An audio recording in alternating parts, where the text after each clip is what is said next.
donate real estate too. Go to carsforkids.org. That's cars with a K.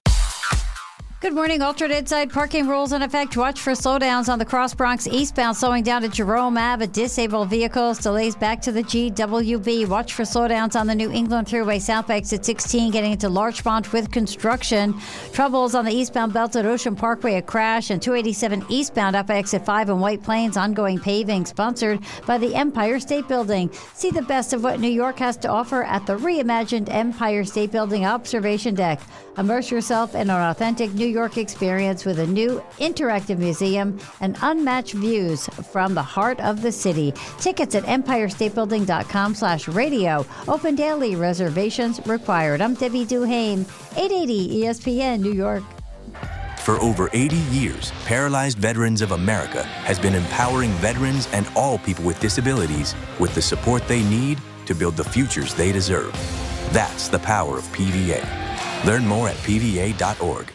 Do you have trouble getting in and out of the bathtub? Are you afraid you'll slip and fall entering or exiting a tub? SafeStep walk-in tubs can transform your bathtub from an area of concern to a calming refuge. Call them today at 1-800-731-4558 and save $1,600. SafeStep walk-in tubs and showers are proudly made in Tennessee and offer an ultra-low step-in, avoiding that difficult climb over a traditional bathtub wall. They also offer a variety of therapeutic benefits that may help soothe your aching muscles and joints, increasing your mobility, boosting your energy, and improving your sleep. SafeStep walk-in tubs are designed to easily fit your existing tub space and are often installed in as little as one day. Just dial 1-800-731-4558 today to save $1,600 and receive a free shower package. That's 1-800-731-4558 for a free no-obligation consultation and to save $1,600. SafeStep walk-in tubs. Safety never felt so good.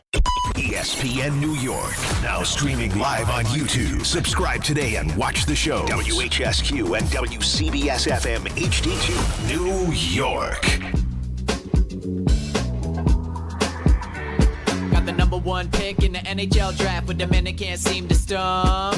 Do something dumb, that's an observation. CLT make them need to run. That's Lawrence Taylor. Call them every trash, CMT for short. Wonder if we best once you peep the score. Up at the crack of dawn, top stories of the morning. While you're yawning, grab your coffee, rise and shine with 8:80 a.m. This is Drop Time. We provide highlights from your favorite teams. Got Dave and Rick making plenty of picks. It's Rule 76. Oh, good morning, good morning, good morning, good morning, good morning. 27th day of August, 2026. It is GNR. In for DNR once again here on ESPN New York. Graca and Renan at 800-919-3776. I don't know what you guys think, but it kind of feels like a Friday, doesn't it? I was going to say, Doesn't to it feel like a Friday most around of here? us, it is a Thursday. But like a Friday. for the purpose of this show, and for one individual in particular, and his name would be Jordan Renan, for your sake, my friend, we're going to refer to it as Friday for you. Okay. Because you can't be bothered with the actual Friday. You're too good for a 5-day-a-week situation. I think I've hit the wall. Like this is as far as I can go here. And RJ, and good morning, RJ. Good morning, Ray. It's great to see my best friends in the world. The conversation that we had in the last, I would say, 3.5 minutes leading up to the kickoff of this show, I mean, there was enough meat on that bone probably to last us 6 hours, much less 4. No? I feel this could go any number of directions.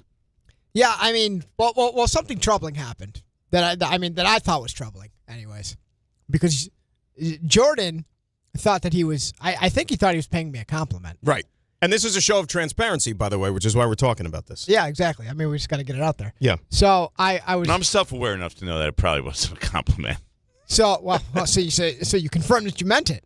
So. But at 5:40 in the morning, maybe things go a little astray. So we're talking about just kids, family, personal stuff, and somehow it lands on Jordan. Goes, oh, well, how old are you? I said, I'm 36, and he goes, oh, which is either a good or very bad, depending on which way the wind blows. So I was like, how old did you think I was? And he goes, oh, I actually thought you were much closer to my age. And not that Jordan's old by any means, but Jordan's 11 years older than me. And then he tried to backtrack it by saying, well, I thought you were somewhere in the middle, which is also not great. Somewhere in the middle. Because somewhere in the middle What's half of 11? 5.5. So we're talking 5-6 years. So I'm in the 42-ish range of looks. And I said, wow, the mornings must really be wearing me down. And when you think about it in our world, RJ's actual age, like he's a child. You know? He's been here for, how many years have you been working here, RJ? 13. 13 That's years. a long and time. he's 35. Yeah. So I would have just assumed, So because now he's been here subtracting. 13 years, that he's a little older than 35. That he didn't start at 22. I never put 2 and 2 together. Like, because again, like, that's incredible, though, that, like, at such a young age, you started working here. RJ's one of the best hires this place ever made. Pound for pound, absolutely. Like, he was in their international Number development program. They signed him in the Dominican when he was 14, and they developed him through their academy down there in the Caribbean, and then he blossomed into a perennial Major League All-Star. But you got to like that I'm honest, though, Yeah, RJ. well- I'm not no pandering. Like, you know, what I say is, I mean it. Like, So, and I respect that, and that's very nice. I appreciate the compliments. I wasn't fishing for compliments, but I wasn't also fishing for, oh, you look so youthful.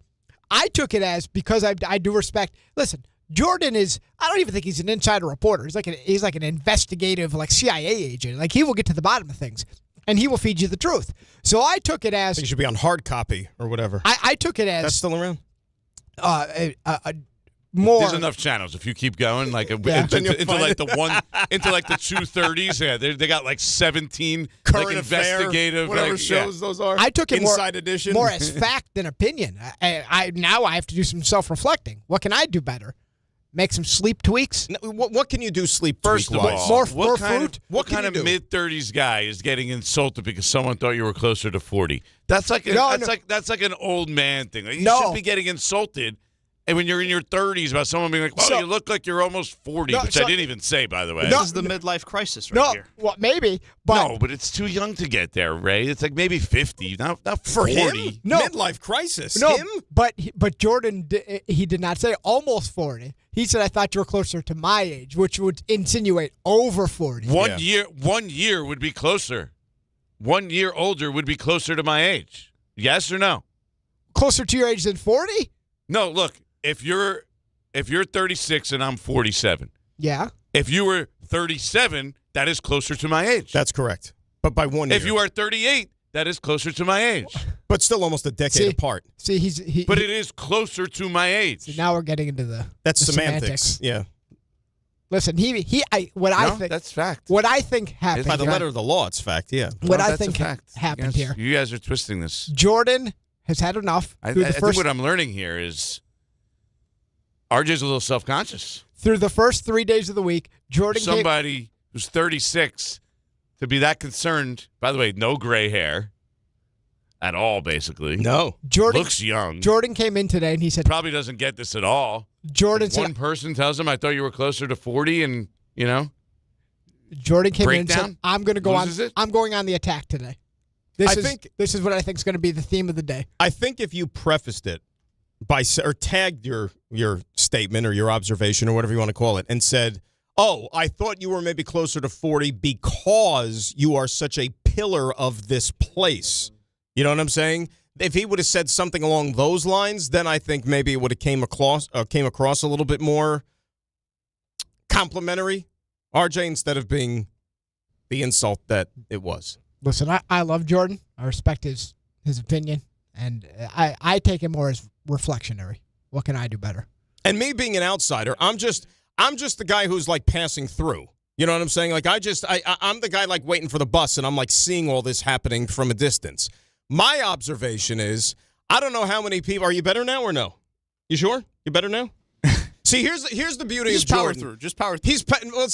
I can't power through, Raymond. Yeah, this is I can't this power much is through. true. Here's the thing, and I understand that, like I said, Jordan, he's great, but like he hasn't quite yet mastered the art of the talkback.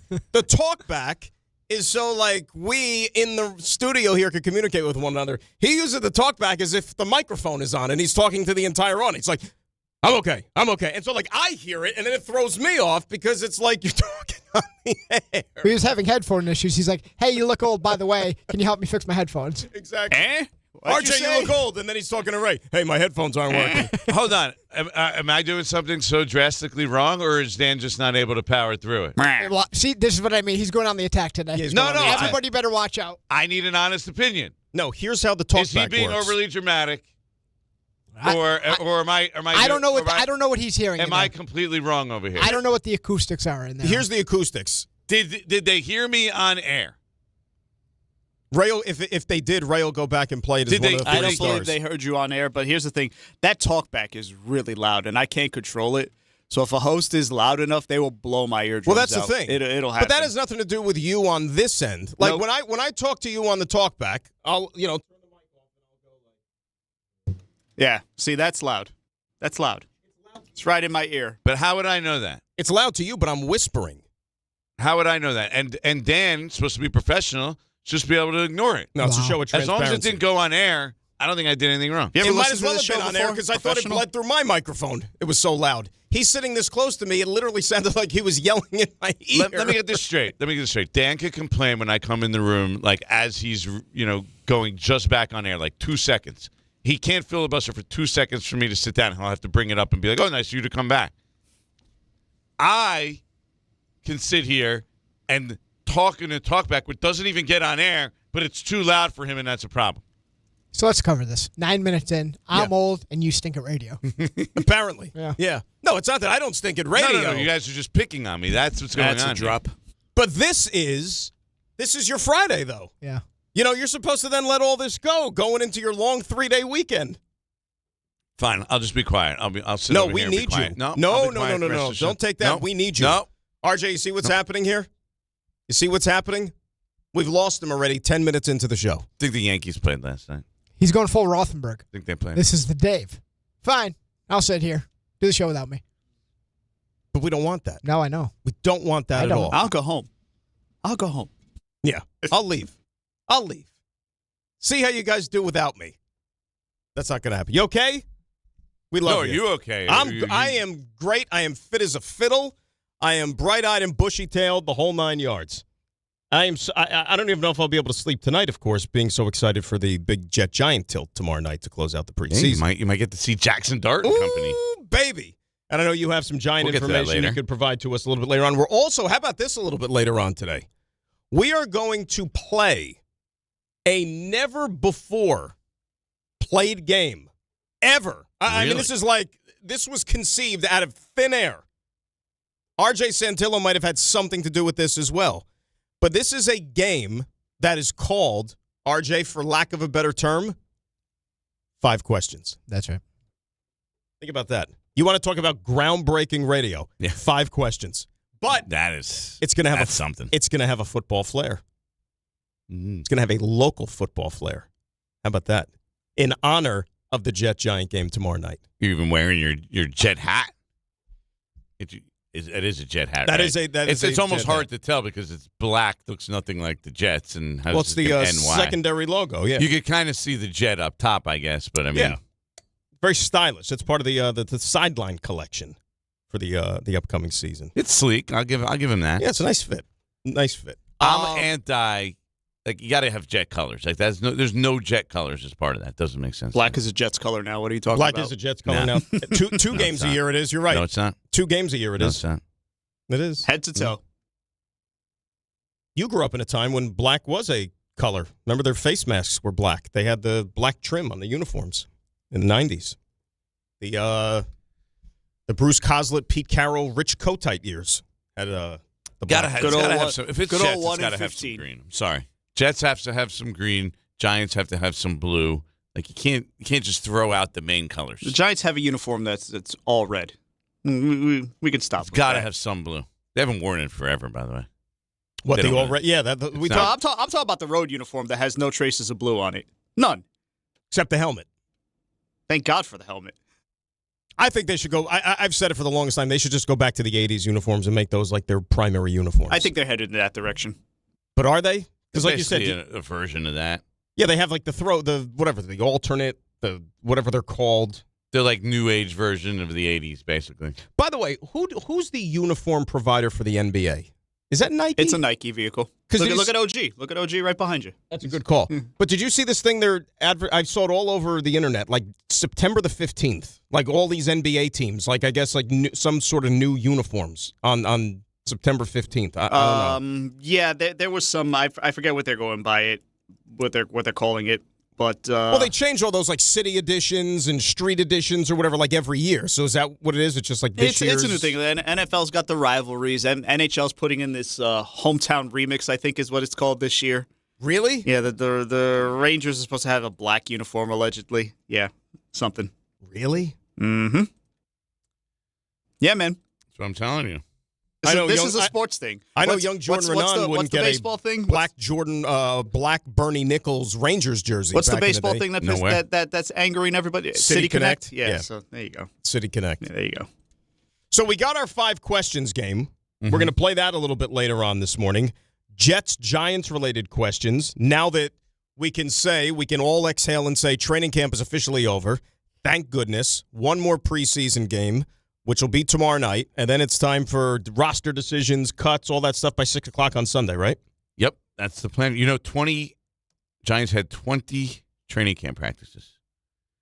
You know the only person who has been there, reporter who has been there for all 20?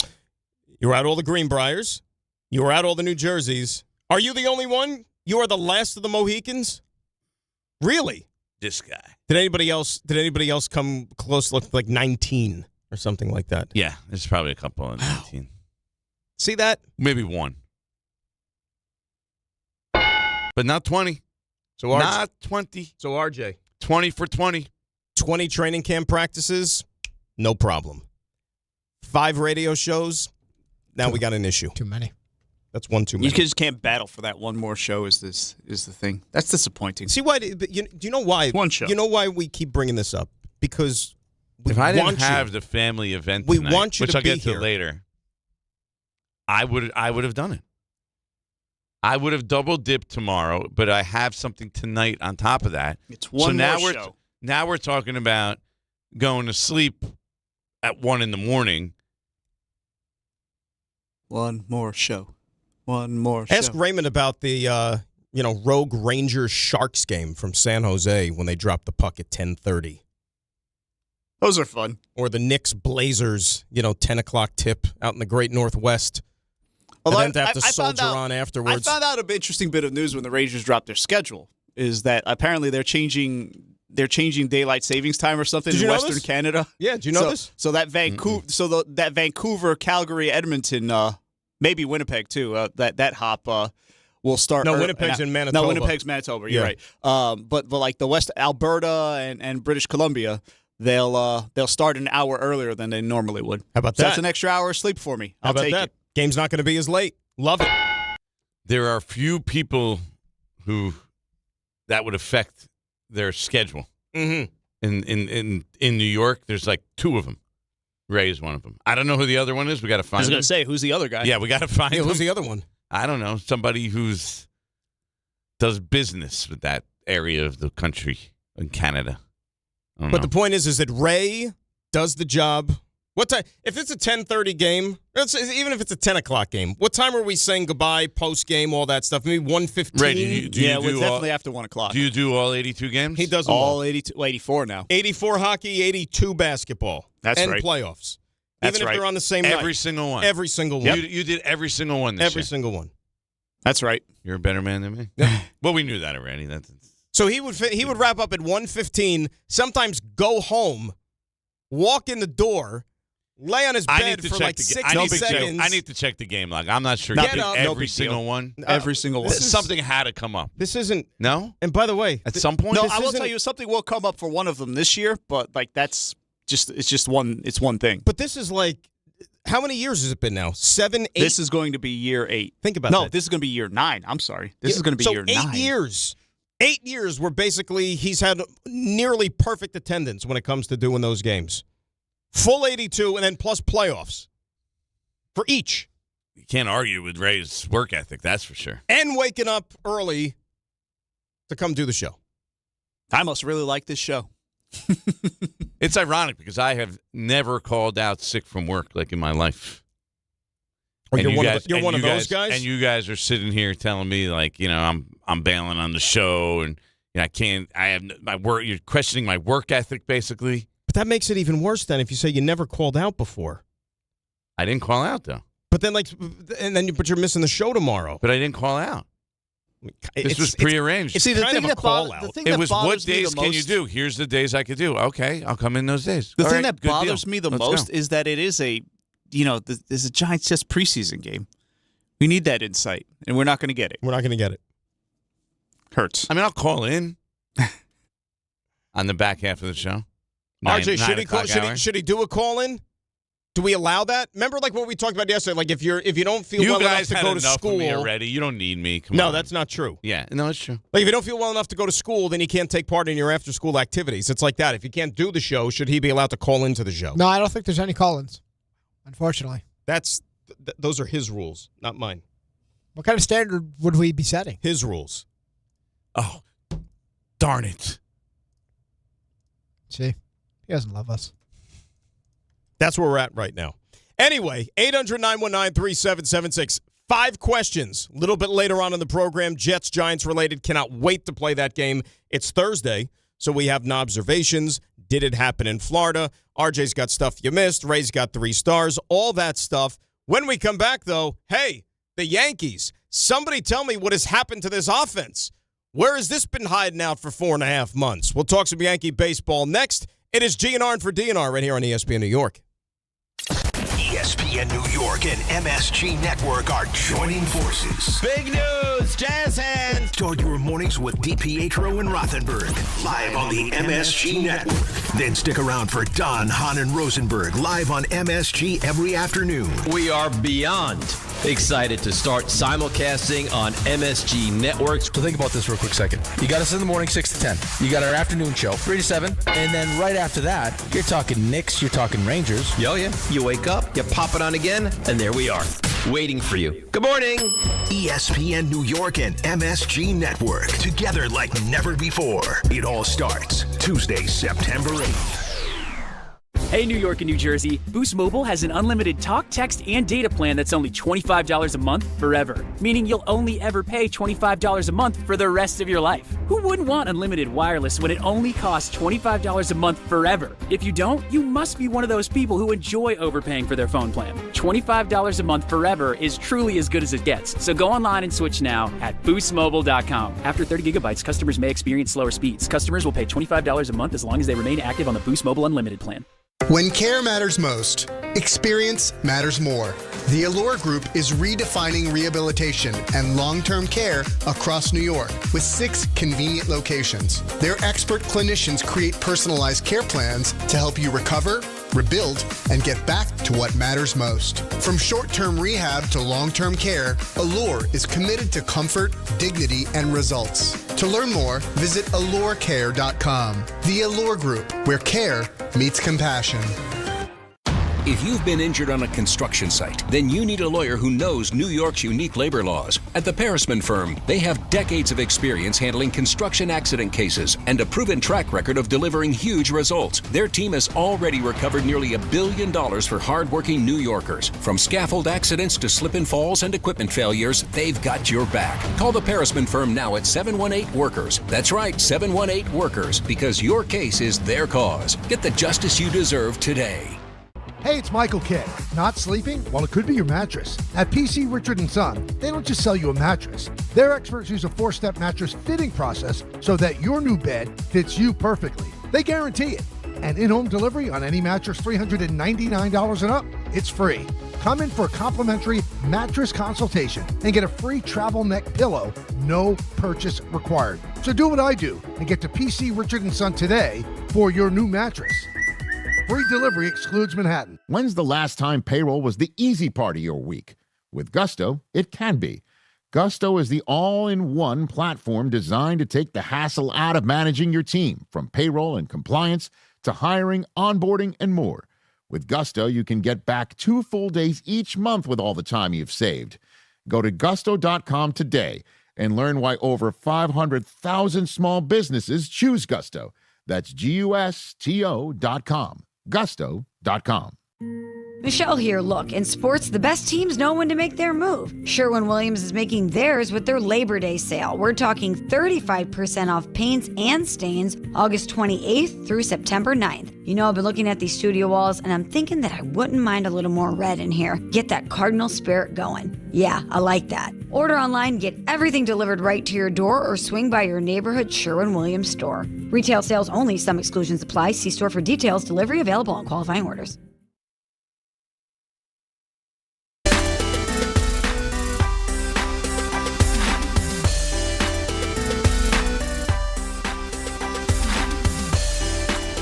All right, GNR here on ESPN New York, 800-919-3776, the telephone number.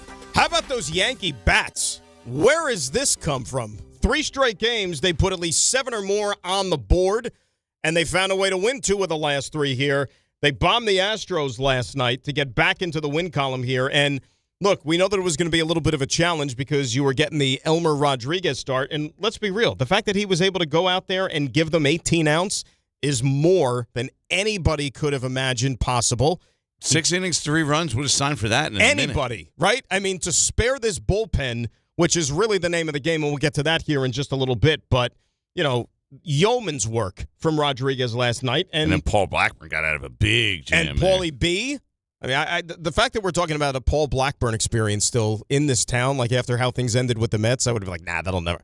Give him credit. You know what I'm saying? Really, give him credit for the role that he's carved out for himself here for the Yankees. And we talked about it earlier in the week, didn't we, about like guys you actually trust in that bullpen? I mean, I don't know what type of a leverage situation he's going to be in later on this year, or maybe when he gets to the playoffs, but you know what? Could do a lot worse at this point. So George Lombard Jr. makes another error, which, by the way, it's a lot of errors. Was it 5 straight games now? Are we concerned about that at all? Because remember, this was the greatest defensive shortstop that, you know, since this side of Ozzie Smith, we were being told, like his first 2 weeks in the majors, and now 5 straight games with errors. Trying to do too much too soon, maybe? There's a lot of perception to this whole thing, too, because he has 6 errors. Like, Volpe had 4, and people think he can't even, like, field the ball. I mean, I think you have to take each error, each play separately and digest it. You know what I mean? Coach. Yeah. What do you think? You think it's something that, now, I'm personally, in my concern, no. The answer is no. I mean, he's fine. My point, though, wasn't that he's making all these errors. It was that, okay, at that point, now they're in trouble. The game is tied, right? The error costs them a run, essentially. The game is tied at 3. There's bases loaded, 1 out. This is the point where you're like, okay, this is where it's going to fall apart for the Yankees. This is kind of their undoing here, right? They're in a bullpen that's exhausted. Cruz had to go on the IL, by the way, which, oh, shocker, he's been pitching every day. He has elbow problems. Who knows if we see him again now, right? Be shocked if you do. Yeah. So at that point, you're like, uh-oh, this is about to fall apart for the Yankees, right? Paul Blackburn gets out of the jam. Bottom of the 7th, they put up a 4-spot, big hits from Clay. I always say that. I do it too. Because that's what we're used to. Yeah. We knew Clay before Cody. Did. Cody Bellinger, big hit. Spencer Jones, big hit. And then Jazz Chisholm, also good game for him. He's starting to swing the bat better, thank God, because he's been bad most of this year.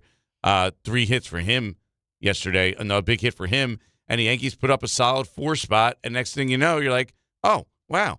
Nice, easy 9-3 victory. Let's go.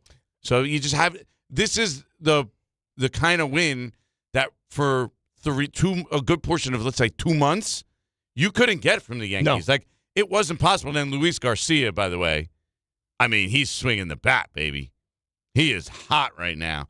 And he just gives them another bat a big bat that they did not have for months. Last 3 games, 24 runs. When the Yankees were going through their, drought, if you will, offensively, that was how many games worth for them to score 24 runs? What was that, a week plus? Yeah. Right? I mean, they were scoring essentially like 2 runs a game. So they scored in the first inning yesterday, which is super rare. You're right? like, wow. Like, look, was something we can actually like build off of here. They got like 20-plus games without scoring in the first inning. And look, this is we knew this going in. Like, this is a huge homestand for this team, right? They took care of business against Toronto. They split the first 2 with the Astros. Let's see if they get this one in tonight. And then, of course, the biggie this weekend with the Red Sox with the 4 games, doubleheader on Saturday. Was there any further clarification, by the way, on Fried for Saturday? Did Boone say anything more about that? Is he more in play potentially? Jeez. I think it's still at a maybe. It's still at a maybe? I think he was going to throw today, if I remember correctly.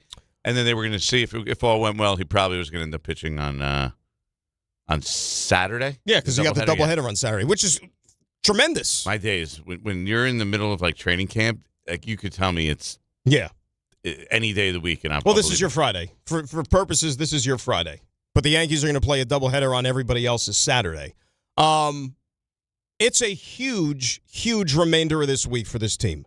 And give them credit yesterday, too, keeping up with the Tampa Bay Rays because, I mean, miraculously, you see who the Rays got a gem of a pitching performance from yesterday afternoon? None other than our buddy Freddie Peralta in Detroit. So they blanked the Tigers yesterday, and so the Yanks stay 3 back in the loss column. They gain a game on the Red Sox, who stubbed their toe, so they're 3 up in the loss on the Sox. And look, That's big. It's big. Every game is going to be big now because let me see, how many games at 5? Oh, you're down to 30. 30 exactly. These teams are not going anywhere. They're going to be duking it out for first, second, third. Let me ask division. you how important you think it is.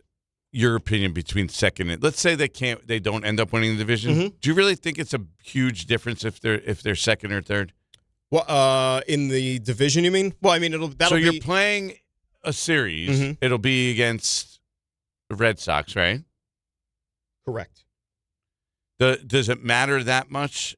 What are we talking about? 5-game series? No, 3. It's best of 3. 3 in the first round, and all 3 of them are in your ballpark. Well, that's how they beat the Red Sox last year, right? They had 3 games. Schlittler's a young pitcher, but he's pitched really well against Boston. Mm-hmm. And then you have Cole and hopefully Fried. Do you really care that? Does it matter to you? Do you need to go all out to get it at home when you have those? Like, does it matter to Max Fried or Garrett Cole, who've been in plenty of big playoff games, if they're pitching on the road or at home? Cam Schlittler's been better on the road, believe it or not. Weirdly. Like the same, and it's the same thing with Nolan McClain. So this is like you said the other day. You were actually a proponent of going 6 starters. So if are you more? Is it more important to make sure those guys are healthy and rested than to be at home over the Red Sox? Here's the thing, though. How do you judge that? One takes care of the other because you're still trying to win the division, right? So you're trying to win games to see if you could take out Tampa Bay. By virtue of doing that, you're then going to continue to maintain pace ahead of the Boston Red Sox, which would mean you would be the number 1 wild card. But let's just say you get to the last 10 days and you realize it's probably not going to happen. I think they want the games at home. I think any team would. Well, I would operate business as usual, meaning like I'm not skipping Cam Schlittler's start, that last week of the season. Well, no, because remember, but I might skip Max Fried's start. They're playing Tampa Bay, though, that last week of the season. You got 4 against Tampa Bay. Those games are still probably going to mean something. I would be shocked if the division is wrapped up by the time you get to that final week. It's who? Tampa and RJ, do you know that off the top of your head? The Yankees' final week, Tampa Bay, and then who do they close with? Stand by. Baltimore. Yep. 4 with Tampa, 3 with Baltimore. You're 5 back with 7 to go. Your odds are really small. Your odds are slim. And at that point, really slim. At that point, you just throw in the towel and say it's more important to keep our guys healthy. I don't think I'm throwing in the towel. Like I want to give Max Fried an extra day or 2 off, or even skip his start to keep. Well, we got to see how healthy. he comes back. If he comes back and everything is A-OK and he's feeling fine and he's giving you 90 pitches, 6 innings every time he goes out there, then I got no reason to think that there's any sort of doubt. I think he's going to be fine.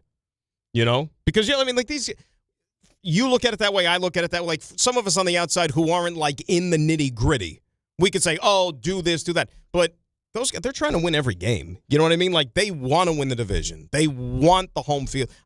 Any team is going to tell you they'd rather be home than on the road, like if they had their druthers. And it helped the Yankees last year, right? I mean, by winning that wild card series against the Red Sox, having those games at home, I think helped.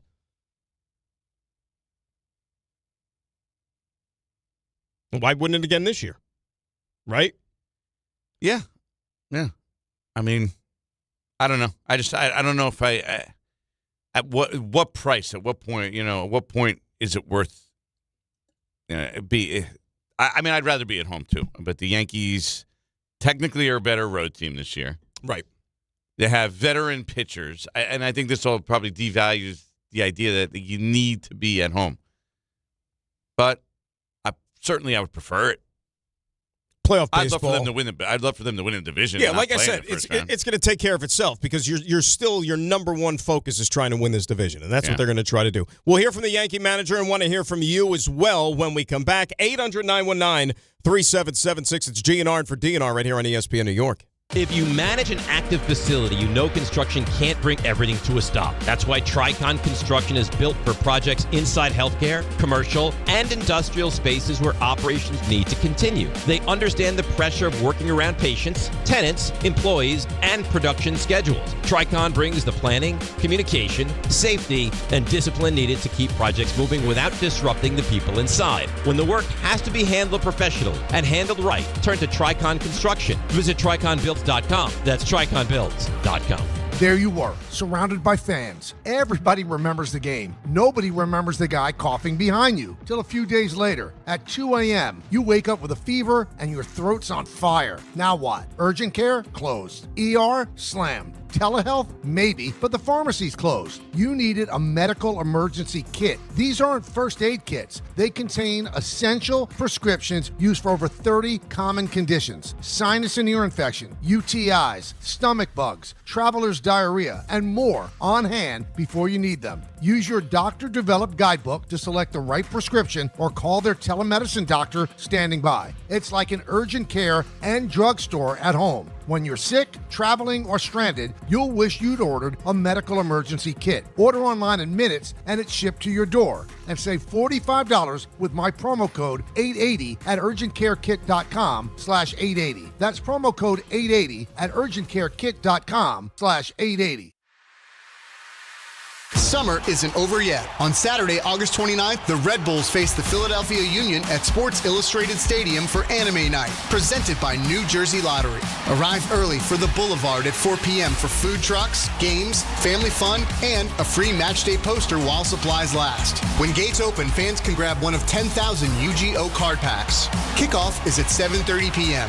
Bring your crew and make it a night to remember. Get tickets at NewYorkRedBulls.com. When's the last time payroll was the easy part of your week? With Gusto, it can be.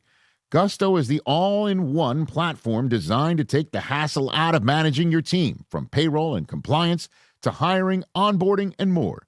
With Gusto, you can get back 2 full days each month with all the time you've saved. Go to gusto.com today and learn why over 500,000 small businesses choose Gusto. That's GUSTO.com. Gusto.com. Michelle here. Look, in sports, the best teams know when to make their move. Sherwin-Williams is making theirs with their Labor Day sale. We're talking 35% off paints and stains August 28th through September 9th. You know, I've been looking at these studio walls, and I'm thinking that I wouldn't mind a little more red in here. Get that Cardinal spirit going. Yeah, I like that. Order online, get everything delivered right to your door, or swing by your neighborhood Sherwin-Williams store. Retail sales only. Some exclusions apply. See store for details. Delivery available on qualifying orders. Do you have trouble getting in and out of the bathtub? Are you afraid you'll slip and fall entering or exiting a tub? SafeStep walk-in tubs can transform your bathtub from an area of concern to a calming refuge. Call them today at 1-800-731-4558 and save $1,600. SafeStep walk-in tubs and showers are proudly made in Tennessee and offer an ultra-low step-in, avoiding that difficult climb over a traditional bathtub wall. They also offer a variety of therapeutic benefits that may help soothe your aching muscles and joints, increasing your mobility, boosting your energy, and improving your sleep. SafeStep walk-in tubs are designed to easily fit your existing tub space and are often installed in as little as 1 day. Just dial 1-800-731-4558 today to save $1,600 and receive a free shower package. That's 1-800-731-4558 for a free no-obligation consultation and to save $1,600. SafeStep walk-in tubs. Safety never felt so good. Congratulations, New York. The Knicks did it. Through battle after battle, they dominated to become this year's NBA champions. Day in and day out, the hard work paid off. And you were there every step of the way. Enjoy the crown. Own it, because this year is your year. A part of your legacy that will never be forgotten. So celebrate this moment, show your pride, and shop the largest selection of official NBA gear at NBAstore.com. A Fanatics experience.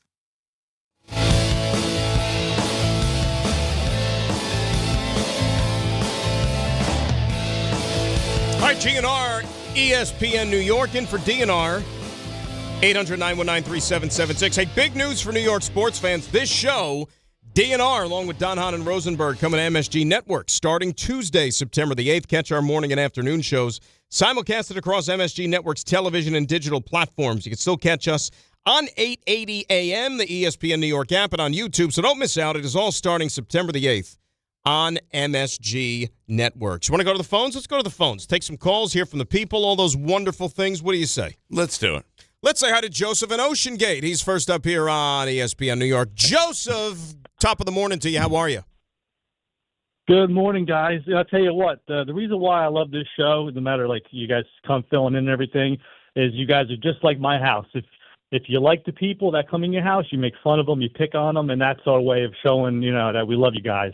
So, Jordan, take it, for what it is. Happy Friday for you. Exactly. Happy Friday. So great win by the Yankees last night. I think it was great that they gave the bullpen a rest. So instead of like you guys told about yesterday about maybe getting some rain, that way they could get rest that way. But I'd rather take a win, blow the team out and let the bullpen chill. And then a question for Jordan or whatever. So with the Giants, how many starters you think you're going to play tomorrow? And also, too, what are the odds if Arvell Reese and Malachi Fields win Offensive Rookie of the Year? I love you guys, and talk to you guys later. Joe, appreciate you. Thanks for the phone call. What do you think? Should we save that for its own segment? Yeah, let's save that. Because once we get to 7 o'clock, it's going to be hot and heavy football, our 5 questions we'll save that game. For the 7 o'clock hour. But we'll get to the Giants. Don't you worry, we will get to it. Play. Yeah. But no. I don't like Malachi Fields' chance of winning Rookie of the Year. I think Arvell Reese probably has a better chance on his side of the ball than Malachi Fields would on his side. I mean, imagine if he does. Arvell Reese is also going to be tough. Yeah, because he's not going to be a big sack guy. It's not going to be like where the numbers are going to come from. He's going to have to force 1 million turnovers, maybe, intercept a few, but like things like that. Like a guy who, gets sacks, David Bailey, or interceptions or something that's correct, more likely to get the attention. But I guess it makes him a valuable the odds might be good on him. Although it might be a good proposition. I don't have the numbers in front of me. Remember Raymond back in the year of our Lord 2004, Jonathan Vilma won Defensive Rookie of the Year with the Jets, and he was just a middle linebacker. He probably racked up 100+ tackles. That's what I mean. So that's a number that it's like they're tackles, But that you could do it that way because I don't think he was a big turnover guy that year. Oh wow! I actually just saw that. May got hit I wasn't home. Yeah. So I hadn't actually seen the replay. The Brewers pitcher, it was the first pitch of the game. Yeah. That ball flew far, right to the third baseman. Imagine that. Think about the exit velo on that sucker. Off the bat and then off his back. The last non-edge rusher or corner to win was Marshawn Lattimore with the Saints. Actually, he was a DB. I'm sorry. Aaron Donald. But he got pass rush numbers. Right. So if you want to go off the ball type player, you got Luke Kuechly in 2012. Okay. But did Luke get some picks or something that year? I mean, I think he was wasn't he like an all pro every year of his career? That's what I mean. Yeah, more or less. That's why when people were like Luke Kuechly as the first ballot, I was like, yeah, dude, he was like first team all pro. How many times? No, 2 picks his rookie year, 3 recovered fumbles. So he had 164 combined tackles. That'll do it. Jesus, that'll do it. Yikes. See, the fact that guy, I know the whole led the league. The whole process is crazy, but the fact that guy didn't make it in the first vote, he was basically an all-pro every year of his career. That's pretty right. much. He wasn't a first ballot guy, right? No, it took him a second time to get in. Right, and that was the argument because, like I said, it was a short sample size, short career, but it's like, dude, when he played, he was dominant. It was 7 years, though. I mean, what's wrong with 7 awesome years? The thing with it, remember how Vilma had 108 his year. It's almost better not to have the 3 years at the end of your career where you're not the same player anymore. 3 picks and 1 pick six, though. So that'll. Who was this? This is Vilma. Vilma. So 100 plus 3 picks and a pick six. Mm-hmm. What was the pick six against the Rams, the final game of the regular season? Let's take a look. New Year's Day. Arvell Reese is going to have to put together a collection of numbers tackles, or January 2nd, excuse me, with forced fumbles, with fumble recoveries, with an interception or two here. You know, like it's going to have to be a little bit of everything. What game did you say? Was it the Rams? January 2nd at St. Louis. That's amazing. That's a good job by you. Wow, you want a fun fact? You want to date ourselves here a little bit? The day before that game, New Year's Day. So that would be technically New Year's Day 2005, correct? January 2nd, actually, 2005. Well, but yep. it was the 2004. RJ's so young, he was like, right, he was in diapers. elementary school. And here we go. Yeah. RJ was in diapers. My first update shift on this radio station back at the old place. Oh, wow. New Year's Day 2005. And I remember, next day was the Jets-Rams season finale because we were the home of the Jets and we had, playing sound and stuff like that. Yeah. Jeff good Wilkins, times. You know, the great Jeff John Wilkins Winthrop. walk-off field goal in OT. The great John Winthrop Yes. basically said that Arvell Reese can't win because David Bailey's. I guess they already handed him the trophy. It's already over. They were actually taking measurements for the Rookie of the Year jacket. Well, remember yesterday what we were talking about when we said to him, it's like, hey, talking about the jersey conversation. Remember, hey, what do you think about number 31, David Bailey? He is bullish on David Bailey. I'll say that. Everybody's bullish Great on program David Bailey. director, though. Probably the best I've ever seen. John. Oh. Not David Bailey. If that's what you're thinking. You'll see him maybe tomorrow. Maybe yes, maybe no. Oh, John. You really thought that was going to disappear? Well done. That was just suddenly going to fly away? No. I'm just following the lead. boss, though. Just following the lead around here, guys. Absolutely. John. We'll get to plenty of the football coming up at 7 o'clock. But as I said, let's hear from the Yankee manager, okay? How about, these bats, where have they come from? How about the big offensive outing? Look, I've maintained through all of it, kind of referenced my lineup card and a lot of good hitters on there. And that hasn't changed. But it has been nice to see them start to really gain some traction. And even tonight, it's like we couldn't throw that knockout punch early. But again, a lot of good at bats, throughout the first part of the game. And you're like, man, we can't get over the hump there. And then the dam kind of breaks late with some really good at bats. Great job by all the lefties, left on left there, of running that big inning together. So look, this is more in line with what I believe they're capable of offensively, and hopefully we continue to ascend. Luis Garcia 7 for 10 so far in the series. Is that good? I think that's pretty with good. With 2 Bob. homers, 5 RBIs. Well, here's what you're also seeing. You're seeing a guy that's now settling in. Think about it. Like, to uproot like that. So it's been 3 weeks, little over 3 weeks. You're starting to see a guy who's a little bit comfortable, know what the team expects from him, like where he's expected to slide in. Whether it's hitting in the order, am I playing the field, am I DH? You got to get all that stuff. Aside from the geographical adjustment and having to get used to new surroundings and, new pitching you might be facing. Has changed the feel of their lineup. Absolutely. Like, it gives you a big bat in the middle of the lineup. It's not just Ben Rice and a bunch of other guys. And then you hope Bellinger. He had a big hit yesterday. That's but what I mean. Hopefully he gets back to some degree of what he was before. And I look at the Bellinger shot yesterday, and I'm saying, maybe that's something that unleashes him a little bit here. Right? Because, he missed a decent chunk of time. To be able to get right back into the flow. And that is why, and I know that we've had this conversation a lot, whenever 99 returns, you have to then allow everyone, and especially him, to get going again. Yeah. And you don't know how long that's going to take. And that's why in a perfect world, if this thing happens in the next couple of weeks, then he's going to have 2.5 weeks of the regular season before the playoffs roll around, which I think would be huge. Yeah. And, adding Aaron Judge back to that mix then drops other guys down. 1,000%. So the bottom, you're like the order sort of lengthens, right? It certainly looks a hell of a lot different. When I look at their lineup, too, do you put one of their top guys at the leadoff spot eventually? Or do you keep Trent Grisham there? Did you really want a game to end in the playoffs with Trent Grisham up and you have Ben Rice and Aaron Judge behind him? When they're healthy, when they're a fully functioning Death Star, I think you would probably put one of those other guys on top of the batting order. Just for forget about end the game. Who do you want to get the most at bats, right? That's the guy who's batting leadoff is going to get the most at bats over anybody. Well, you get more at bats because the game will end on you more than it would end on other guys. So then, if that's the case, kind of we're saying the same thing. Hell, it could be. Well, I don't know if they're going to throw Aaron Judge in there, right? I'd put Aaron Judge hitting leadoff. Why the hell not? You know what I'm saying? Isn't it amazing how baseball? Aaron Judge or Ben Rice is what right. I'm looking at it like, you know what? It probably, if Aaron Judge comes back, makes sense because you could still put up your first 5 or 6 in the lineup, especially if Jazz starts hitting, is really strong. If you go Rice, Judge, or Judge, Rice, and then Garcia, Bellinger, Jazz. The only problem is just a lot of lefty there. Lot to lefty. Yeah, but I mean, you're going to be facing right-handers more than left. There's more righties than lefty pitchers. You know what I mean? So you're going to be facing righties the majority of the time. So that's why you're going to stack the lineup with left. Remember a few years ago? What year was it? I don't remember. Remember the Yankees essentially went into the season the way Cashman put that particular team together with almost like no lefties in the everyday lineup, playing in a ballpark that has a short right field porch. That was the thing for the Yankees for a while is they're so right-handed dominant, right? Because their best 2 hitters for a long time were Aaron Judge and Giancarlo Stanton. And so you're sitting there with those 2 guys in the middle of the lineup, and a lot of the supporting guys end up being righty. You know, the Gary Sanchez's of the world, Gleyber Torres. So they're all righty, and they just didn't have a lefty bat. Now it's kind of flipped the other way around.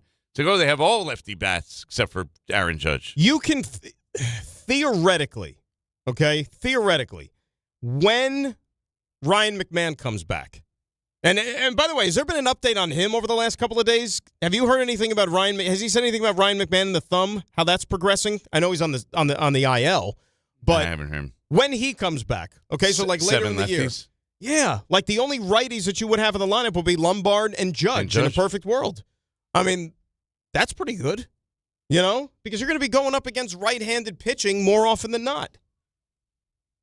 There's going to be a point where Paul Goldschmidt comes up for a big at-bat in the playoffs. Could be Jose Caballero, too. I mean, if you're talking about, like, right-handed hitters you have on the bench. I mean, but Paul Goldschmidt's just a better hitter than Jose Caballero. Is he not? McMahon's on his way to return 10 days, so, like, he'll be on turn. So that'll be a good... Now, I'm looking ahead to what you said about that first-round series.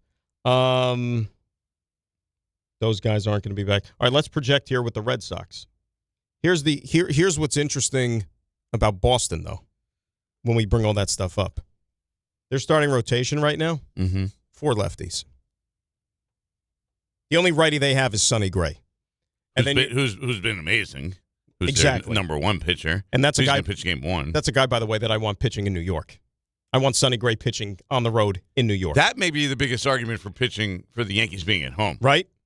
But Patrick Sandoval, Jake Bennett, Ranger Suarez, Peyton Tolley, those are all lefties.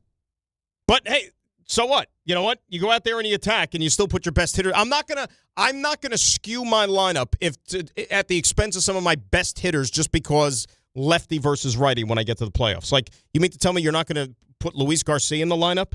Because you're facing a left-handed pitcher? No, he's going to have to play. Right? Especially if he's hitting like this. Like, I have to find it. I'm gonna sit Luis Garcia or whatever just so Paul Goldschmidt can be in the lineup because he's a righty if I'm facing a left-handed pitcher? No. At the expense of Ben Rice? No.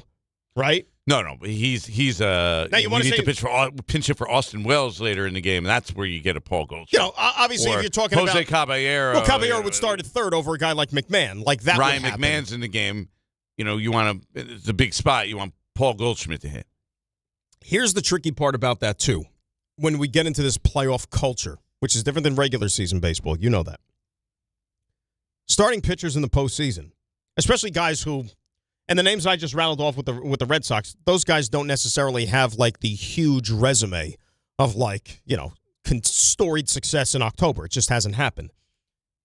First or second sign of trouble, these guys are out of the game anyways, right? So if I'm the opposing manager, and in this case Aaron Boone, why am I really going to go out there, stack my lineup with as many righties as possible to then, let's say, if Boston gets their starting pitcher out of there in the 3rd inning, then what am I going to do? Then if they bring in a right-hander, I'm going to take all my lefties that were on the bench and then automatically just like throw them in the game and start pinch hitting left and right to where I then have no bench by the time I get to the 5th or the 6th inning? No, I'm not going to do that. So you still have to operate as if these are my best guys because that's a tricky part. It's going to be the chess match between both managers. That's why even though I hate it because it's not conventional, the baseball we grew up with, that's why the opener is so popular and a bullpen game is so popular. And let's face it, at times effective because if you're throwing a different pitcher at a hitter every single time they step into the batter's box, that's supposed to be advantage pitcher.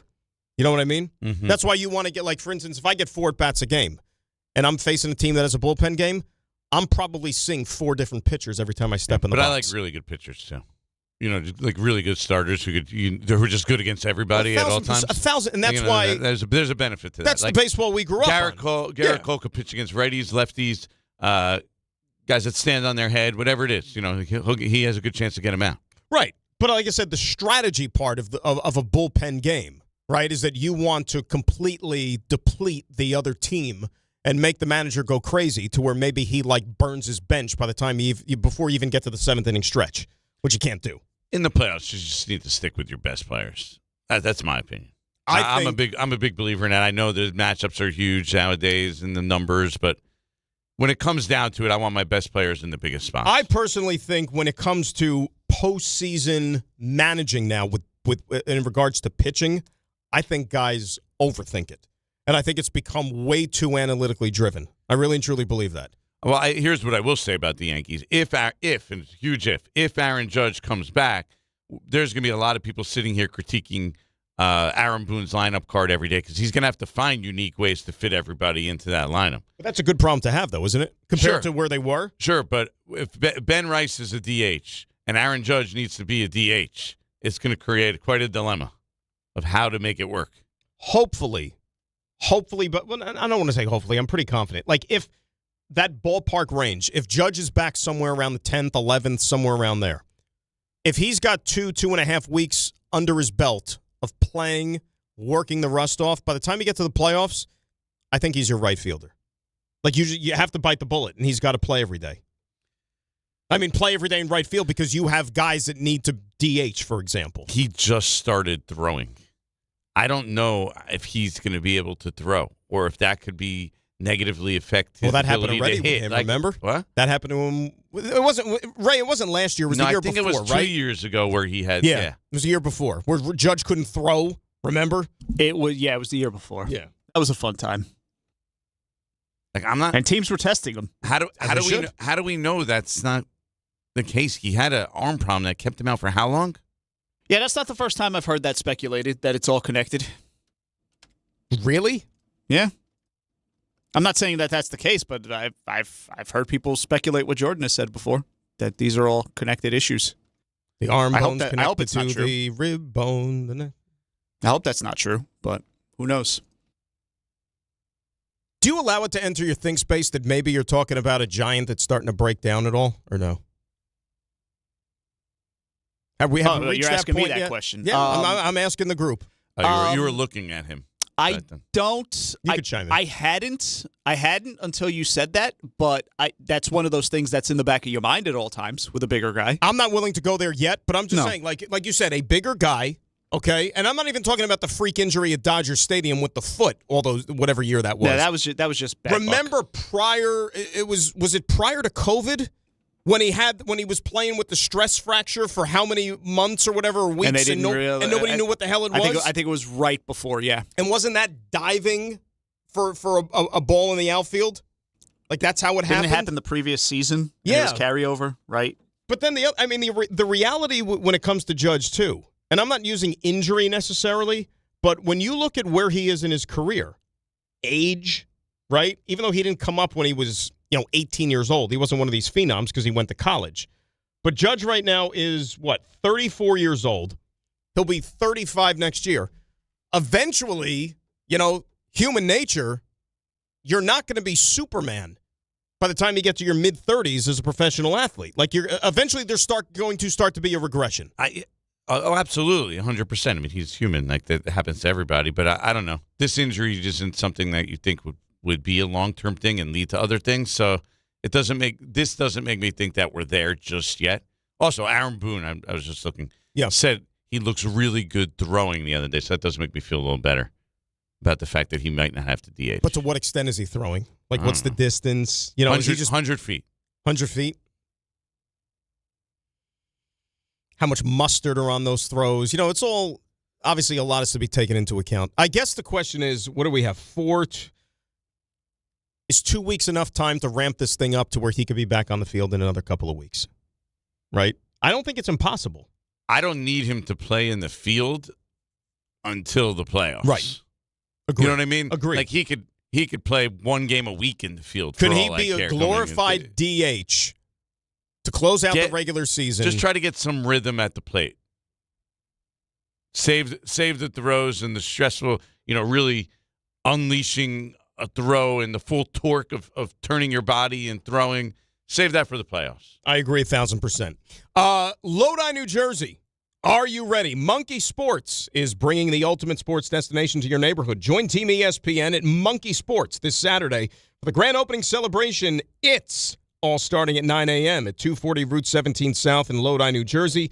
Meet brand experts, check out the latest sports gear, and win ESPN swag. Whether you're a player, parent, coach, or fan, there's something for everyone at Monkey Sports. Don't miss the biggest grand opening of the year. Monkey Sports is in Lodi, New Jersey.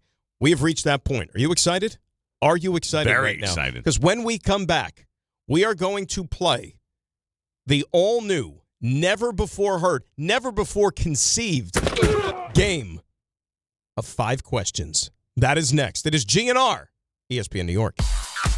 Hey, it's 6:58. Let's get a check of the roads and say good morning to Debbie Duhame.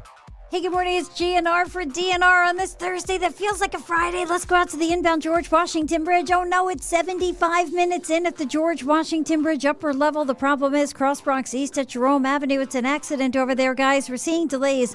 Van Wyck North and Northern Boulevard with a collision. Grand Central Parkway West out past the LIE.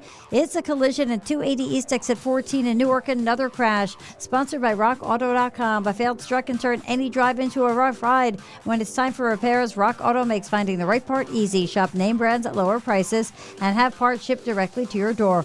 All the parts your car will ever need. Rock Auto. I'm Debbie Duhame on 880 ESPN New York.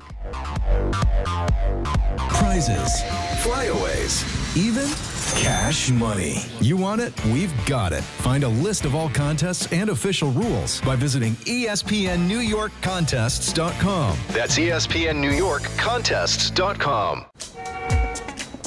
There are a million reasons to love New York. Making your budget stretch isn't one of them. According to an independent study, Amazon prices average 14% lower than other retailers. Get food, fashion, furniture, and more shipped straight to your building. Plus, another study found Amazon Prescription Pass customers pay nearly 1/3 less out of pocket. Learn more at aboutamazon.com. Hey, New York and New Jersey. Commitment issues? No problem. Now you can get unlimited talk, text, and data for $25 a month forever, as in for life. Switch now at boostmobile.com. After 30 gigabytes, you may experience slower speeds. Pay $25 a month as long as you stay on the Boost Mobile Unlimited plan. Okay, hold up. What is that? It's new Tide Evo. That little white tile is laundry detergent? Yep, Tide Evo is a super concentrated laundry detergent that's built different because it's packed with 6 layers of cleaning power that fight odors, stains, dinge, and extra work. And it smells so good. New Tide Evo. Love it or your money back. Money back guarantee issued via prepaid card by mail. See Tide.com for details. Sound familiar? At Mattress Firm, we understand there are many problems that can keep you up at night, like snoring, aches and pains, or sleeping hot. Our sleep experts have the unrivaled know-how to match you with a mattress that can help. And now at Mattress Firm, save up to $700, plus get a free adjustable base with select Sealy Posturepedic mattresses. For the great sleep you deserve, visit Mattress Firm. We make sleep easy. Restrictions apply. See store or website for details. In a contracting business, you're either growing or you're grinding. Success is no longer about hard work alone. It's about using AI to accelerate impact. Service Titan is the only integrated intelligence that seamlessly automates your entire workflow, from first call to final invoice. Born in the trades, built for visionaries ready to stop operating and start automating. Service Titan, AI for the trades. Introducing Wrangler Tough Light Jeans. The cowboy cuts you know and love, now up to 20% lighter. Because lighter isn't a compromise. It's a better way to wear denim.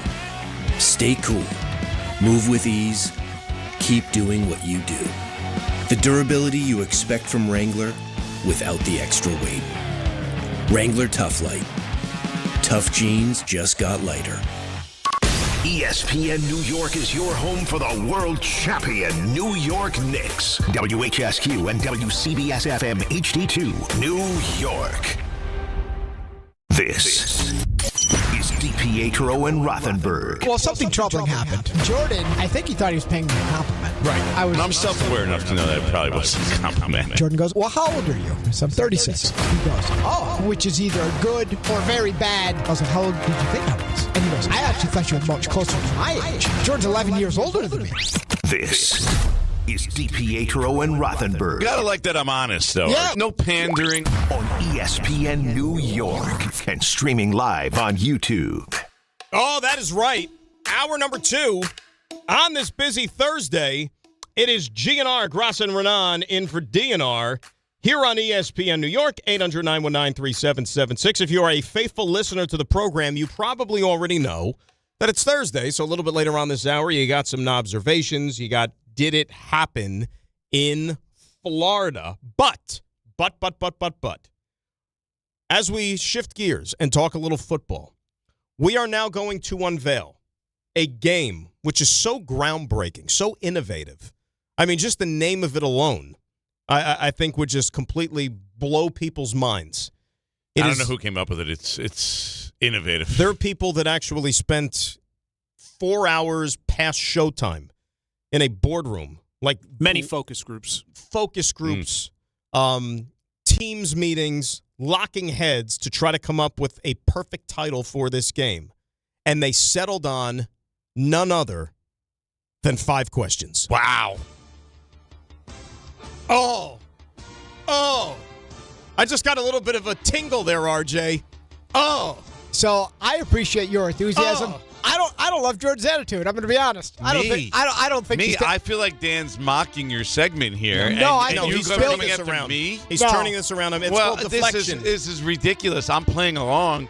Dan's saying sarcasm coming from every pore of his body. I'm excited. I feel like we've increasingly stepped in this direction since the revelation of what's happening tomorrow or what's not happening tomorrow. But Ray, don't you think there's a little? How is this me? Ray, I was just going with the flow here. Ray, don't you think there's I'm going to use the word schism between the two of them this morning, almost right from the jump? Yeah, and you and I are just bystanders. Maybe more of a chasm. Who knows? I mean, somebody's made the list here. Is what I'm gathering. I have 5:55. You just made the list. 5:55 this morning. He's just attacking people. So Dan is mocking your segment, and somehow you guys are coming after me. He's trying to drag me into the puddle of mud. How is that possible? He's dragging me into the puddle of mud, RJ, and I'm not going there. No, this the is not mundane name of the segment. When you with your introduction, he's telling you everything right there. RJ didn't mundane. I don't want to take credit for anything, but wasn't this obviously like you got this baby off the ground, but you and I then had a collaboration yesterday talking about it. You and I had a collaboration this morning. Yeah. Before the cows even came home. Yep. It was so early, right? Just you and I. Yeah. Listen, the creatures of the night didn't even go to sleep yet when you and I were talking about this thing this morning. So how can I be sitting here mocking anything? I mean, Dan was involved in the collaborative process. We bring Jordan in against his will, apparently. Clearly. Exactly. And what we're going to do here is because Dan is so embedded with the Jets, Jordan the same with the Giants. In an actual bed, embedded, a real bed. I don't know if we could joke about that thing. Yeah, I was thinking to myself, let's rewind that and maybe not. How do I separate myself from this? Although, hey, RJ, I'm not wearing a Yankee shirt. So that's a separate issue. 2 separate issues. Please remember that HR is still very much involved. So we were actually on a podcast in West Virginia, and Ryan Dunleavy, who's a reporter for the Post, was sitting there. He said, I slept next to Dan Duggan the other day, who was a reporter for The Athletic, and we're like, wait, what? Why would you say that? Why would you ever say that? Because he nodded off, in the stands in West Virginia one day. That's what he was talking about. That's the last place you want to nod off in the stands. To say that. Yeah, just say that at any point in time. Look what we got here, nodding off true in the psychopathic stands. behavior, in my opinion. Yeah. Maybe don't look to NFL owners, coaches for guidance. Your North Star of ethics. Just watch the football, enjoy it, take it for what it is. The sound of a Niners fan these unless days, they're holding a puppy, okay? Unless they're holding a puppy. So, Here we go. He will, whatever his first appearance is going to be at a game this year, he will be walking onto the field for pregame warmups with a puppy on a leash. You know what it probably would be if they make the playoffs? At the playoffs. That's probably what it would be. So, I'm going to ask you both the same 5 questions. That's the name. And you will answer for your respective teams of which you are dug in so deep. Question 1. We'll start with Dan. Me? Yeah. Okay. We'll go back and forth. Gotcha. And then we'll go to Jordan. Mm-hmm. Most intriguing roster battle in terms of position yet to be decided. That would be easily in the secondary. I could sit here and give you...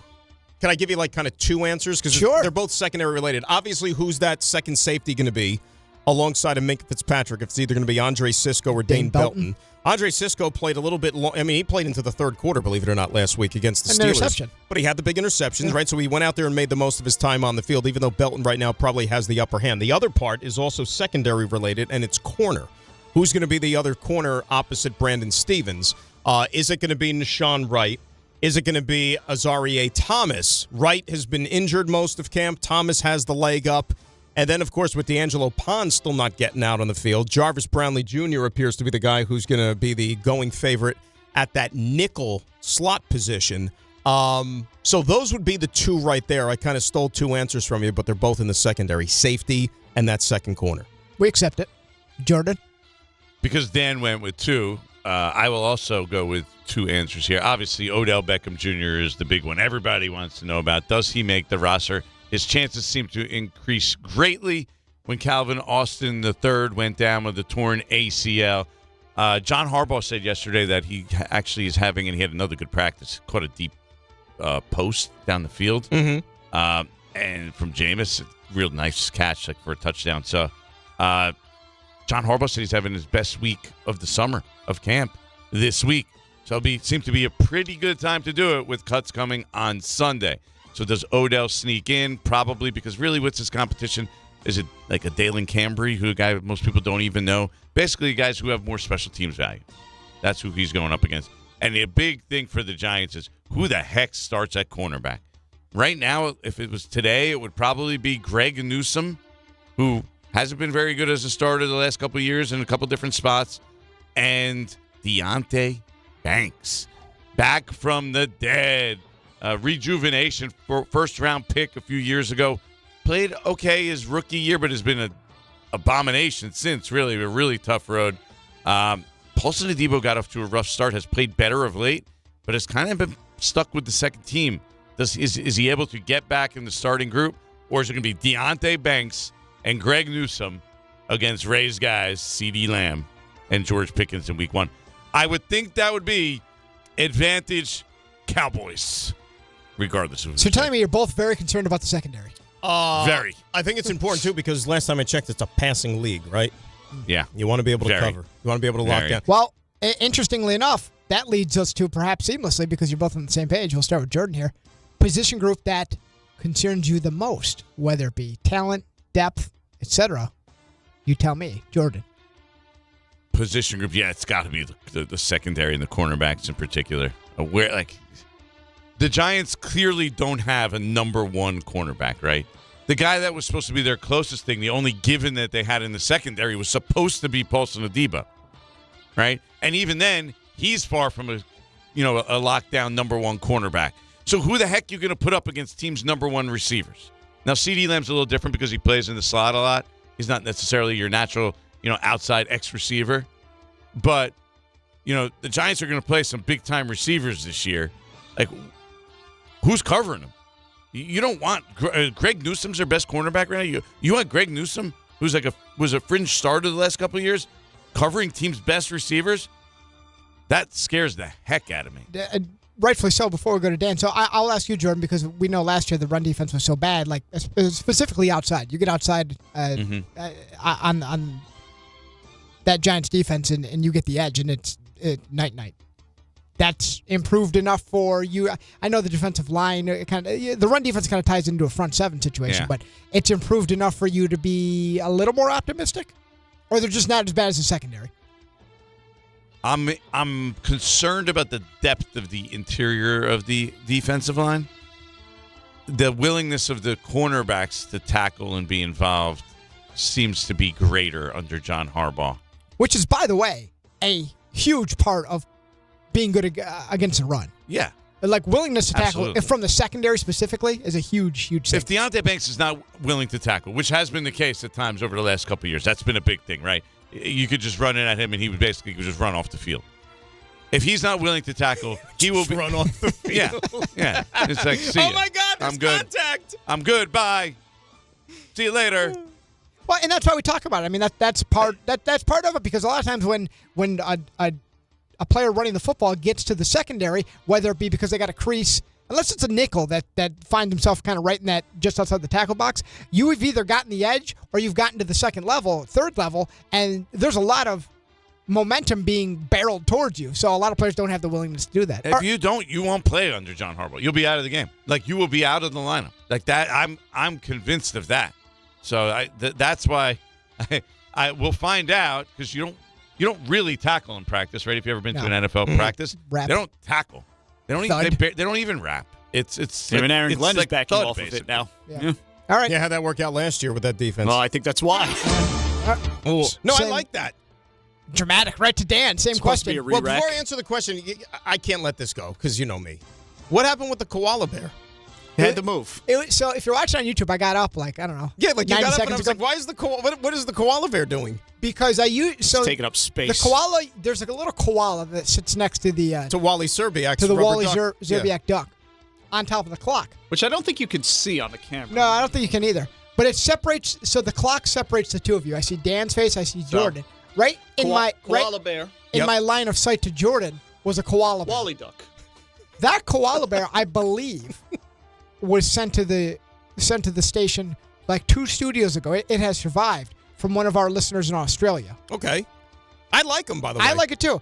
But the koala was in my direct line of sight to Jordan, so now I can have like direct eye-to-eye contact. Whereas before, I can only see like half his head because there's a koala in the way. You know what's so funny? Like people that maybe aren't watching the simulcast right now on YouTube, like they think like there's maybe like a life-size koala bear that's sitting on top of a clock. The koala, if you take your 2 fingers and put them maybe like 2 inches apart, like that's the size of the koala bear. Position group most concerned. I'm going to echo what Jordan was saying, the corner, right? I mean, there's battles going on, like I said, but I think that there is a distinct concern because, I mean, look, if Brandon Stevens is your number 1 corner, and he's a veteran, he's a respected veteran, he'll do a nice job, but then like when you have all these question marks as to who's going to be the number 2 and that people haven't locked that position or that job down, I think that is a cause for concern. Now, what's going to alleviate some of that? If this pass rush is able to get home this year, like you would expect, with the way David Bailey has been playing and the other, Will McDonald on the edge, this defensive line that has been newly retooled, they should be able to get home a lot better, which means less responsibility on the DBs. Can I give you like a 1A or a 1B or something? How about depth concerns, backup positions, offensive line, linebacker? Those two. So I have to point out the obvious before we move on. Yeah. You didn't mention quarterback. Did not mention quarterback. Not as big a concern as it's being made out to be? Nope. Not to me. Interesting. I don't like people. Like I said, I don't know, and they could believe whatever they want to believe, and we'll start to get our answers for real when the season starts. But I've never been a proponent for a second about Geno Smith and the struggles he had last year with the Vegas Raiders as if it was a reflection on him. That was such a horrendous operation that Tom Brady would have struggled in that environment last year. If they have to get to the backup, though, that will. Because he's never played before. That'll go poorly. Absolutely. A mid-round rookie will go poorly. Alrighty, next. And Dan, we start with you. Player that has opened the most eyes in camp in a positive way. I think David Bailey's the obvious, right? I mean, because John's already got him in the Hall of Fame. Yeah. Right. I know he's the number 2 pick overall, but I mean, like this, he has the trophy for Rookie of the Year already, right? They started to etch his name. Yeah, a little bit, little etching. I think the D is already done. David Bailey, number 1. Can I just give you a few? I'll rattle off a few. Yeah. Armand Membu taking another step. I mean, he was very good last year as a rookie. Now he can vault himself into you're talking top right tackles in the NFL if he continues on this by the end of the season. And I'll give you a third guy who's primed for a breakout season.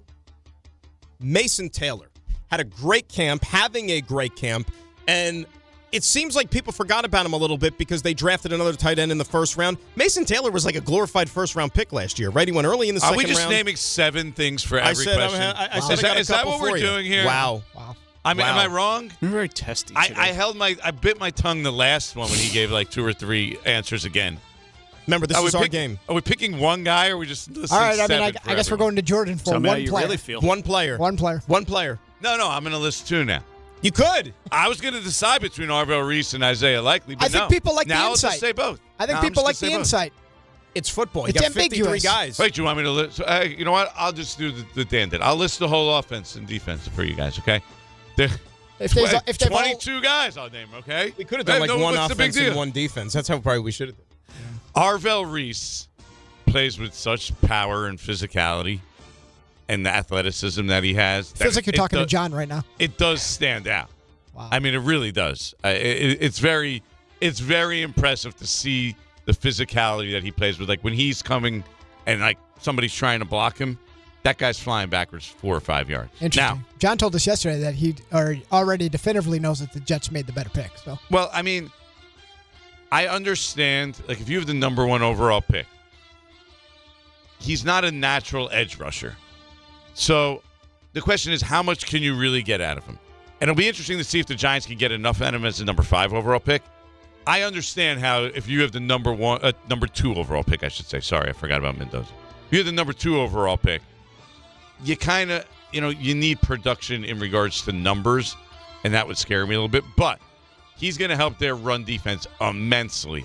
Him and Tremaine Edmonds in the middle, the size there, the physicality that they play with, that is their main solution for the run defense.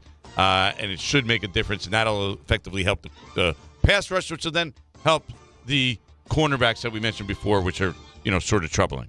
Like the knee bone is connected to the thigh bone, and it goes around. And then Jaxson Dart's favorite target, by far, not even close this summer, has been Isaiah Likely. If you told me he played all 17 games, I'd tell you he's going to catch 70-plus passes. Speaking to fantasy owners, it feels like. Yeah, I am. Alrighty, and that leads us, Jordan, we'll stick with you. So the position group of the greatest strength for the Giants. Yeah, the edge rusher group and the outside linebackers. I mean, that's where the Giants thrive right there. The offensive line is pretty good this year, but Brian Burns, Abdul Carter, throwing Kayvon Thibodeau, who's a starter in the league as a backup. I mean, that's a really good position group for the Giants. But because I'm just following Dan's lead here, inside linebacker too. I mentioned Tremaine Edmonds and Arvell Reese. Micah McFadden's a starting caliber player, a guy who's going to be a starting player probably again next year. I missed him last year. When he signs a deal. Yeah, they were terrible at that spot. He's not great, but he's a starter in this league. And so you have 3 starters as inside linebackers. That's a good spot to be in. Dan? I know a lot of it is going to be contingent upon, obviously, the performance of the quarterback, but I'm bullish on this wide receiver group. I really and truly am. I mean, we know what Garrett Wilson is. Adonai Mitchell is, I could have thrown him in the conversation to be, one of these breakout players this year. I think he's really going to thrive with his first full year with this team. Omar Cooper, is a first-round pick. He will get going here at some point. He's kind of, it's been a little bit of an adjustment for him, and the fact that Isaiah Williams is now I've been reading a ton about him. You know what I'm saying? Like, he was the team MVP last year. You know that he's got ability in special teams, but now that he's finding a role in this offense, quarterback can stay upright. He's got weapons to deliver the football to, so I like the wide receivers. It's surprising to hear that because from the outside looking in, there's one proven player and a bunch of question marks. Correct. Yeah. But, like I said, they've had good camps. That group has been very, very good. This is why you tune in right now to That's right. 5 questions. And finally, the grand finale. Over-unders. Which way you going? For the New York Jets, Dan, we'll begin with you. 5.5 wins. Over. Ooh, that was quick. Over. I was talking to you before the show, and you are much more optimistic than... So, like, we were talking about the mock draft that Jordan Reed put out, and we mentioned it, like he has C.J. Carr from Notre Dame going to the Jets, but I found it more interesting he has the Jets, not with one of their inherited picks, the actual Jets picking 3rd overall, and you said that was...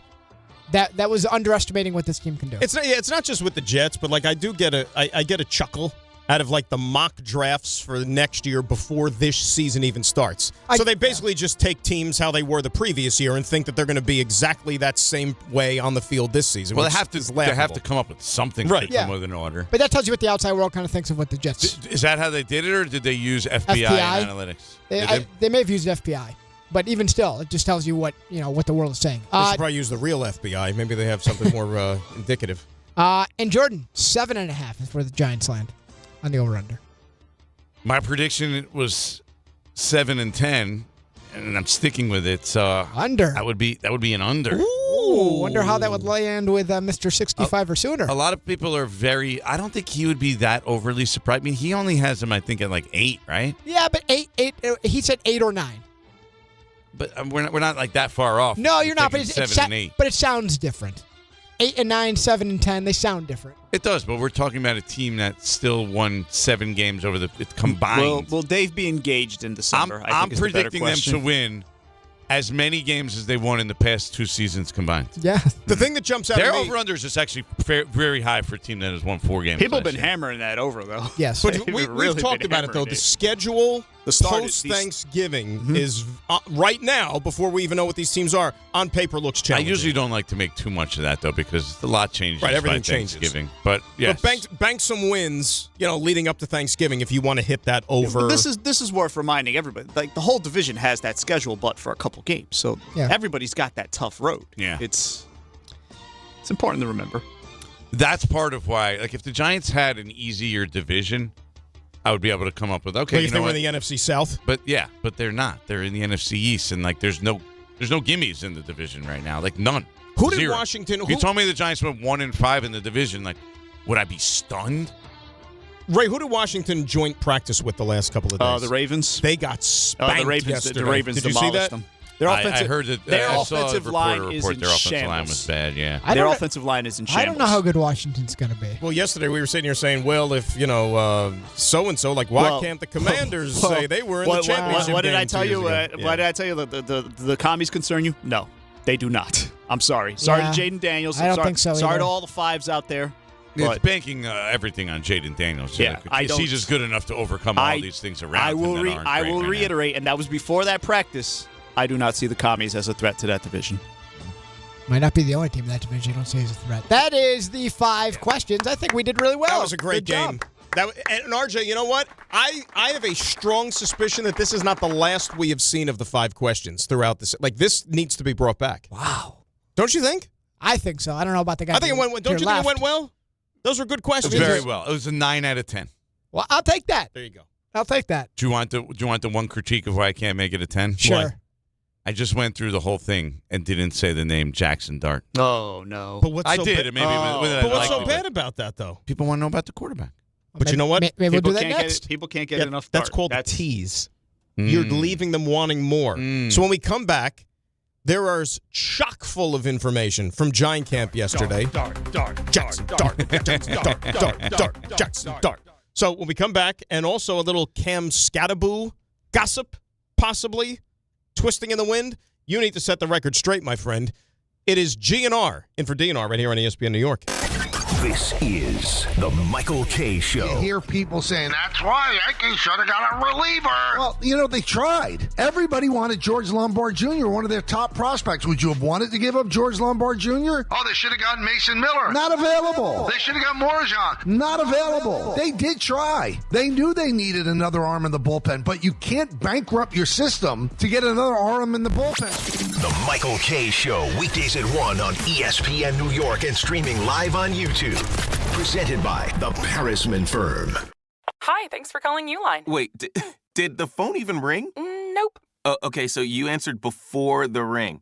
But now you're going to put me on hold, right? We don't do that here. We're real people answering the phone, ready to help with your order when you are.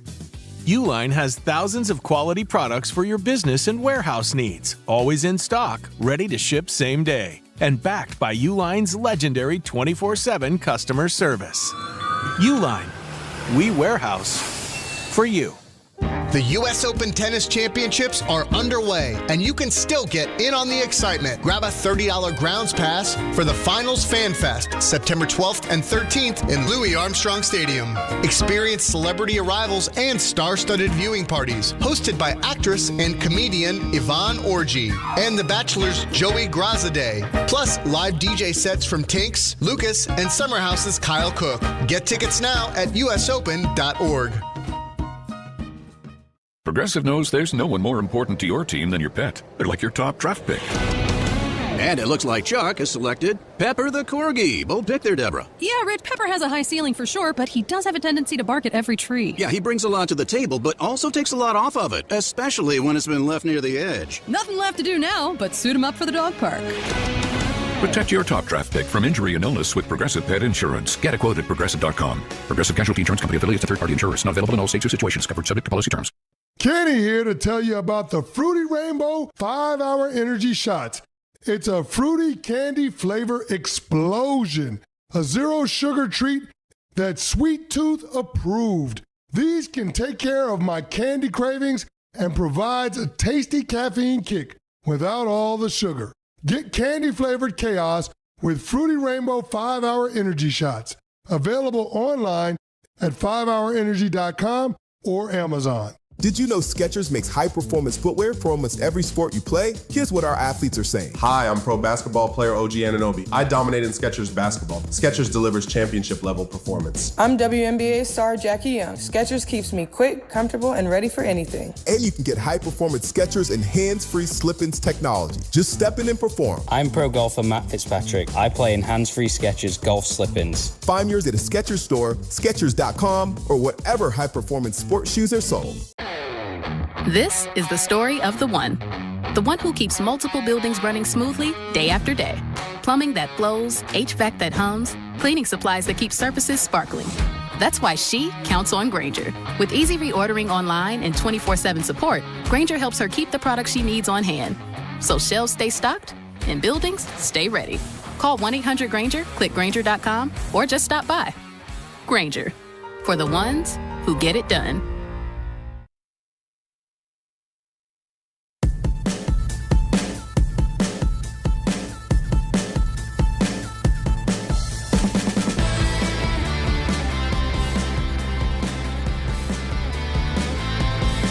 All right, GNR in for DNR on ESPN New York at 800-919-3776.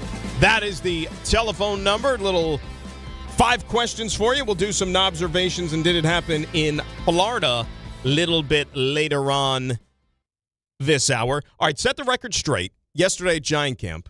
First, let's get to the Cam Skattebo stuff. Set the scene. What exactly happened? The fallout from it. And where we stand right now. Giants are running something like a 2-minute drill. Right.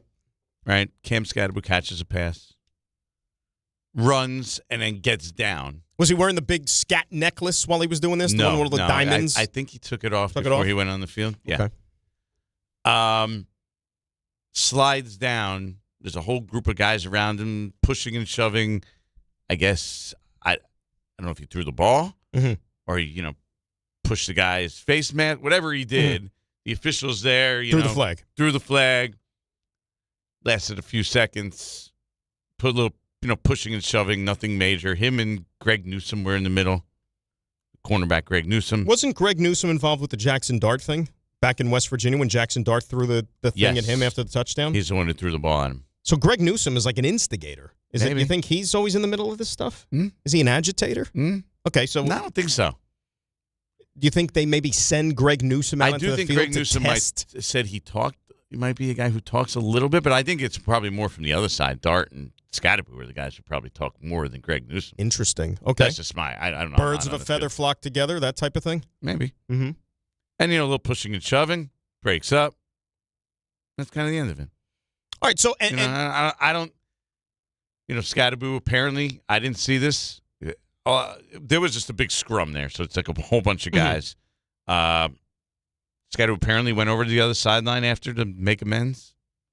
Kumbaya. Shook hands with Newsome. I don't know if it's kumbaya, but No, but I think that's a good thing. I don't think it's a crazy thing. They weren't throwing haymakers. It didn't last for like 5 minutes. It was on the scale of training camp scuffles, 3.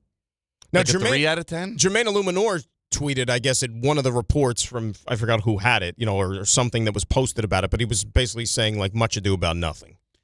I bet there's some guys that didn't even know, like, much was going on. That it happened. Yeah, like, it's just a little something after a play and just move to the next one. But the fact that they threw the flag, though, is a good thing. Like, remember you and I, when the Jaxson Dart thing happened, I said that was great. Comments afterwards stood out. Like, that validates that it ticked him off, right? Speaking of those comments. What's that? Well, I mean, Scott's great. He does bring a lot of energy, but he did get a 15-yard penalty at the end of practice. Did you notice that? So that's not infectious. Well, it is infectious, actually. Infectious in the bad way, right? Like infectious disease type of thing, We don't want that. So we want it to be directed in a positive way. Like measles. You don't want to be an infectious disease. No, you don't want that. Yeah. So obviously John Harbaugh is not, and that's his thing. He's not he doesn't like this kind of stuff in practice. Like he'll penalize the team, like even in practice. Like if you get in a scuffle, which is great. Like whoever starts it, whoever throws the ball, he'll get ticked off and he'll penalize the offense. I think that was the last play they ran, though, if I remember right. Might have kicked. I'm not sure. I guess I don't. It's hard to tell. Sometimes they just end drills. Sometimes, yeah. They're only running 6 plays. Like you don't really know, but that just happened to be the end of the drill for whatever reason. And the other storyline, obviously, from camp is... But real quick, not the first time Skattebo has gotten into it with some defensive players. That part of it is true. He definitely at times is on the sideline yelling back and forth to guys. On this team, not even talking about opponents. Yeah, We're just talking about practice. This team. Like he's a loud, vociferous guy, as you can imagine. Do you think that wears? And do you think that has... I don't want to use the word division. Maybe that's a little strong, but do you think that from the other side of the ball's perspective that they're kind of like, who the hell's this guy? He's played 8 games in the NFL, and he's throughout talking the length of a training camp in general, I think that's the kind of guy that you're going to have enough with, like him yelling on the sideline, about just telling, yelling out to Odell, like before the play, smoke this guy, smoke, right. Like stuff like that. Like you're practicing against your team for, what are we at now, 4 weeks? Feels like it's 4 months. 4 weeks. The way it's about 4 weeks. Camp's been going. 4 weeks, and that guy can probably get on your nerves a little bit. No? Interesting. I'm curious to see if that unfolds in any way in particular once we get through the regular season. You don't practice like that during the season, though, so it kind of does change, and you're all on the same team at that point. No, right now, the way training camp is in general, this, it's very much defense versus offense. Right? It's like almost as if they're 2 different teams most of the time. Right. And then they have to come together and be a team at other times. So I do feel like there is that element of training camp a little bit. All right, let's get a quick break in. 800-919-3776. The football calls are lining up. We're going to get to those on the other side. Plus, I do want to hear about the latest on one wide receiver that is a fan favorite for the New York Football Giants who continues to possibly put himself in position to nail down a roster spot. We get to that next. It's GNR and for DNR on ESPN New York. Good Karma Sports is proud to be an equal opportunity employer, providing equal employment, development, and advancement opportunities to all teammates and applicants. To learn more about careers with Good Karma Sports, please send an email to talentacquisition@goodkarmasports.com. That's talentacquisition@goodkarmasports.com. Hey, it's Michael Kidd. Not sleeping? Well, it could be your mattress. At PC Richard & Son, they don't just sell you a mattress. Their experts use a 4-step mattress fitting process so that your new bed fits you perfectly. They guarantee it. And in-home delivery on any mattress $399 and up, it's free. Come in for a complimentary mattress consultation and get a free travel neck pillow, no purchase required. So do what I do and get to PC Richard & Son today for your new mattress. Free delivery excludes Manhattan. Progressive knows there's no one more important to your team than your pet. They're like your top draft pick. And it looks like Chuck has selected Pepper the Corgi. Bold pick there, Deborah. Yeah, Rich, Pepper has a high ceiling for sure, but he does have a tendency to bark at every tree. Yeah, he brings a lot to the table, but also takes a lot off of it, especially when it's been left near the edge. Nothing left to do now but suit him up for the dog park. Protect your top draft pick from injury and illness with Progressive Pet Insurance. Get a quote at Progressive.com. Progressive Casualty Insurance Company affiliates and third-party insurers. Not available in all states or situations. Covered subject to policy terms. Kenny here to tell you about the Fruity Rainbow 5-Hour Energy Shots. It's a fruity candy flavor explosion. A zero-sugar treat that's Sweet Tooth approved. These can take care of my candy cravings and provides a tasty caffeine kick without all the sugar. Get candy-flavored chaos with Fruity Rainbow 5-Hour Energy Shots. Available online at 5hourenergy.com or Amazon. Hey, it's Kirk Herbstreit. When it's game time, you need a good playbook, especially in the kitchen. Because when a crowd wants wings, fresh pizza, and mouthwatering sliders, you better have options in your kitchen. With Frigidaire Range, you get over 15 cooking modes, including stone-baked pizza, air fry, and air sous vide. Your game time MVP combo built right into your oven. Available at the Home Depot. How doers get more done. Less than 4 in 10 kids aged 6 through 12 are playing sports regularly. 4 in 10 kids? Let it sink in. Just 4 in 10 kids. ESPN is building a nationwide coalition powered by Disney called Take Back Sports, with the purpose of training more coaches, expanding access, and creating community-driven sports programming that puts kids and fun first. We're working on that story. We hope you'll join us. Visit takebacksports.org to learn more. Congratulations, New York. The Knicks did it. Through battle after battle, they dominated to become this year's NBA champions. Day in and day out, the hard work paid off, and you were there every step of the way. Enjoy the crown. Own it, because this year is your year. A part of your legacy that will never be forgotten. So celebrate this moment, show your pride, and shop the largest selection of official NBA gear at NBAstore.com. A Fanatics experience. ESPN New York and MSG Network are joining forces. Big news, Jazz Hands. Start your mornings with DiPietro and Rothenberg, live on the MSG Network. Then stick around for Don, Hahn, and Rosenberg, live on MSG every afternoon. We are beyond excited to start simulcasting on MSG Networks. So think about this for a quick second. You got us in the morning 6 to 10. You got our afternoon show 3 to 7. And then right after that, you're talking Knicks, you're talking Rangers. Yo, yeah. You wake up, you pop it on again, and there we are, waiting for you. Good morning. ESPN New York and MSG Network, together like never before. It all starts Tuesday, September 8th.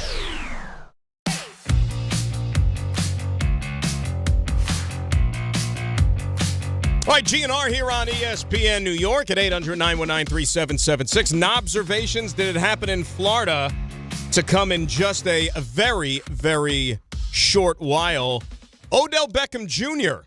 continues to ball out, continues to show out, and John Harbaugh certainly is noticing. I think Odell's had a good camp. I would say his best week of camp has come this week. He's looked good and made numerous plays, and just like you saw, even today, made numerous plays, so he's doing well. We talked about it yesterday with the Calvin Austin injury, unfortunately. That certainly opens the door for a guy like Odell to maybe get one of these roster spots, and I guess yesterday was another day that didn't necessarily deter from that possibility, right?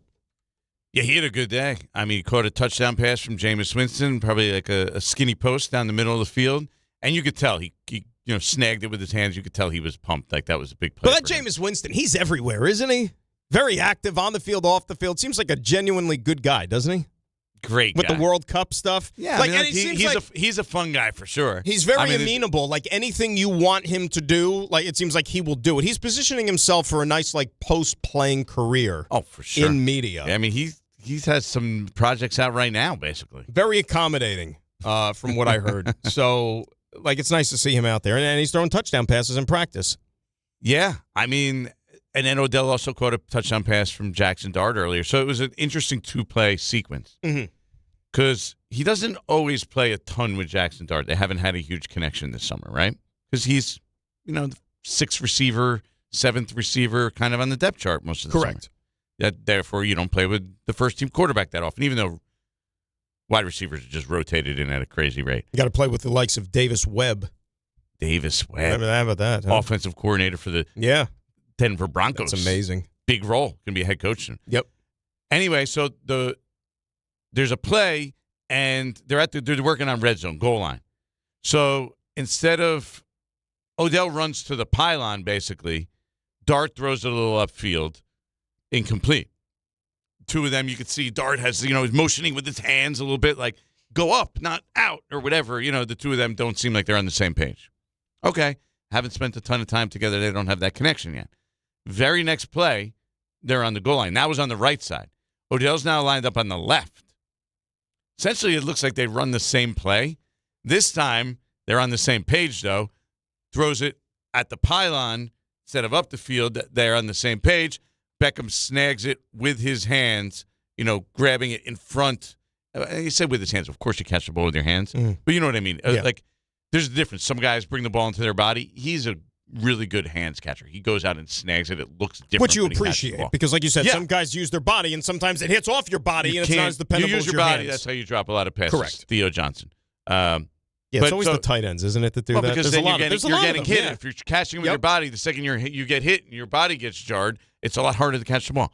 But a nice hands catch from Beckham in front, reaches out, snags it in front of Deonte Banks for a touchdown. So I thought it was very interesting. Not only is he getting time with Jaxson Dart there, but they got a chance to sort of, all right, you guys screwed that up. Let's do it again. Flip the other side so that maybe the other cornerback wasn't paying as close attention. Boom, completion, touchdown. So those are the kind of things that make John Harbaugh say he's having his best week of camp. 2 days in a row, a lot of passes. He's now a front runner for a roster spot. It's incredible. It really is the arc that this guy's been on here since signing, and you kind of. Part of me, I got to be honest, and maybe a lot of other people too. Like when the move was made, you kind of thought it was more like just throwing him a bone, steeped in nostalgia, maybe a little bit. You know what I mean? Like, let's put it this way: if Odell never had any history with the Giants, that's not a guy they're gonna like. The Tennessee Titans weren't going to sign Odell if he has no connection to the team at this stage of his career. You know what I mean? So I thought there was a little bit of that involved, but to his credit, if he's going to end up nailing one of these spots, more power to him, like really and truly. The other thing that you were saying earlier, and I can't say that I'm surprised or not surprised because I think we're all still trying to figure out this preseason culture and world that we now live in, even though it's been a couple of years. Giant starters are going to play tomorrow, right? We don't know that for sure. It does seem that way. So John Harbaugh was talking about just the way they went through practice yesterday. It seemed like they were setting up to have their starters at least play a little bit. Because if you think about it, they played in the first preseason game, didn't play in the second preseason game. Are you really not going to play your starters for a month before the season? And John Harbaugh said this is a big factor that goes into it. Plus, on top of that, is they're learning a new scheme, new systems. And he's a big believer in physical football. Like, how do you go big physical football if you're not getting any game action? So I kind of am leaning towards the idea that they're probably going to play. Now, the other thing he said that you have to weigh is it worth it if they're playing, 6 or 7 plays? Like, are you really getting enough? Is it worth the risk to have that risk when that's the reward? It's interesting. So it's a fine line they're walking there. And it's interesting, and we don't have any gauge from the Jets side of things yet as to what starters are going to see the field at all tomorrow. You don't seem to think they're going to play very much at all. I don't. I might have a little bit more insight possibly later on this afternoon. But what we've also figured out in the NFL, league-wide, one team or one coach's decision as to who's going to play does not necessarily impact the other. Like for example, let's say the Giants starters do play a little bit. I don't think Aaron Glenn is then going to be inclined to say, well, you know what? They're playing their starters. We might as well throw our guys out there as almost like a goodwill gesture. No. Look at what happened on Sunday night.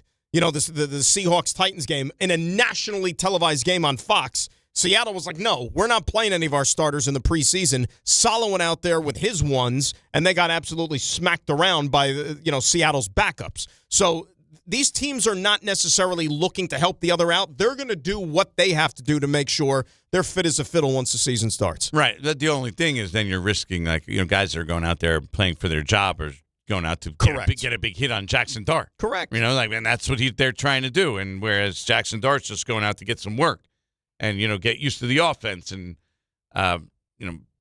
get acclimated to game environment in order to be ready for the opener. which is now what? What date's today? It's probably about August 27th. So we got 4 and 13, 17 days to the opener? 2 weeks from Sunday.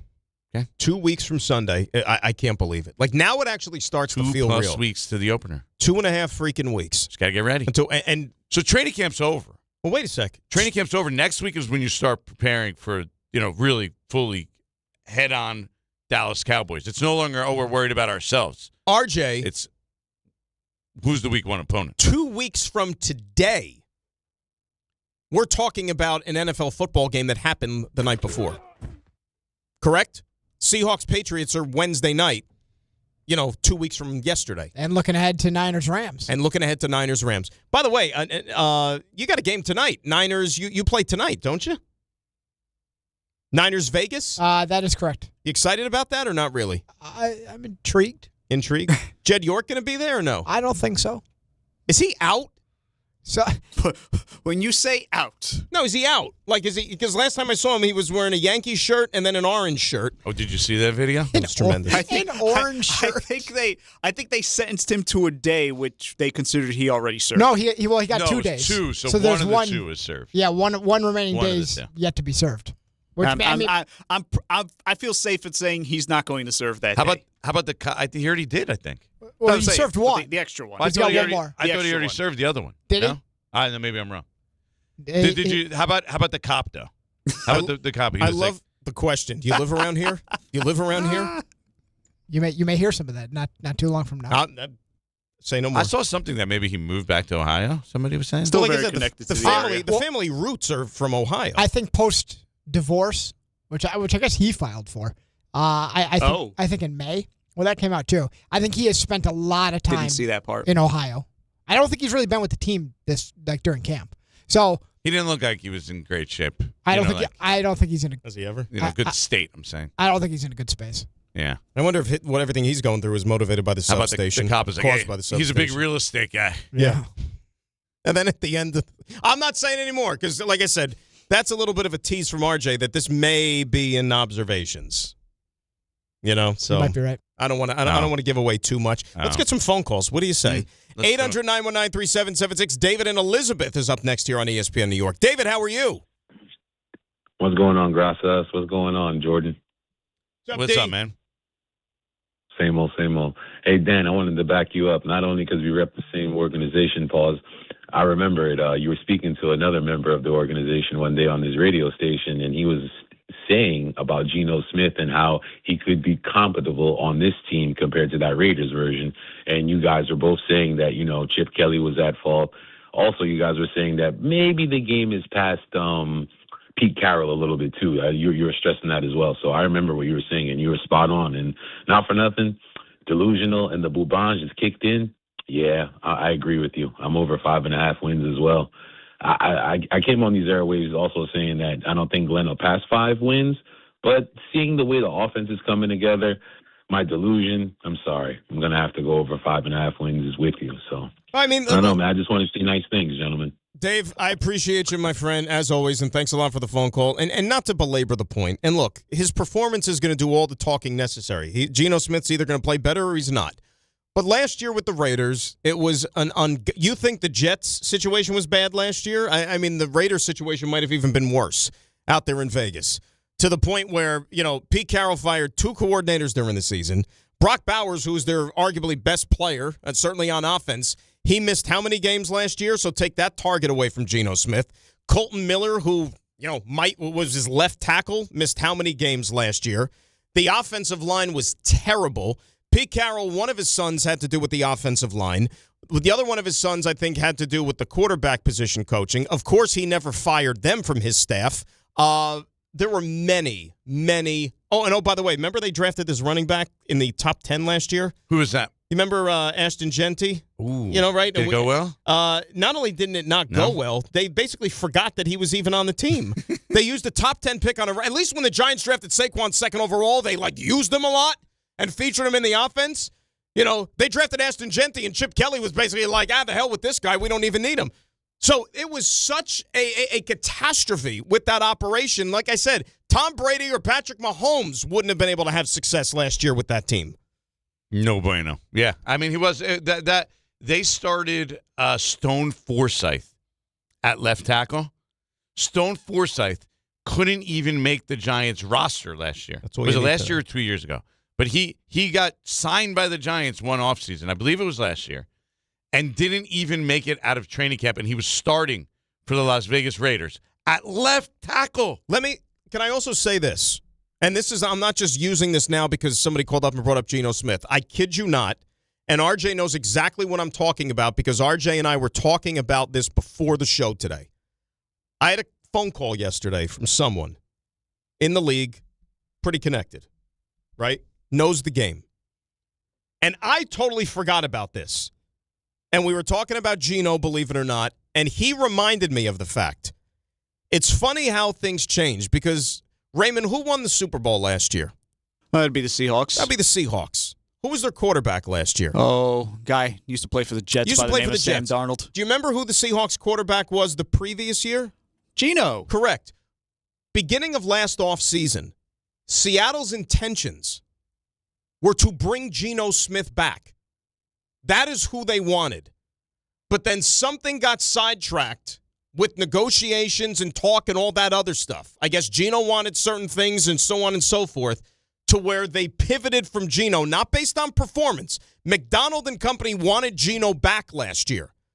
But then when things went sideways, they moved on and shipped him to the Raiders. Obviously, with Pete being there also played a factor. Then they pivoted to Sam Darnold. It's not like they woke up the first day of the offseason in Seattle and said, we're getting Sam Darnold. That's the guy they want.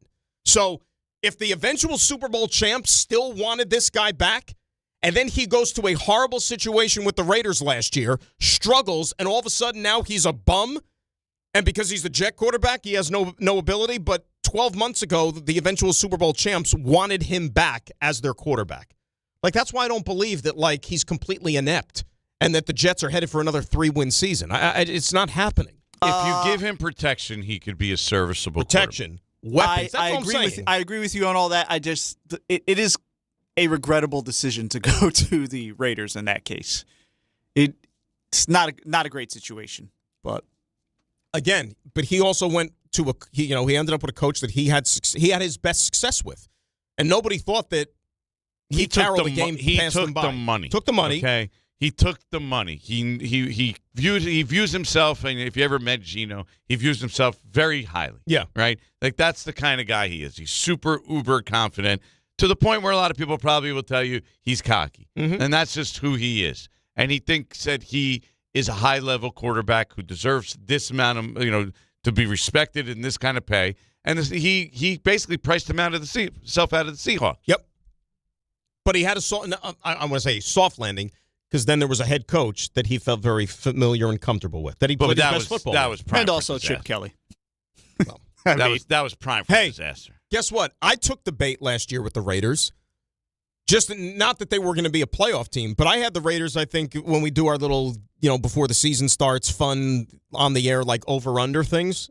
And it wasn't a very high number. I think it might have been only like 5.5. And I said the Raiders, now with Pete Carroll, they are going to be at least a professional, buttoned-up organization. I thought they'd win 6 or 7 games. There was more cracks than you realized. 100%. Forget Chip Kelly for a second. I heard one of the bigger problems was Pete Carroll's son. That's what more than anything. I have heard that too. Didn't I just say that? He had 2 sons on his staff. Yes. But I'm saying more so than even Chip Kelly.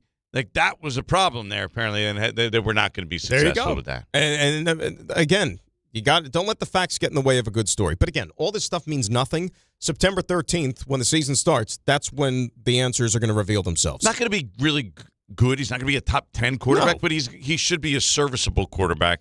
And he shouldn't be to the point where they can't complete passes, which was the case last year. All you're asking for. Most of last year. Again, competent. Most of the last, 5 years for the Jets? Competent would be give him the gold jacket compared to what the quarterback play has been. Ira in Staten Island is up next. He'll tell you as much. Hello, Ira. How are you? Hey, good morning, gentlemen. That segment, by the way, was outstanding. I really, really enjoyed it. Hope it goes forward. See, hey, RJ, Ira, big fan of the 5 questions. How about that? RJ's completely preoccupied right now, I think, doing something. He's got other things. Yeah.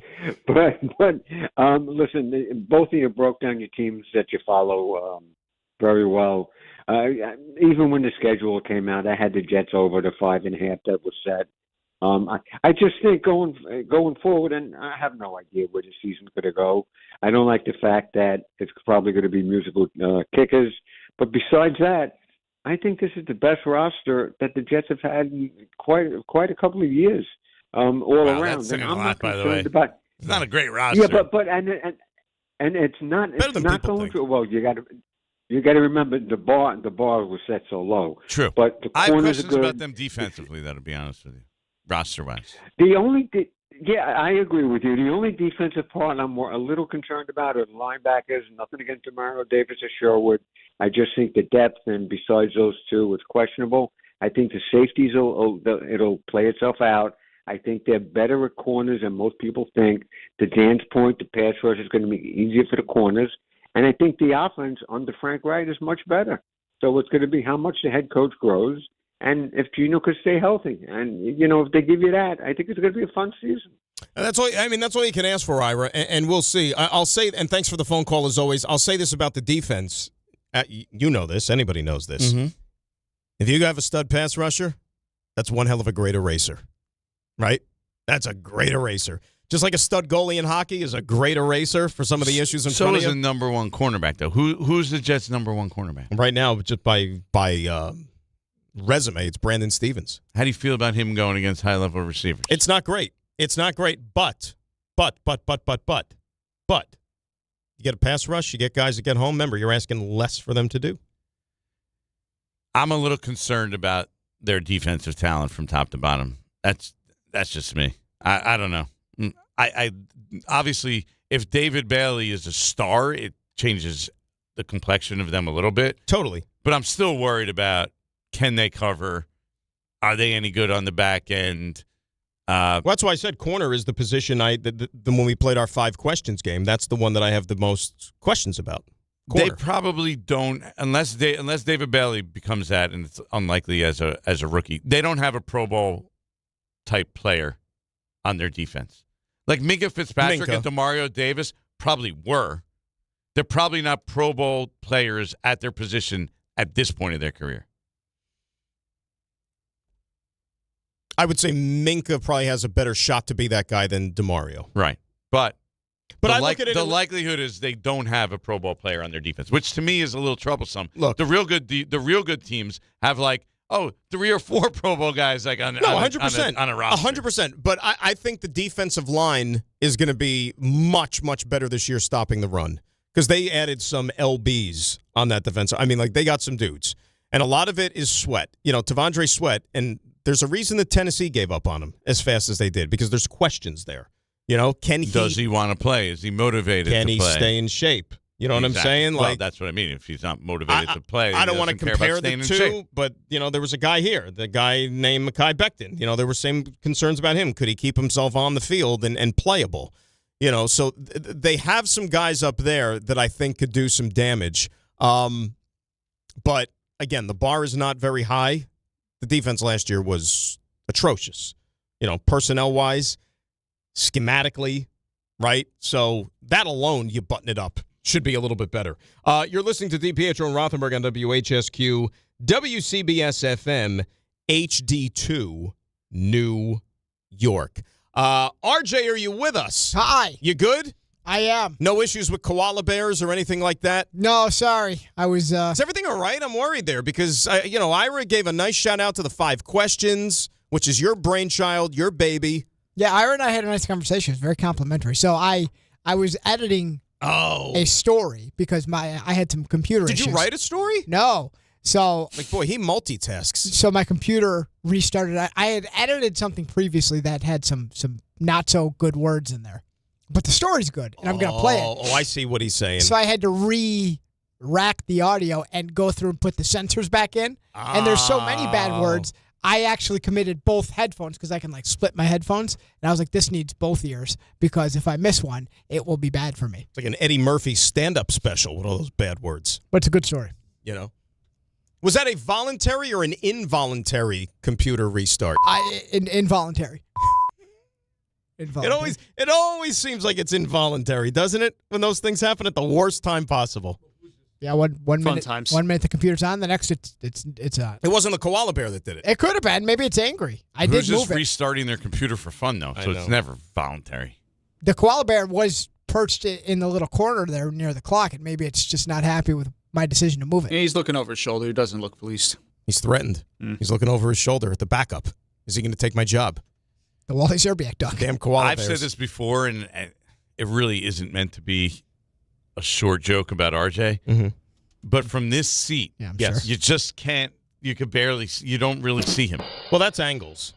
I think that's angles more. That's geometry. Yeah.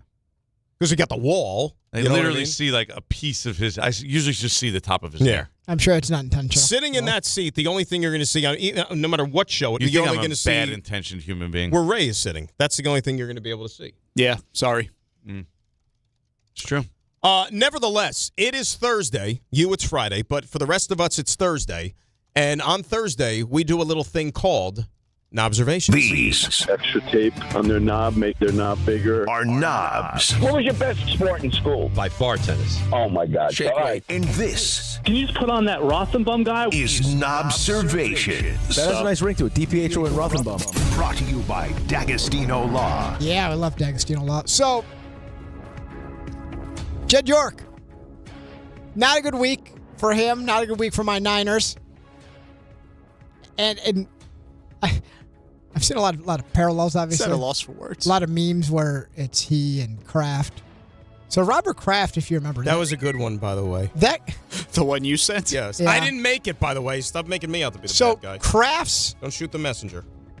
issue, remember, got thrown out because it was deemed improper how Because they. it was the championship game. Well, how they gained the evidence, like the video footage, it was placed inside the place of business, shall I say, and how the footage and audio were obtained was deemed illegal, so the kids got thrown out. By the way, do you remember, you talk about a troll job? Yeah. Remember the Belichick girlfriend? What did they show up to, like, most recently a few months ago, and she was wearing the T-shirt that said Orchids? Yeah. My owner, however, was in the legitimate, as Jordan said, an orange shirt. As Dan said, an orange shirt. That's a jumpsuit to me and you.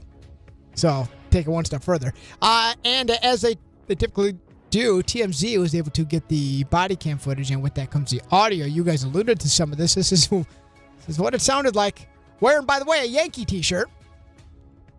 Owner of the Niners, Jed York. Don't move. Don't do anything. Unbuckle slowly. Slowly. Do it. Step out of the car. Get out the car. Put your hands on the car. What are you doing here? Just driving. You meeting anybody? No. No, it's driving. Is this a rental car? Yeah. What are you doing in town? You from here? Yeah. Where are you from? I live in Oregon. Okay. You're just driving around East Palestine? Yeah. Okay. You gotta be in this one. Super easy despite doing a circle here. You got more cash in his wallet, dude. You got cash.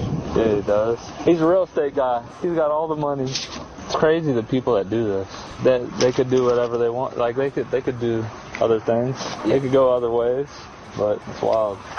Real estate guy. They could do other things, go other ways. What was the was it a Plymouth Voyager he was rocking? Like, what was the rental car? I don't know. I actually tried to see. I couldn't quite see a logo. It looked like some sort of minivan or something. Did say he had a lot of cash, though, right? He did. Did you see it? He had the wallet. He had loose cash. Who carries a lot of cash? I guess if you're going to do Well, that. if you're a maybe. billionaire, I mean, you'd like to think you'd be able to have a nice day at the ATM machine. Why would you carry around cash, though? Hey, cash rules, baby. You don't carry any cash at all?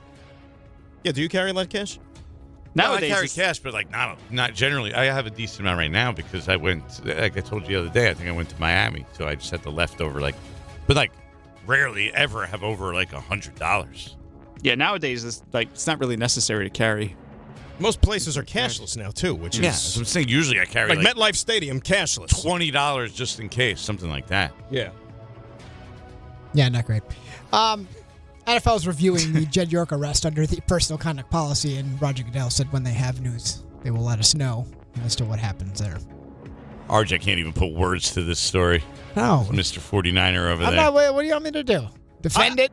No. I'm not. Definitely I'm not piling on. I'm genuinely curious. This is the time to pile on. No, you didn't do it. It's not like it's your fault. But because I think this was only through text yesterday. I don't think I've talked to you about it. Like, does the presence of the Yankee shirt make it any worse or better, like, for you? It makes it feel more personal. Like if you would be, like if you were soliciting prostitution, I don't think it would be personal. But is he? No, but I mean personal to me. It's like it's touching different areas of my interest too, not just the team in the NFL that I root for, but also my baseball team. Oh, he's very well rounded. Well, it's interesting though because he's from Ohio. He owns a team in Silicon Valley. Like, how do you rock a Yankee shirt? And he looks very slumpy. Unless the DeBartolos it looks were like big. 20. It looks like the shirt could be 20+ years old. It just doesn't look good. Were the DeBartolos big Thurman Munson fans? Because he was an Ohio native. It looks right? like one of those knockoff shirts you buy on River Avenue. It really was. You know what, Ray? That is so spot on. Maybe he was out there at the old stadium. He went to his childhood house and took out a shirt that he had from when he was a kid. 1998 champions. That looks like what it could be. One of those 98 World Series. One of those shops next to Billy's, man. That's exactly what it looks like. 98 World Series or like three-peat. I can't speak to his fandom. When did the Yorks take? In 98, was Eddie D still running the show? Like around that time? I think that was around the time that he was right forced out. And then it was John York for a while. Yeah. And then Jed didn't take over until when? Like 2010, somewhere around After there? he like graduated college and stuff. Yeah, he was in his 20s. Crazy. He was like 24. Right around 2000. Yeah, this makes DeBartolo. I mean, what did he show up with, like $400,000 or something in a suitcase? With the this makes that look like we don't even talk about that. It's like a down payment. Something like that. He should have just been like, I was looking to buy a mobile home. I'm into real estate. Jed took over in 2008. Jed was. I mean, he's just driving. The digital receipts or the phone calls probably not. Probably couldn't overcome that. And the Google. Jed was just driving around. You meeting anyone? Nope. Could you imagine what his Google driving? Could you imagine what his Google search looks like? I'd like to not imagine. Oh my God! I got lost. Hey Siri, what's a good time in Ohio? Oh, if you end up there, I can't. Someone needs to pull that. You think? Yeah. So Le'Veon Bell. This is what I was listening to before. He was on the Ball in the Family podcast. So the year he held out.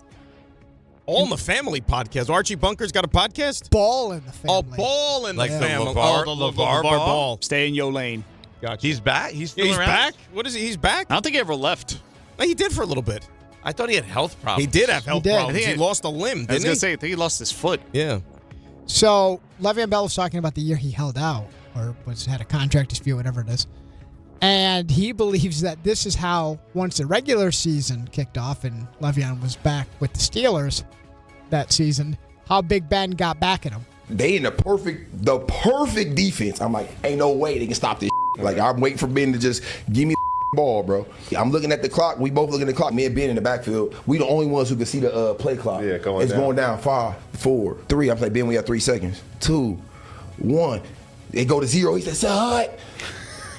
You know the refs come in. They throw the flag. Bo, that's when it hit me like, on purpose, bro. Why? Because they didn't come to camp. I didn't come to camp. Right. He trying to make an example of me, bro. Yeah. He trying to make an example of me, bro. We end up winning the game, but that's why if we playing the Ravens or at that time the Jacksonville Jaguars or something, the Patriots or something, he ain't doing that. Right. Like we gonna win the game. He ain't trying to make an example of me. Like he would. That's how you know what I'm saying. That's how Ben is. But he a baller though. Interesting, if true. Those are pretty great lengths to go to. I'm going back and forth in my head of whether I think it's true or not. It could be a way of teaching somebody a lesson. You're potentially putting your team at risk of not, hurting your team by doing that. Le'Veon's kind of out there, though, yeah, man. It's probably, probably very small portion of truth. I liked him the small, short time he was here. I thought he was a, okay dude. Like, he was pretty much a straight shooter. But, yeah, I don't know. Couldn't tell you. He's had a lot of stories come out since his. Yeah, what was the one like? Well, then he said the thing about Adam Gase. Yeah. Yeah, he's had some issues. The problem is, you do all these podcasts, you're just going to keep saying things, and then gotta fill time. So, decision that has come down regarding college players going to the NFL, being in camp, and then going back to college. There's been a through line with all the major conferences drawn that that's not going to be allowed. So we're done there. So it is now up to schools. Let's call Let's call that school LSU, perhaps. Are you research-gathering institution, by the way. Are you actually going to listen to the rules? So the NFL has reminded their teams that any player signed to an NFL contract that is cut as a free agent, that player can sign with another team, join the NFL, return to college. Like, that's not the NFL's business. Like, you do what you do. And they also inform them any player that returns to college is prohibited with signing with an NFL team that season. So if you cut a guy, he can sign with whoever, obviously, whichever team. But if he goes back to college, then he don't get any ideas of trying to lure him back. Like, the NFL is kind of separating from this a little bit. But Heather Dinich, who we're going to hear from a lot more on this program moving forward. Is that a tease? It could be. So she was on ESPN Radio and discussed. She has a book out, by the way. She does a lot. Yeah, she just has a new book out. If you're LSU, now what? I mean, really, there are three options. You can either fight it out in court, you can walk away from these players, and this is, Will Wade, too, who's got a basketball player who's coming in, or you can break the rules and see what the penalties are. So they've got a couple of options here, but I think at the end of the day, one thing that we can probably be sure of is that legally, this is far from over. So just because the SEC's put out there, and by the way, they waited for the Big Ten to act first. It's a little bit easier that way when you do that. But it's out there that the SEC's prohibited this from happening, as has the NCAA, whatever. But if you're LSU and let's just say you roster this guy, like the guy that was on the Browns, then what? Then what happens? You kick LSU out? We're going to take the wins away later? Like that hasn't happened before? And Lane Kiffin is the right kind of guy for this scenario to be like, yeah, I'll take it as a recommendation. What does Michael Kay say? I'll take it under advisement. Sean McVay had we're going to have to get into course load, too, because that's also ruffled some feathers. Yeah. Sean McVay was asked about some of this, and I think he had the reaction we all had. I don't know enough about it, other than the fact that guys that can be in NFL camps, if it doesn't go down for them, they can go back to college. I mean, I feel like I took a freaking gummy. It's true. I mean, I'm looking at this stuff, I'm like, surely that's not real. But I just try to stay in my lane. But I would say it's very unique and it's very different. It's wild. That's what I would say. It's wild. Yeah, it really is wild. That's the word. I mean, I never thought, like, when the college stuff got crazy, you never thought that it was going to intersect, like, professional sports. Like, professional sports were what they were. But now that there's, like, the joining of the two worlds, like, you talked about it the other day with the basketball with R.J. Lewis. How is this even possible? The dude the dude was, like, playing professional basketball, and now, like, he could go back to college for another payday. Ridiculous. Really is ridiculous. Yeah, there's some problems that need to be sorted out. So, but you know what? I will say, because we've been talking about this for a long time now, we talk about it here, and every show talks about it, but this is like the most absurd thing that I think finally this will give a battery in the back to really resolve some of these issues that college football and college sports are going through right now. The question is, do the players then go to court and get approved and then basically go over the top of the conferences and everything else, and it happens anyway? Well, the NCAA is they're defeated in the court system. Like, all they do is get the NCAA doesn't even exist. Does it even exist anymore? Well, do they have any power? So here's the thing. They're just a name, right? So, but here's the thing, though. So with all the problems they have, maybe this is the crazy thing that finally gets the ball rolling. Like, we have to really put some guardrails on this thing, because it feels like it's off the rails right now. All right, and finally, before we get to DHF, Stephen Kwan, you know him, right? Sure. Baseball player. Had a 5-hit game the other day. Yeah, baseball player. Well, it's interesting you said Having that. a terrible year. So, it's interesting you said that as well. Because going back a couple of weeks, they were playing the White Sox. He plays for the Guardians, it's Kwan. And his average, he was a big average guy. Yep. And that has dropped a little bit because, as some would insinuate, maybe he's having a bad year because he's leaning into the power too much. Launch angles, exit velo, all that good stuff. Launch angles. And this was the White Sox broadcast with Stephen Kwan coming up to bat. Doesn't do himself any favors when he's trying to hit home runs, because maybe in a huge year he'd have 10. That's not enough to take 30, 40 points off your batting average, which is something that will happen when you're not a power hitter but trying to act like one. As Kwan turns on this one, will it stay fair? Yes, the pole. It has been all Cleveland so far here tonight. A solo shot to start the 6th. This is the second home run of the year for Quan. He comes in. That's Steve Stone?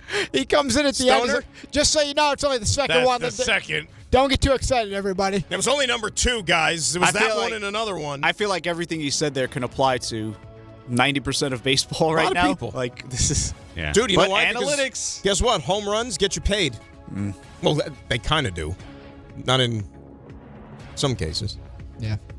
Certainly depends. That's Knobservations, brought to you by D'Agostino Law. 35 years of getting accident victims and Social Security disability clients every dollar they deserve. They have offices in New York. They have offices in New Jersey. They have a telephone that you can call, 1-800-BITE-BACK. That's 1-800-248-3222. D'Agostino Law Bite Back. Oh, that's nice. Raymond. The investigation found he was viewing pornographic material on his personal phone just before the vehicle crash. Did it happen What in your mind makes you think that you should get into the back of a cop car? Because we wanted to ride to the next bar. in Florida? Do I look like a taxi? No. No, alrighty. So... Before you start that, can I just offer one thing from Adam Schefter? Oh, okay. And again, this is just like the world we live in. Okay. The NFL has said that it has reached commercial agreements with 3 sports betting operators ahead of the 2026 season. DraftKings, FanDuel, and Fanatics Betting and Gaming. Fanatics Betting and Gaming. Oh, no. But think about that for a second. They've reached agreement with not 1, not 2, but 3 sports betting affiliates. Brendan Sorsby's punching air right now. I mean, it's incredible. 3? Things that you would never think you would ever read in your lifetime as of just 10, 12 years ago. Not 1. Not 2, but 3. Damn the integrity. Hey. So, person in a place got a big problem on their hands. Their house is on fire. Whoa. Yeah, it's not good. Not good. So, naturally, call 911. Fire department arrives on scene. And they are battling the fire. Had to bring in a couple of trucks. Get the hoses out. And you got to get this thing under control, right? So, nobody was injured in the fire, thank goodness. And everybody's out of the house, but they're trying to get the fire under control. And there's a resident of the home that is being destroyed. And in the time that the firefighters, just doing their job, trying to save lives, put a fire out, this person decides, you know what I'm going to do? I look outside, I see a couple of nice, shiny fire trucks.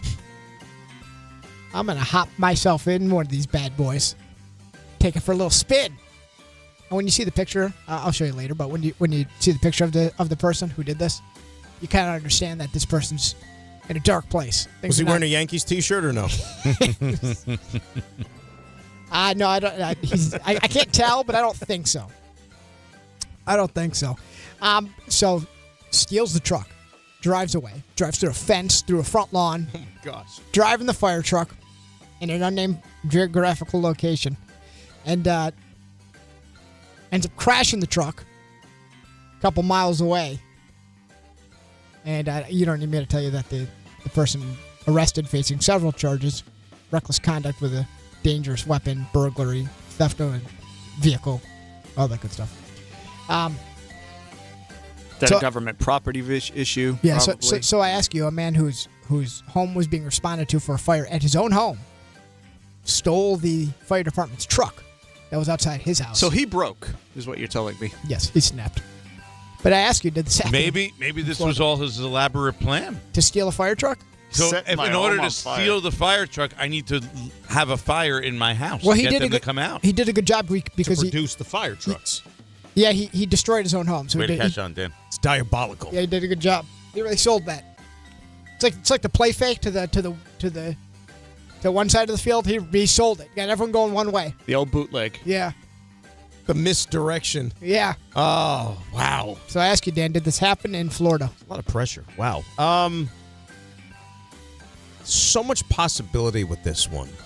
Like, I wouldn't even, and RJ, correct me if I'm wrong, like this could even be something global, like, right? Like international, perhaps? It could be anywhere. You have access to the entire world. Wow. I'm just asking you, did it happen in the...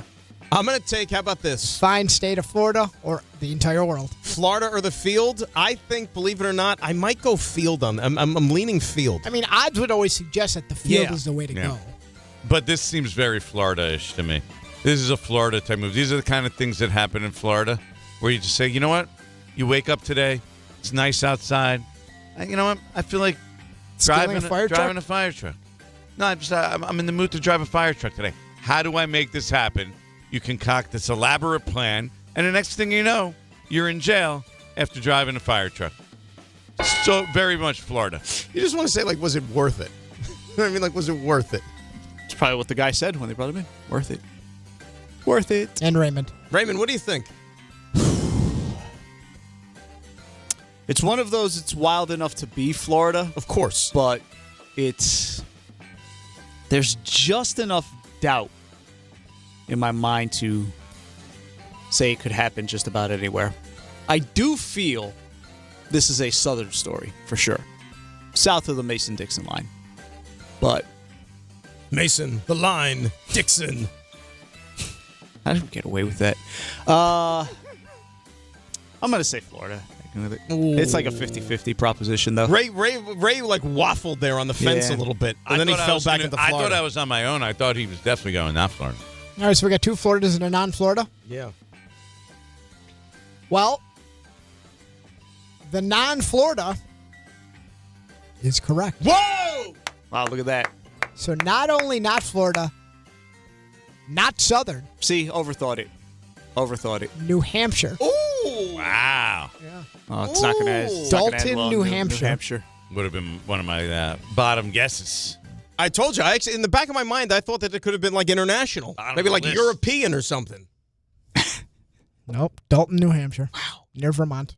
You know what pushed me over to the non-Florida answer also? What's that? For some reason, and I know that RJ hasn't been here consistently each week, right? But like the last... Ray, doesn't it seem like the last... Because obviously you were doing it. 2, 3... me personally, I was on like a Florida streak, it seems like, of at least 2 to 3 weeks. Where the answer was always Florida. So I'm like, you know what? Just for deviation purposes, let's change it up and go non-Florida. And we got a non-Florida. Somebody said that's a Chicago Fire episode.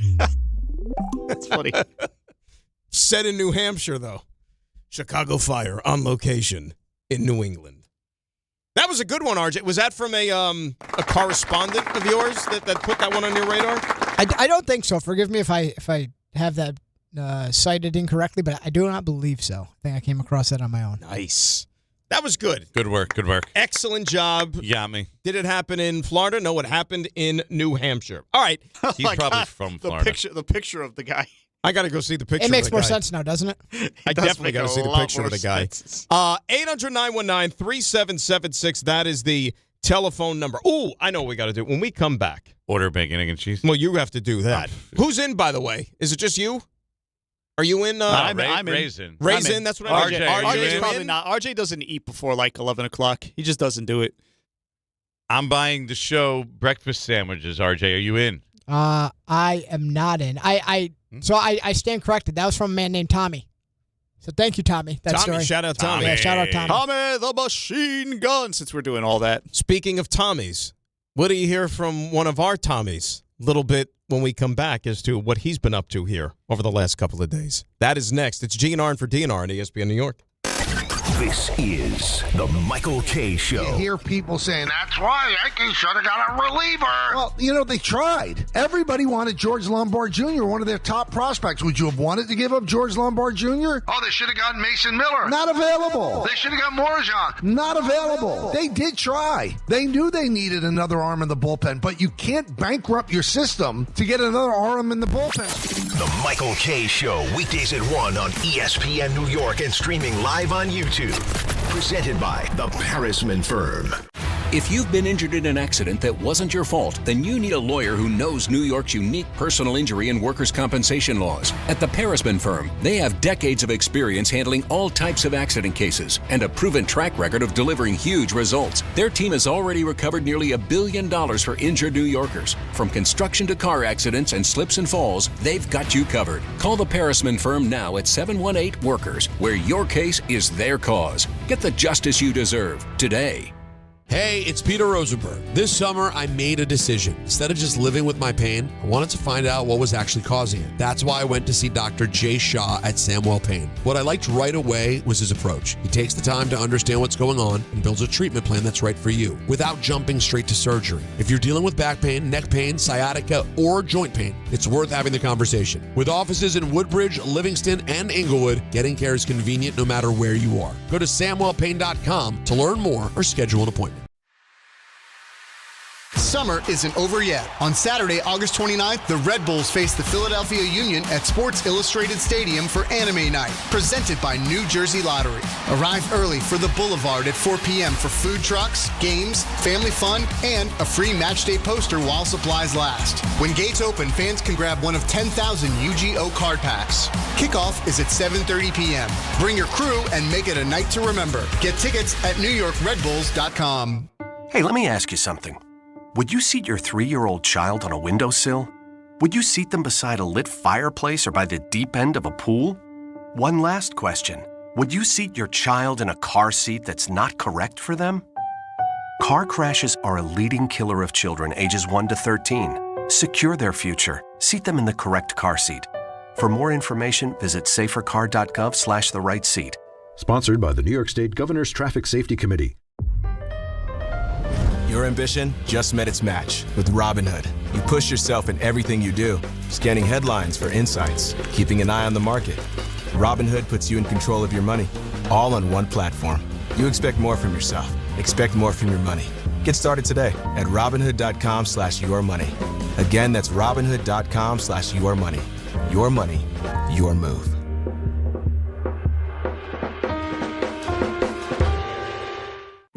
Michelle here. Look, in sports, the best teams know when to make their move. Sherwin-Williams is making theirs with their Labor Day sale. We're talking 35% off paints and stains August 28th through September 9th. You know, I've been looking at these studio walls, and I'm thinking that I wouldn't mind a little more red in here. Get that Cardinal spirit going. Yeah, I like that. Order online, get everything delivered right to your door, or swing by your neighborhood Sherwin-Williams store. Retail sales only. Some exclusions apply. See store for details. Delivery available on qualifying orders.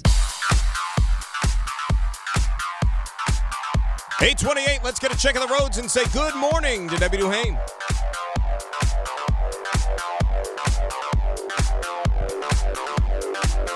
Questions? I have 5 accidents. Let's go out to 78 westbound exit 7, getting out through Hunterdon County. 2 lanes blocked with a collision. New Jersey Turnpike Carlin South exit 9, bad accident there. Westbound BQE at the LIE, a collision. 110 South closed at 109. In East Farmingdale with a serious collision. 8 southbound in Trumbull, accident by exit 5. Sponsored by Dell Technologies. Back to school starts now. Get long-lasting battery life on Dell XPS laptop powered by Series 3 Intel Core, so you can work from anywhere. Now from $699 with exclusive student pricing from $599. 5 PCs built for you at Dell.com/deals. I'm Debbie Duhane, 880 ESPN New York. ESPN New York and MSG Network are joining forces. Big news, Jazz hands. Start your mornings with DiPietro and Rothenberg, live on the MSG Network. Then stick around for Don, Hahn, and Rosenberg, live on MSG every afternoon. We are beyond excited to start simulcasting on MSG Networks. So think about this for a quick second. You got us in the morning 6 to 10. You got our afternoon show 3 to 7. And then right after that, you're talking Knicks, you're talking Rangers. Yo, yeah. You wake up, you pop it on again, and there we are, waiting for you. Good morning. ESPN New York and MSG Network, together like never before. It all starts Tuesday, September 8th.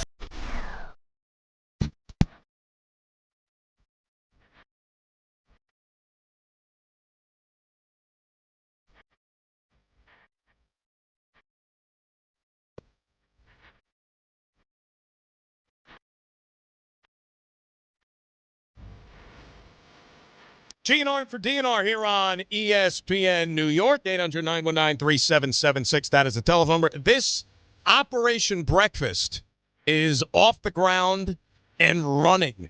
I mean, you talk about gathering followers with each passing minute. What started Is off, John in? John is in. Nice. What started off as like a tiny, like one-man operation is now expanded into like the whole floor. Let's go. How much is this costing you? Like $400? No.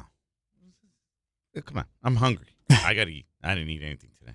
Show's almost over, though. I still got to eat. I got to go get a haircut later. Oh, yeah. Oh, do you know the dilemma today? What time's the haircut? Do you have an appointment? 12:30.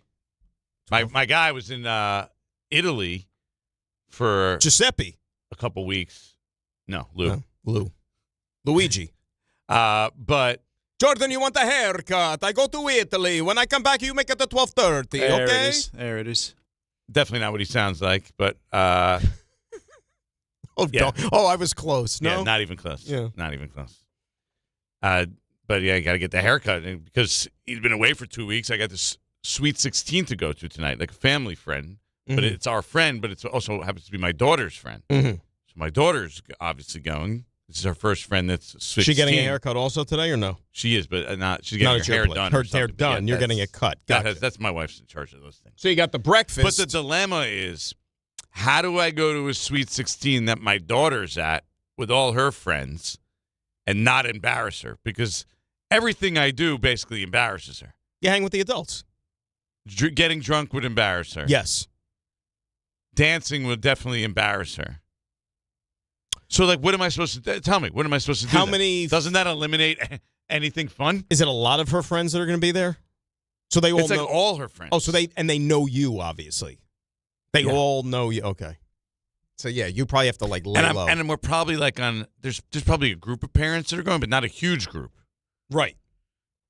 So I just got to stand in the corner and not have fun and do nothing. That's what you got to do. Although you notice how he threw. What's the limit on beverages I can have? That's what I'm saying, Ray. You notice how he threw out the get drunk possibility because he doesn't have to do the show tomorrow. It's been a long week, so he could sleep it off. He could sober up in time for Jets Giants tomorrow night, as if nothing happened at the Sweet 16. I'm learning a lot here. But again, Jordan's buying me a sandwich, so I'll be nice to him.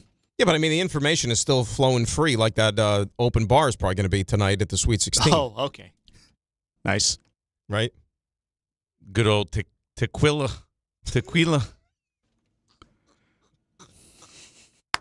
It's a south of the border beverage. Makes you feel funny. What's a good number? Tonight? 6 to 8. Oh my God! What are we talking? Jets over under here? You Are we want to talking? drink some tequila? Let's have tequila together. I think you start with 4 or 5, and then you know what you do? See where it goes. Little 5 questions. Who wants to talk Giants? 5 questions. Giants linebackers. Sure, you guys want to have me on in the morning? How about if you just like go up to her friends, and that's how you embarrass them? Do a little 5 questions Giants style or something like that. You know, the 15-year-old boys though think I'm cool. They do like to ask Giants. That's what you do. You go talk to the 15-year-old boys, and then like that would be embarrassing. Exactly. You think that's going to work? That'll be the most embarrassing thing I could do. Right. But like the 15-year-old boys might think it's cool. Really lean into it. Hold court. Yes. Yes. Just walk up to one of them and be like, "Hey Tucker, what do you think about the Cam Skattebo shenanigans in training camp?" So you guys basically want my daughter to despise me. She probably does anyway. No, she'll forget by true enough. She'll forget by Saturday when she needs your credit card for something. Wow, that's true. Right? That's true. I mean, if you really want to go over the top, right? I mean, if you really want to push the limits, just imagine walking into the group of the 15-year-olds or whatever. What's going on, fellas? You guys see this Jed York story? That'd be a little awkward, you know? Just a tad. But at least amongst the adults, that's got to be part of the conversation later, does it not? I mean, I'm not going to... They'll probably bring it up to you. They're like, hey, this guy covers the NFL. I mean, one of 32 owners gets popped for something like that. It's a talking point. I think you walk in there like you walked in here. You walked in this morning at 5:55, ready to cause, or no, not walked in. You walked in at 5 whatever, but for around 5:55, a switch flipped and you just decided you're going to cause havoc. So I think you do that today. So along those lines, RJ, what you're saying is he walks into the Sweet 16 tonight. Obviously, the person who's turning 16 is going to be there. Imagine he goes up and he's like, "You're only turning 16? You look so much older." Although at that age, though, it's like you want to be considered older, right? No, that would be super, super awkward. No, that's what I'm saying. Yeah. He could be like, "Oh, you look young. You look like you could only be 12 or something like that." What's up, kids? I'm Sigma. Ready to slay? I don't even know what the first thing you said. I don't even know what that means. Sigma? Yeah, what's that mean? I never heard that one. I don't know. You have swag. You're confident. You're ready to go. You're like the guy. Yeah, well, I mean, you kind of are, aren't you? I mean, if you ask my daughter, absolutely not. Are you kidding me? I'm embarrassing and cringy. So you're all going... Everything I do, that's the word. Cringy. You're all so going cringy. together. Dad, stop. Right? You're all going together as a unit to this thing. So, like, she has to be in the car and all that stuff. You got to own this thing. Yeah. You got to own this thing. This could be like... Walking like I own the place? Well, yeah. Listen, I perceive What you... up, boys? I perceive you to be the cool dad, or one of. I mean, if I compare you, she doesn't though. But if I get 10 run-of-the-mill dads, I would think based on profession and you're like you said, you're willing to throw a few back. I feel like I could throw you into just about any circle and you come out okay. So, yeah, I can handle that. Is it against your better instincts? My daughter thinks the exact opposite. Well, of that. but because she's my daughter. It sounds like you're losing that battle no matter what, though. So you may as well have yourself a good time. Yeah, but do I want to make like the rest of the week uncomfortable? I got Giants Jets tomorrow. That kind of embarrassment, like Dan said, will probably cost me a significant amount of money. Will it though? Yeah, you have to buy back. Yeah, you got to buy back that love, that affection. Well, how far in the hole are you now? Like, where are you on the scale? What's your standing like right now? Because if you're already, pretty deep into the ravine anyway. She already has my Apple Pay, so I'm kind of. Oh. I think you kind of done. I think you get your money's worth. I think that apple needs to get a little rotten, if you know what I mean. So maybe she can't abuse it as much. I think you go enjoy yourself. How about this? You're already off tomorrow. You may as well make it worth it. I'm not off tomorrow. I got to work in the afternoon. You're off in the morning. You may as well make it worth your time. They also most of these girls have a soccer scrimmage at 9 a.m. in the morning down by the shore. They got to get on a bus. That bus leaves at 7. They're 15 years old. They could wake up at the butt crack of dawn. They have no problem. They're not going to be. Yeah. They're not going to be throwing tequila shots down tonight either. You don't think that some of the kids try to drink at Sweet 16th? They try to, but they're not going to get away with it, especially with the adult supervision there. I don't think they would do that. You had trouble getting away with things when you were 16 years old? But I'm not going to, for security reasons, I'm not going to disclose the place where this thing is, but I know the place. I don't think that a place like that, I don't think that they're going to be able to get away with something like that as freely as maybe some of them would want to. So it'll be up to you to pick up the slack. Because it's not a monster place. Like, it's not like some ginormous place with like 2-3 floors to where, it's been a long week of work, fellas. I think... Well, yeah, I mean, remember, you've had to deal with the Giants, you had to deal with us. You're talking about the golf course. You're hitting double transfusion. So I expect a solid outing out of you. RJ, look at it this way. If this can have a long-lasting effect on him, if he goes out there tonight, and as you said, like possibly embarrasses yourself, the family name, then they're not even going to be on the invite list moving forward for things like this, and then he can get out of going to such parties that probably he would, in a perfect world, not have to entertain the thought of going to.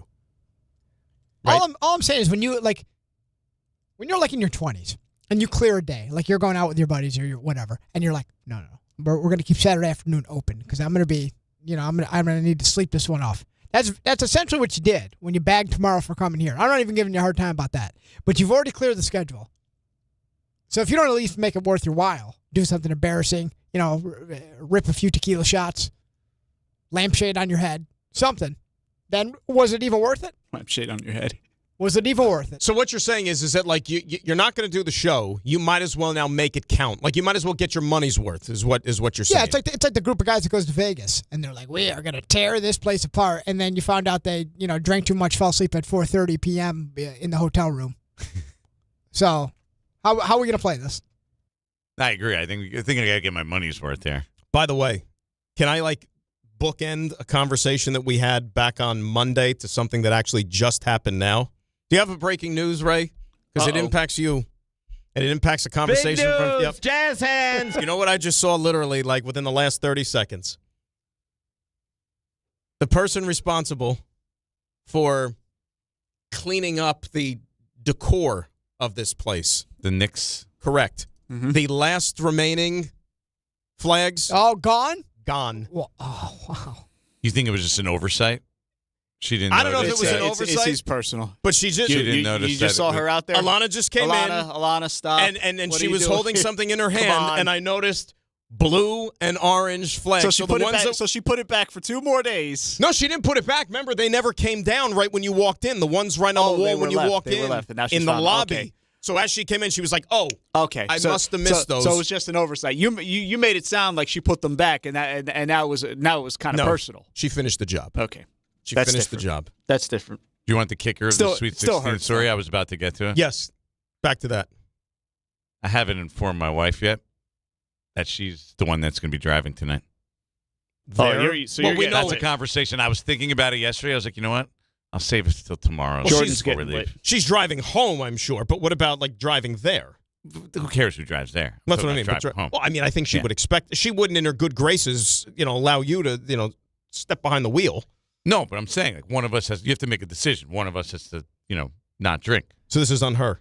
I'm going to inform her later that that's on her. This is furthermore to my point, though, because you have totally cleared the deck now. So think about it, right, RJ? So of all responsibility, you're gonna go I'm gonna sip one, all responsibility. One tequila soda. She knows it's been a long week. He had this concocted since like June. He's ready. I'm not doing the show Friday. Yeah. I'm not driving home from this party on Thursday night. Like, what else? I expect has been already sitting around for like 2.5 months. I expect to see like a TMZ style video of you like streaking down the road after this. I mean, with the way that you're approaching this like it's a bachelor party. It really is. Have we brought that much stress to your life that you need to go out and party all night just to with 15-year-olds? Yeah. Okay. All right. Now that doesn't come across kids well. No. We'll have a scrimmage the next day. Are we that bad to hang out with? No, I am friendly Seems with that way. There's a bunch of parents. There's a group of parents that I'm part of that crew that we're going to be sitting in a corner. You know how many people? Like seriously, and I got to try not to embarrass my daughter the whole night. You know how many people that would crawl to this station, to this studio, to have an opportunity to sit where you're sitting right now for 4 hours tomorrow morning. And he's like, I'm good. I got to go drink the night before. I'm going to get up and go to the soccer scrimmage and then go work in the afternoon, buddy. Again, come on. The work in the afternoon, I'm doing the exact same thing, minus the soccer scrimmage. I'll be at the... We're gonna sit there and we're gonna sing Kumbaya, you and me, tomorrow night. Even though I'm not gonna see you in the morning, I'm gonna see you at night. We'll sit there and we'll have some chicken fingers together in good old media dining. What do you think? Or whatever's on the menu. Yeah, it's no omelet because that's the best. We're not gonna have an omelet. It's a night game. That's the best thing they have there. But it's a night game. It's a night game. John Perrone on X says, and you should have to answer this, Dan. Coolest dad, me, Rick, or Dave? What do you guys think? Well, Rick won a pancake competition in front of his kids, like to defend his honor. He's an ex-athlete. I think that's kind of hard to deal with, no? Yeah, but Ray, are any of his kids old enough to remember him when he played? None of them were born when Rick stopped playing. Yeah, but he's still a professional athlete. I know, but like he was a professional athlete. And I think he said on the air that everybody knows the realization didn't set in until a little bit later. Oh, my dad played professional hockey, and he was pretty good. Yeah, like your kids eventually know that, and all their friends know that. Like, oh yeah, he played hockey back in the day. So cuddle, marry, trash. Me, Dave, or Rick. I mean, the one who was a professional athlete, I mean, he could always throw that card anytime he wants. Damn the results, whatever they might have been. And I'm not just saying him. I'm anybody. You could be, who's the Brian Hudson or whatever could say, I'm a professional athlete. No disrespect. Yeah, if you say you made it to any professional sport, that's pretty cool. So you're gonna have to marry Rick with that one. Dun-dun-dun-dun. Thank you, Ray.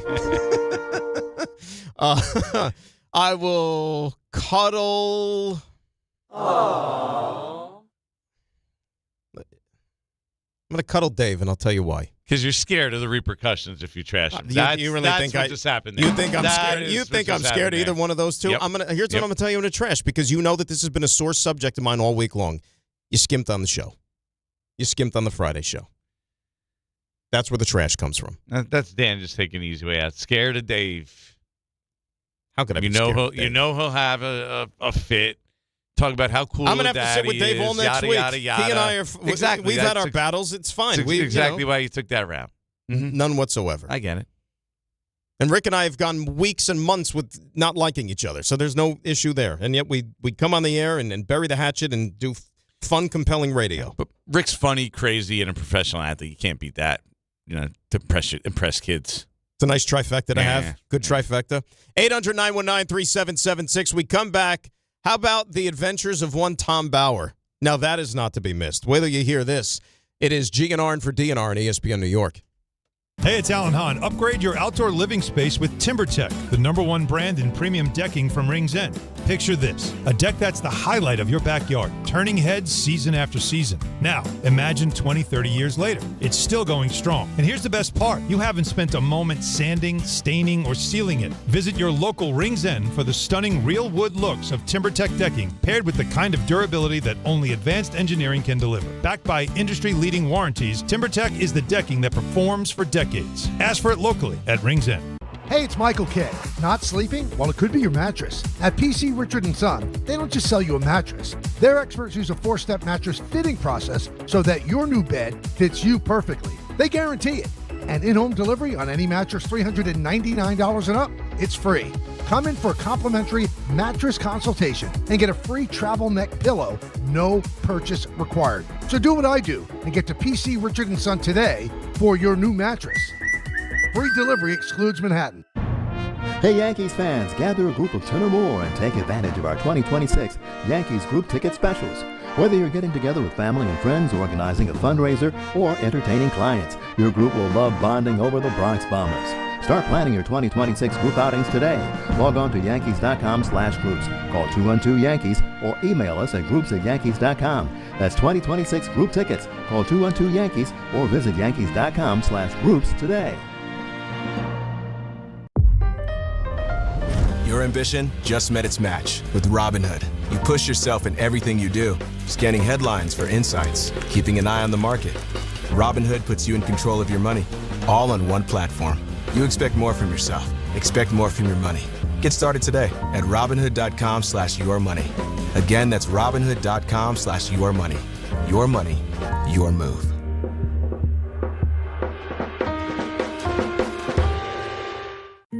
Michelle here. Look, in sports, the best teams know when to make their move. Sherwin-Williams is making theirs with their Labor Day sale. We're talking 35% off paints and stains August 28th through September 9th. You know, I've been looking at these studio walls, and I'm thinking that I wouldn't mind a little more red in here. Get that Cardinal spirit going. Yeah, I like that. Order online, get everything delivered right to your door, or swing by your neighborhood Sherwin-Williams store. Retail sales only. Some exclusions apply. See store for details. Delivery available on qualifying orders. Congratulations, New York. The Knicks did it. Through battle after battle, they dominated to become this year's NBA champions. Day in and day out, the hard work paid off, and you were there every step of the way. Enjoy the crown. Own it, because this year is your year. A part of your legacy that will never be forgotten. So celebrate this moment, show your pride, and shop the largest selection of official NBA gear at NBAstore.com. A Fanatics experience. They built this station from the ground up. And now, for one afternoon, they're back together. Michael Kay and Don LaGreca, the two longest tenured voices in ESPN New York history, reunite for a special 2-hour broadcast celebrating 25 years of ESPN New York. 25 years. Two legends. One conversation you won't want to miss. Thursday, September 3rd from 1 to 3 p.m. right here on ESPN New York and streaming live on the ESPN New York YouTube channel.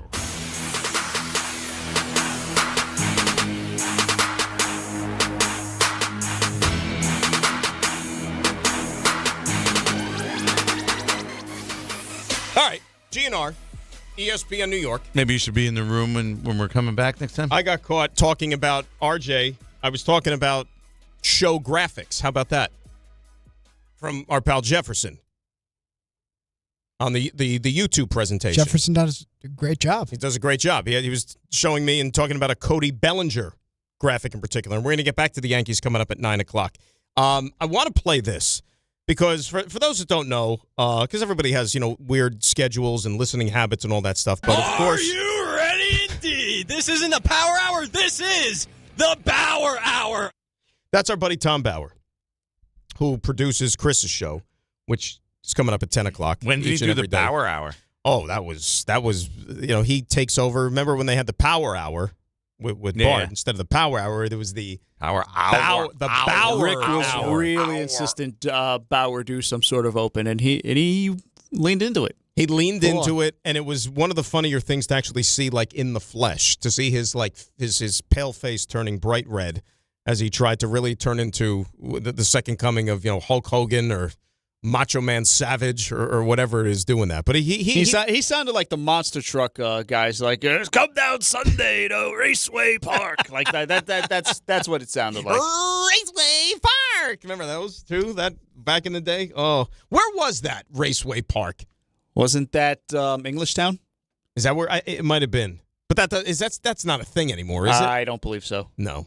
See, the good old days. So, make a long story short, Tom is on vacation this week. This was a planned vacation, like orchestrated or whatever.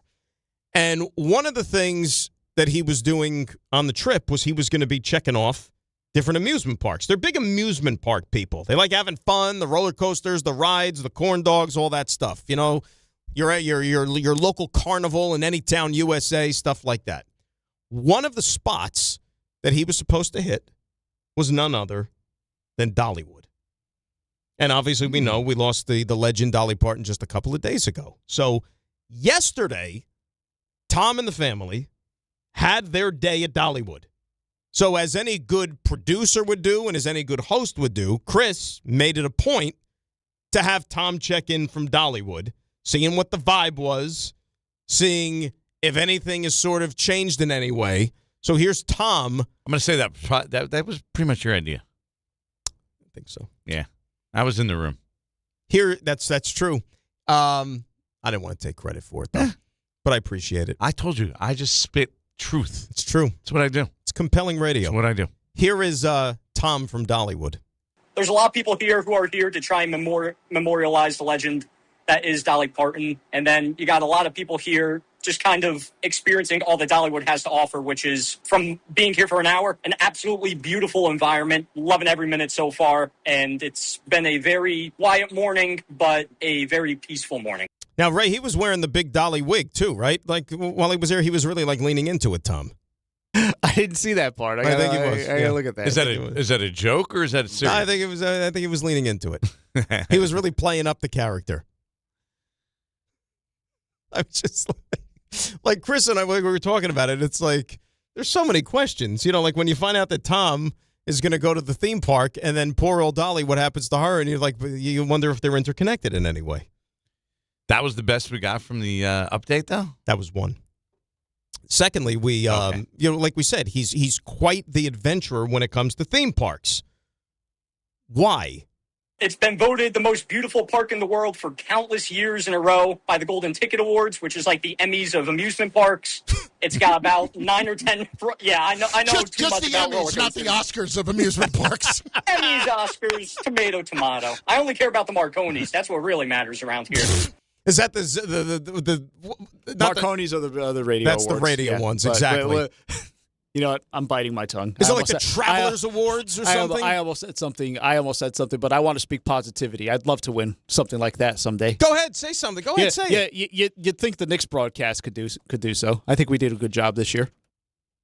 If that's not championship worthy, then what is? Right? If that's not, then what is?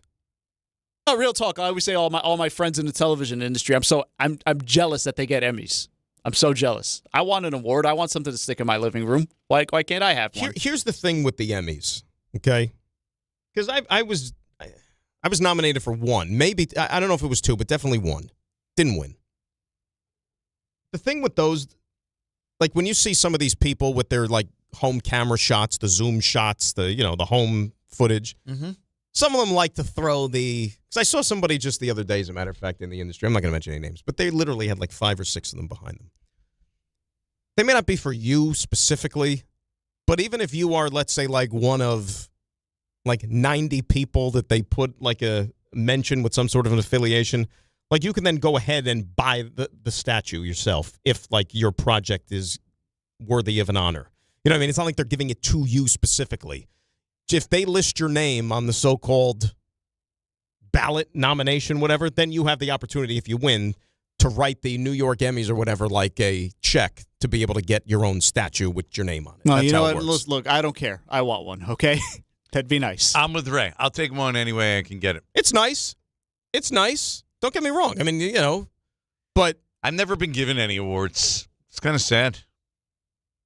Some kind of flaunt. I mean, though, like we could get one for this. I take it back. I think we put out a damn good radio program. Now that we're on television, maybe we can push for one.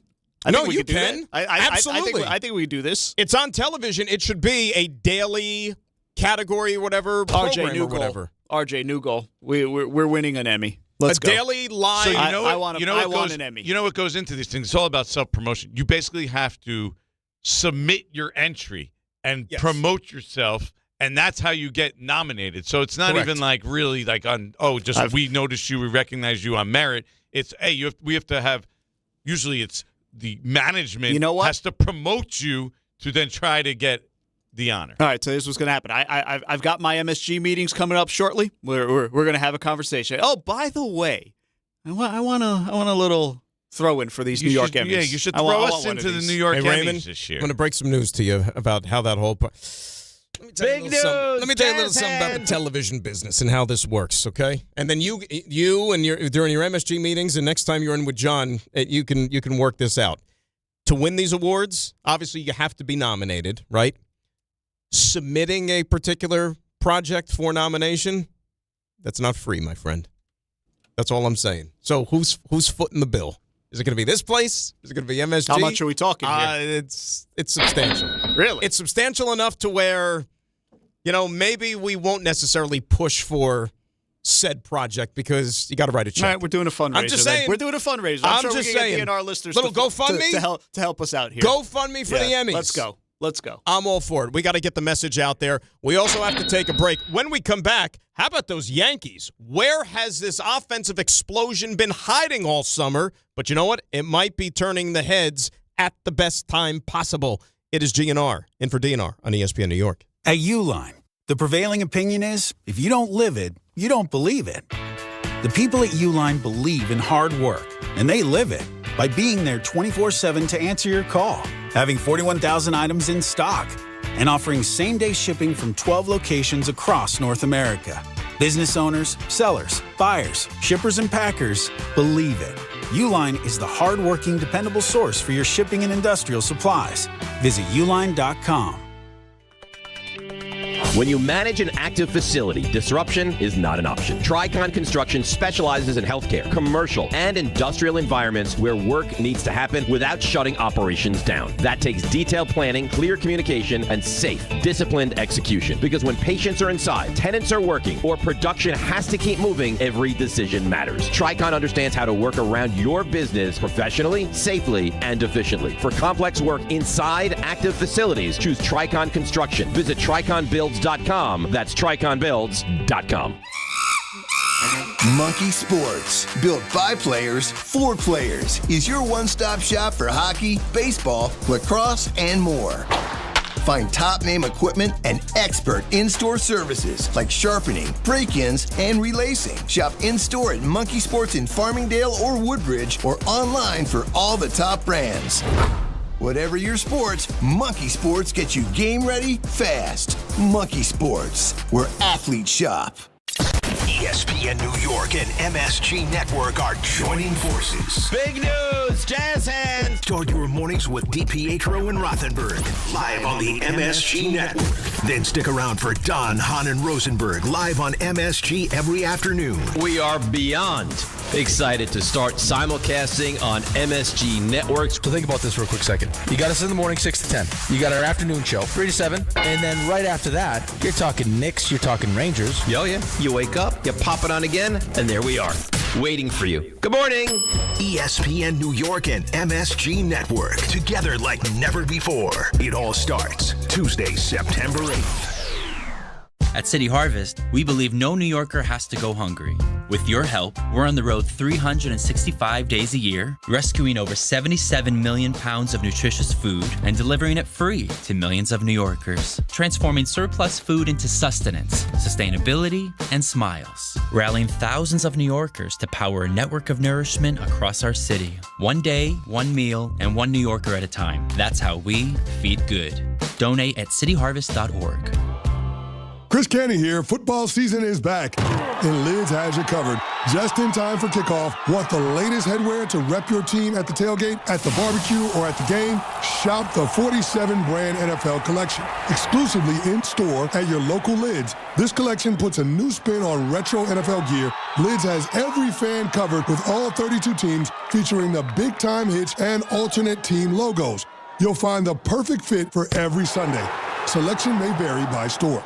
Rich Eisen here with some advice. If high-interest credit card debt is grinding you down, it might be time to call an audible with a SoFi personal loan. It consolidates your debt into one low monthly payment with no fees required. And with as soon as the same-day funding, you can make the right play fast. Call an audible on your debt today at SoFi.com/debtplay. Loans originated by SoFi Bank N.A., member FDIC. Terms and conditions apply. NMLS 696891. Fast funds terms apply at SoFi.com/debtplay.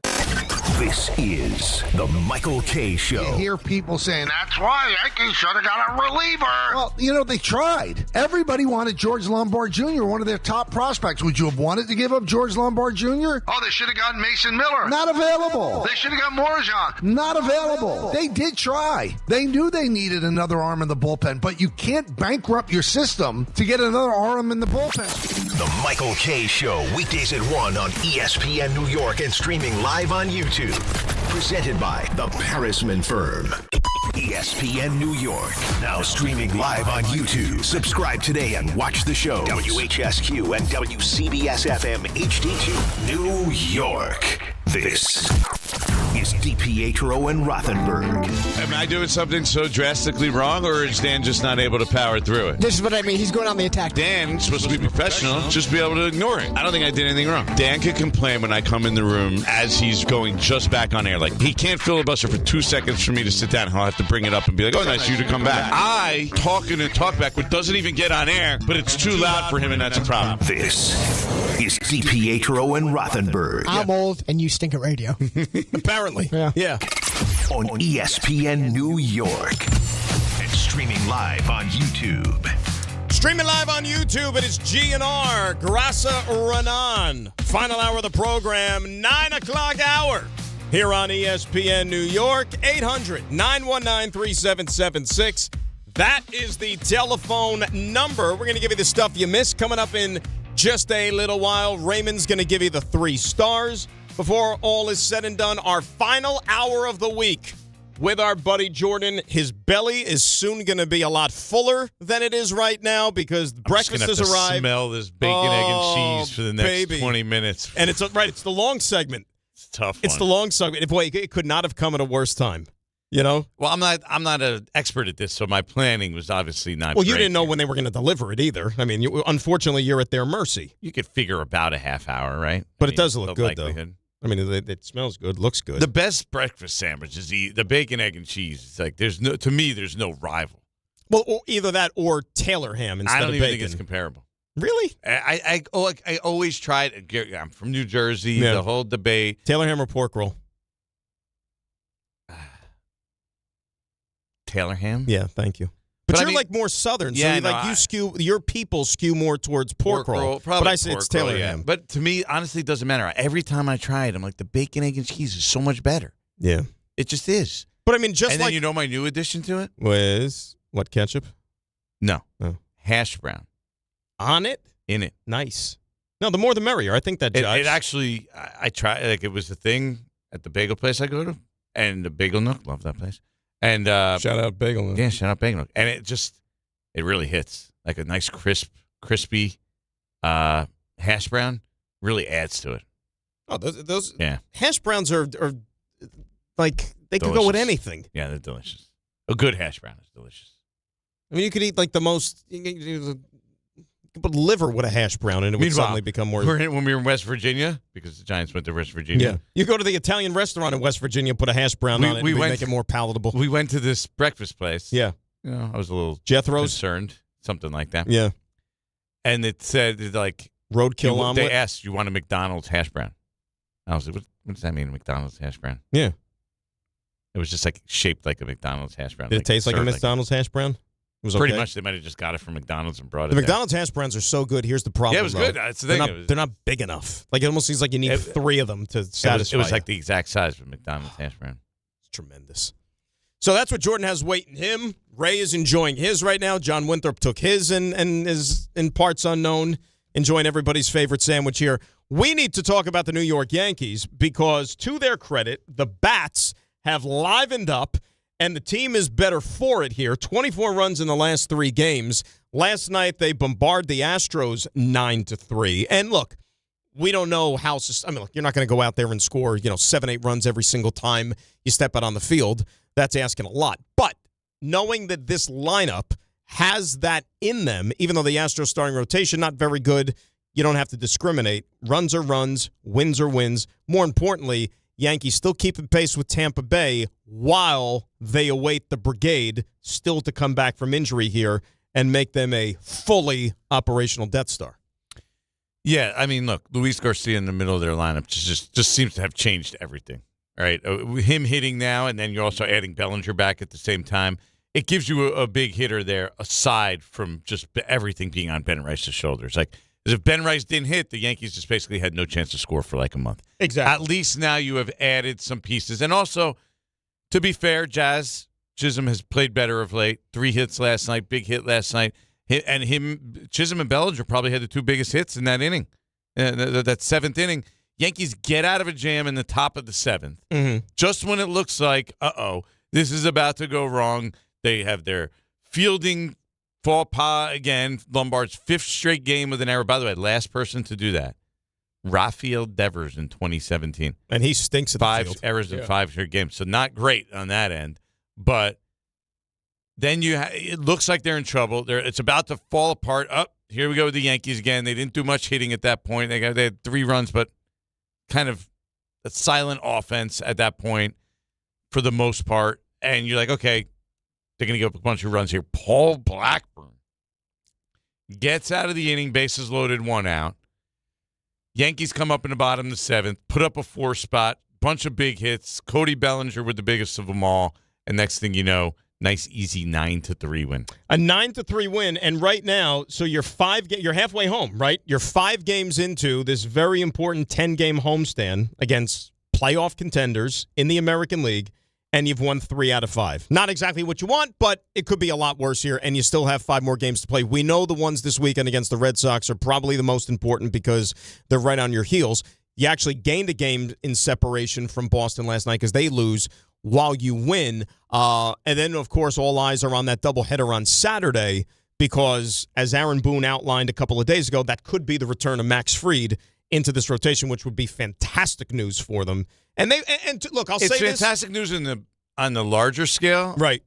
On the micro scale, like, is it really great for him to be pitching in that game coming off the IL? He's going to be on a huge pitch count. Like, I know what you're saying. If you get 4 innings from him in that game, that's like you're happy with that. No, I know what you're saying, so but I think it's not ideal that you have to pitch him in what might be like, which is kind of a big game. No, I get what you're saying, but I look at it. Fried. It's not that. I'll look at a glass half full and say, remember when he went on the shelf, the message from the Yankees and from Boone was that we don't think this is as serious and is going to be as long-term an absence as the first time around with the elbow. And to their credit, it looks like they're right. You know what I mean? So it's like, okay, now you feel jury's still out though on that.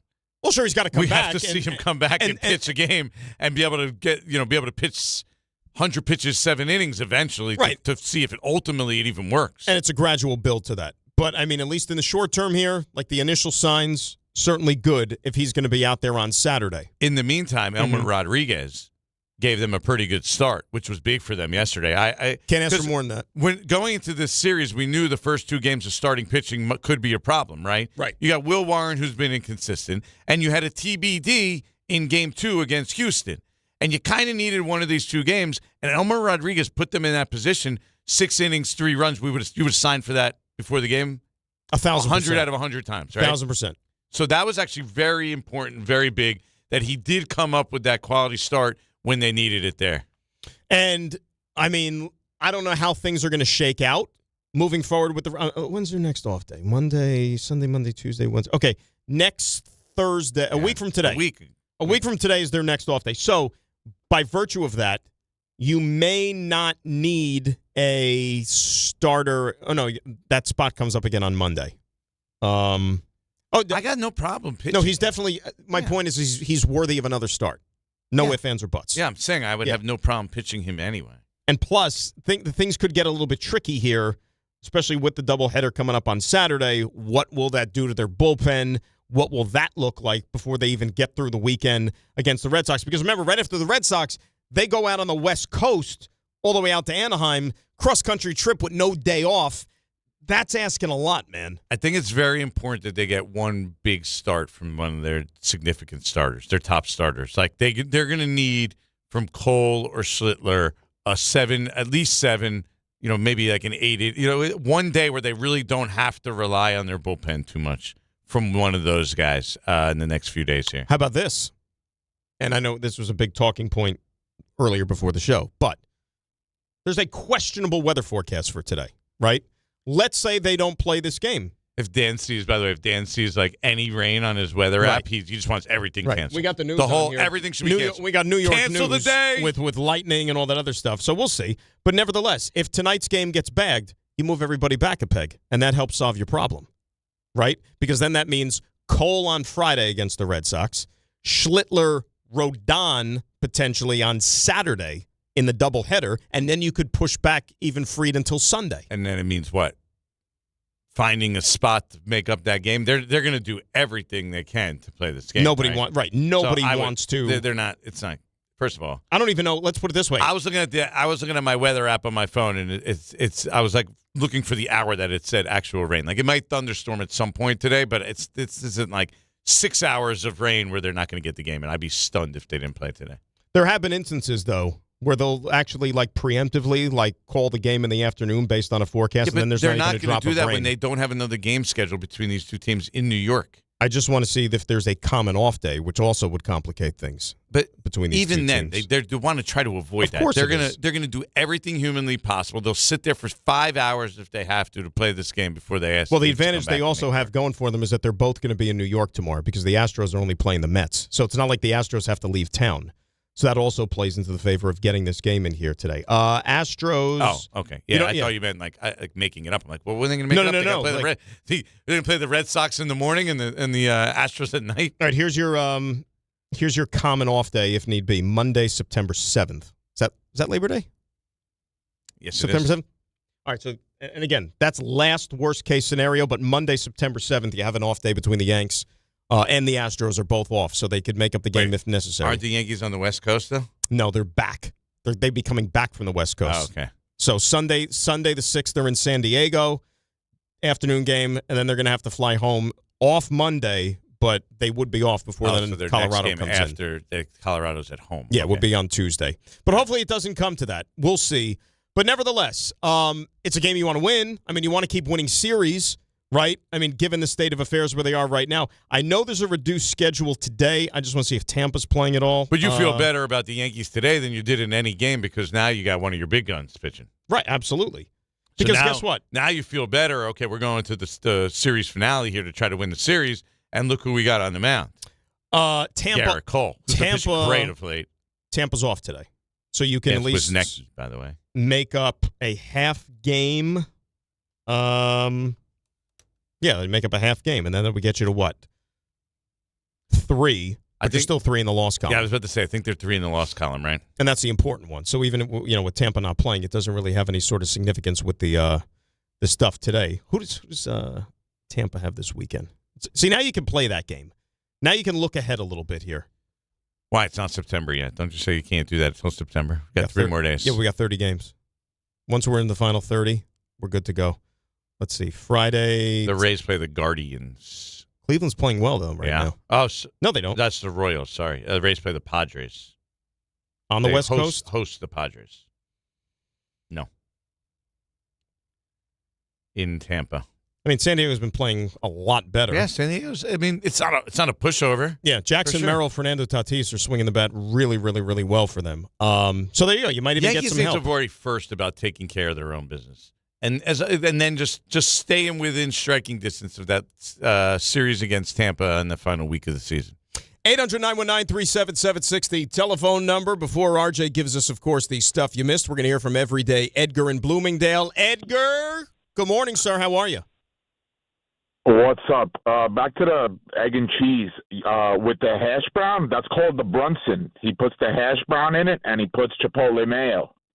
I did see that, but I mean, he's not the first person who invented the hash brown. But I guess the hash brown in the middle is old news. Yeah. But that's tasty, though, man. That sounds pretty good to me. I mean, that's not something I'm like, yeah, that's disgusting. Like, you know what? That sounds pretty good. No, I tried it. It's pretty good. He doesn't use the bacon though. He's just egg and cheese, no bacon. Beautiful. He doesn't put meat. He just So it's he's an athlete. Yeah, right. That's what I said. You need. But if you, I don't even want to say it because you're going to create a drop. So I tried not to say it there. Need a protein? You need a protein. I don't know how crazy you are, but you get the Taylor ham, the sausage, and the bacon all in one. Taylor ham, sausage. I would have no problem with that. Yeah, I think that's too much for me. I'd give it a shot. I think that's too much. Overload. I don't know. There's something about the bacon that just hits better than the ham or the sausage for me. And I like all three. I hear you. That's just.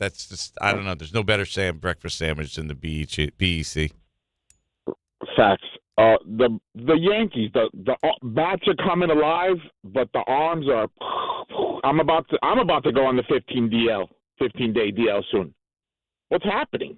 And we didn't get one arm. Cashman didn't get one arm.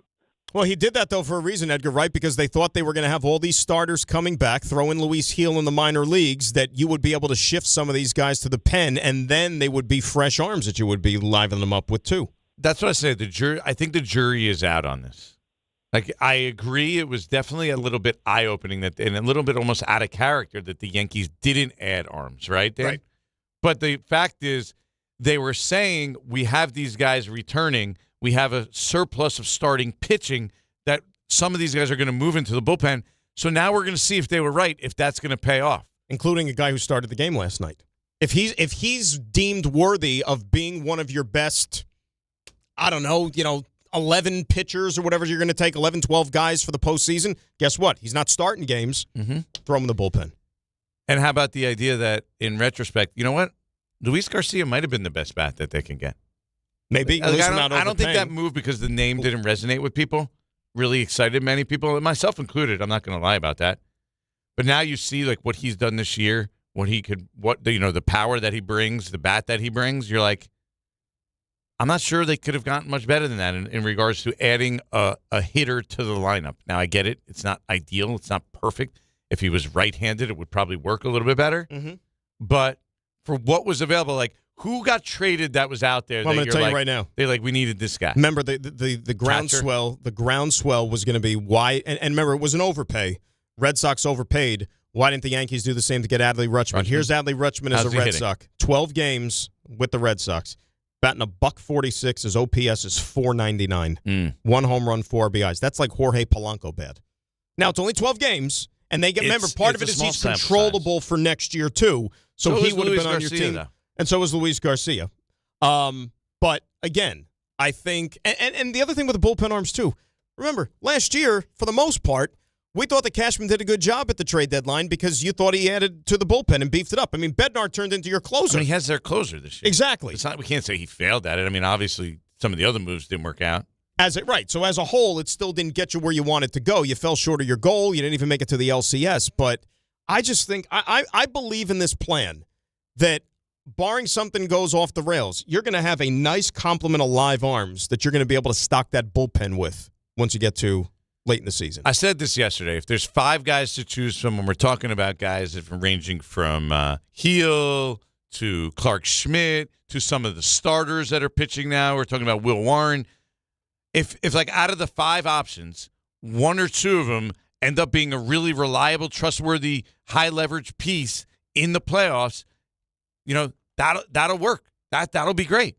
And so they're really just throwing a handful of guys at the problem and saying we need 1 or 2 of you to, pitch well late in the season and prove you could be a high leverage guy in the playoffs. I think, to me, Luis Heel might be the best guy for that role. Heel, even when he came up and had that great year as a starter, remember there was these other arms, is he going to then get a start in the playoffs? Remember that season? Right. And he said, but you know what? He might factor better in out of the bullpen just because he's got wipeout stuff. Exactly. So I mean, and apparently he's pitching the lights out in the minors out of the in relief. I just think he's his stuff and the way his ability to throw 100 miles per hour basically and do that and when you're in a high leverage spot and only need to do it for an inning.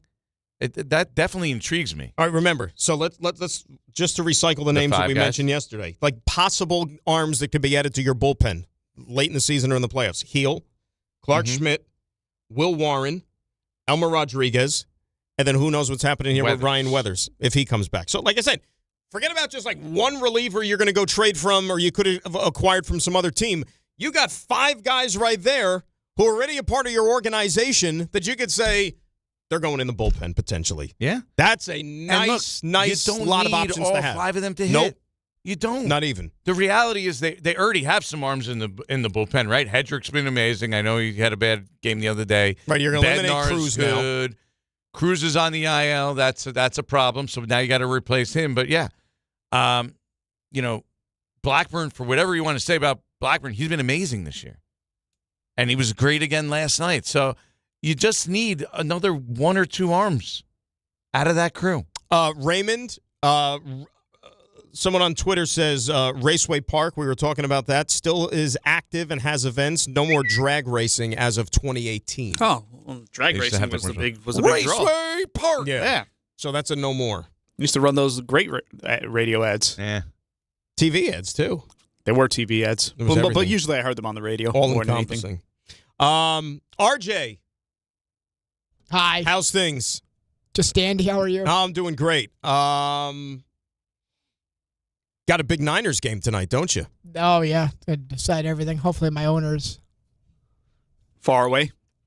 I'll settle for not in an orange jumpsuit. Do you think there's a win-one for the Gipper type mentality in that locker room? Like the guys that are going to go out there and compete for jobs, the 3rd and the 4th stringers, do you think they're going to want to win one for their beleaguered owner?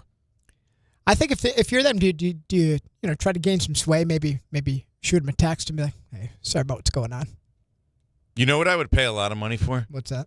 Truth serum. George Kittle on Jed York. He would be the one. He's the guy. Give me George Kittle's opinion. Unfiltered on everything. I told you the troll job, Jed RJ, York. would be anybody who plays the 49ers, the walking into the stadium, and you know that they film everybody like their fit and what they're wearing. If somebody shows up wearing the Yankee T-shirt, like that Yankee T-shirt.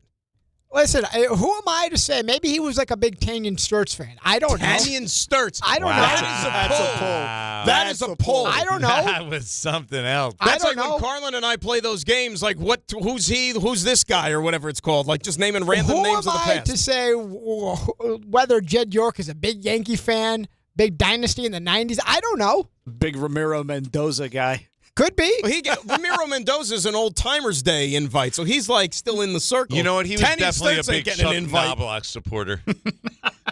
Tim Even Raines, when Knobloch I had don't know. the yips, Jed York was like, "Yeah, I think you can do it." Shout out to Keith Olbermann's mom. That T-shirt looked old. I don't know. Right. Keith Olbermann's mom. He hit her with a baseball. Not intentionally. It happened. At least I don't think. That was like the equivalent of me pulling. I have like a Subway Series shirt in my closet. Like, it's like the OG type ones, thing. yeah. Yeah. That would be that was like the equivalent when Jed York was It's just wearing. like, did he think that it was going to like throw people off the trail? Like, did they expect him to wear like a 49er uniform with like shoulder pads and a helmet? If I wear the Yankee stuff, nobody will know who I am? He was clearly trying to be as innocuous as possible. He went. He did not go about it in a way that was A, legal, B, sensible, but He clicked a random online ad. I piece this puzzle together. Clicks the ad, responds multiple times to federal officers, shows up wearing a Yankee T-shirt and $160 cash and a Yankee T-shirt, some tennis shoes, and some random basketball shorts. Ray, what did Clearly you say? it's coming off the rails. Ray, what did you say before? The shirt looks like one of the ones you get in the... It's like from one of the stores over there on River and 161 next to Billy's where you get the little knockoff shirts. The knockoff shirts from 1997. Yes. I bet you he was there. Ray or RJ, you know what? Dare I say it? Looked a little like trailer trash. Wow. To be fair, he did a good job because he was playing to being a character incognito. Because if you wouldn't think that guy was a billionaire. Either of the four of us walked past him, none of us would recognize him. No chance. RJ, even as a Niner fan, I would recognize him. No, I'd recognize him. Absolutely, yeah. He's 1 of 30. He's a prominent owner. Judd York, yeah. If that guy's walking on the street like that, I would do it. No, I would do a double take, triple take, and say that guy looks a lot like. Yeah, I'm not going to say I would stop, but I mean, if you name numerous, the average Joe, no. If but you're walking in the middle of Ohio, you would not have been like that as Judd York. Well, I would say he looks a hell of a lot like. Yeah, you could piece it together. And he's got the giant bald spot on the top of his head too, which is distinctive for him. There aren't that many guys that I guess there's plenty of guys that look like him. You weren't going to see the bald spot. He had a hat. Did he have a hat? No. He didn't have a hat. No hat. If he had sunglasses and a hat, then no, of course not. But there was no hat in the video that I saw. It might have been on the passenger seat riding shotgun, but it wasn't when they got him out of the car. He was very compliant too. Give him credit. He didn't resist or anything. Yeah. Good for him. He's like, yeah, great. Woohoo. RJ. Yeah, could you imagine that? I actually asked him what would have made him. Yeah, if he pulled a Baker Mayfield, just got out of the car and ran away. RJ, you've given us so much information to just on this subject alone. Uh-huh. I mean, shedding so much light. I mean, think about it. He is the inventor of the 5 questions game. That was his baby, right? Just spawned from nothing, from thin air. That's how brilliant he is. And now we need more of your brilliance with the stuff you missed. Now. Walk up 3-pointer. He got it. See ya. Score! Put it in the box. The you missed. All right, so good stat from Jefferson had this for one of the graphics. And that's the Cody Bellinger graphic, right? Yeah, and Jordan saw it as well. The 3 drafted Yankees ever to hit 35 or more home runs in a season. Don Mattingly, Aaron Judge, and last night they were joined by Ben Royce. 35th homer of the year, now one behind Yordan Alvarez, by the way, for the American League lead as Yordan goes for the Triple Crown. Luis Garcia, you guys talked about this, had a 2-run shot in the 8th. Garcia had 3 more hits after he went 4 for 5 the night before. Jazz had a 3-hit game. And in this game, the Yankees also scored in the first inning for the first time in 24 games. So about a month. Wow. Not what you want, but they did win, which is what you want. Oh, excuse me. They cannot cancel that Yankee game today because there's going to be a huge uproar because... bobblehead? George Costanza calzone bobblehead. Yep. They cannot cancel the game today. People be out there in the pouring rain no matter what. Shout out Noto, by the way, on X for passing that note along. I forgot. Very good. Good idea. Yankees win for the 11th time in 17 games, 3.5 back. You guys said this of Tampa. They are 2.5 ahead of Boston for the top wildcard spot. As for Fernando Cruz, it's not good news. Cruz has a partially torn UCL in his right elbow. Could require Tommy John. I say could, the operative word. We don't know yet. He is seeking a second opinion. And RJ, the Mets, by the way, tonight is that singles night. Did you see that? Oh, it's singles mingle night. Tonight is single and mingle. It's going to get wild. Yep. Oh, boy, it's going to get wild at the kiosks. They're doing speed dating at the Met game? Want me to show you a little they're doing Shake some, Shack? Yeah, they're doing some weird singles thing. Is Jed York available? Yeah. Oh, God. He's got to serve one more day in jail, so I don't think keep so. Keep that man away from Queens. No way. I guess he's a Yankee fan, so maybe he wouldn't go over the Queens. He would go to a Mets game wearing a Yankee T-shirt. He'd be that guy. Letting Jed York loose in Queens would be dangerous. Be dangerous. Yeah. Go for the U.S. Open. So Fernando Cruz, even if he does not opt for the surgery, the rest of the season very much up in the air in terms of what he can give the Yankees, if anything. He's the 17th Yankee to hit the IL this year. Only 7? 17. Oh, 17. I was about to say, okay. Yankees also signed pitcher Michael Fulmer, former Rookie of the Year. I thought the ex-Met.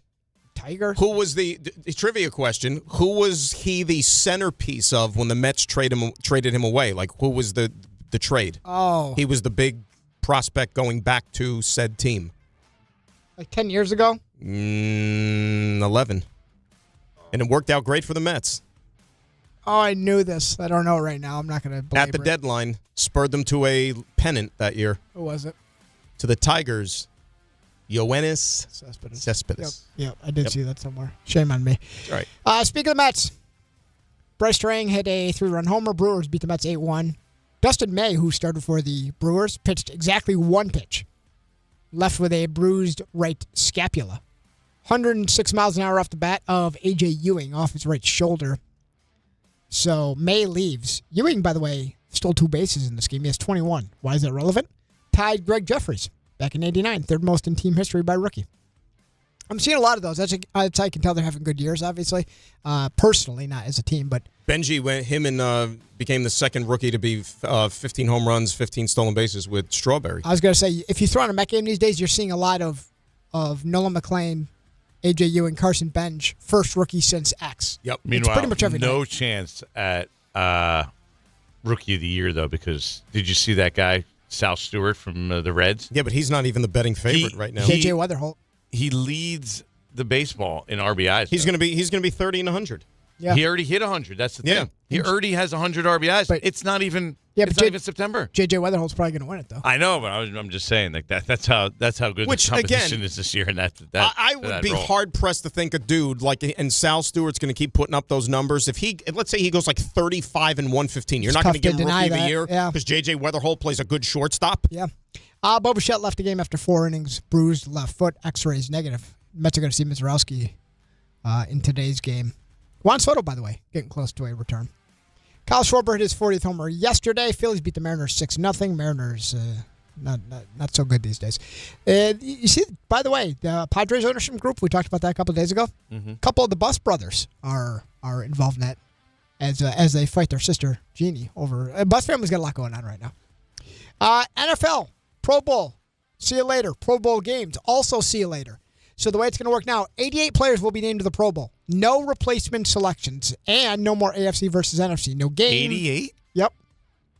Is that always what it was? It's like a piano, 88. Will this be Shedeur Sanders' legacy? No, but actually, you know what? The Pro Bowl is going to start to have merit again a little bit. Yes, it will. Right? Because there's not going to be like 19 alternates and all that. Right. Because there's no game. It's just you made the Pro Bowl. This will be Shedeur Sanders' legacy. Yeah. Build the Pro Bowl. There's no game. There's no games, so no dodgeball or anything like that. You can't opt out of a recognition. So essentially 4 per position? Yeah, if you do want to be recognized, you can go to that's a shame. Returners a tush push in a flag football game. We'll never see that again. They're going to have an in-person celebration in L.A.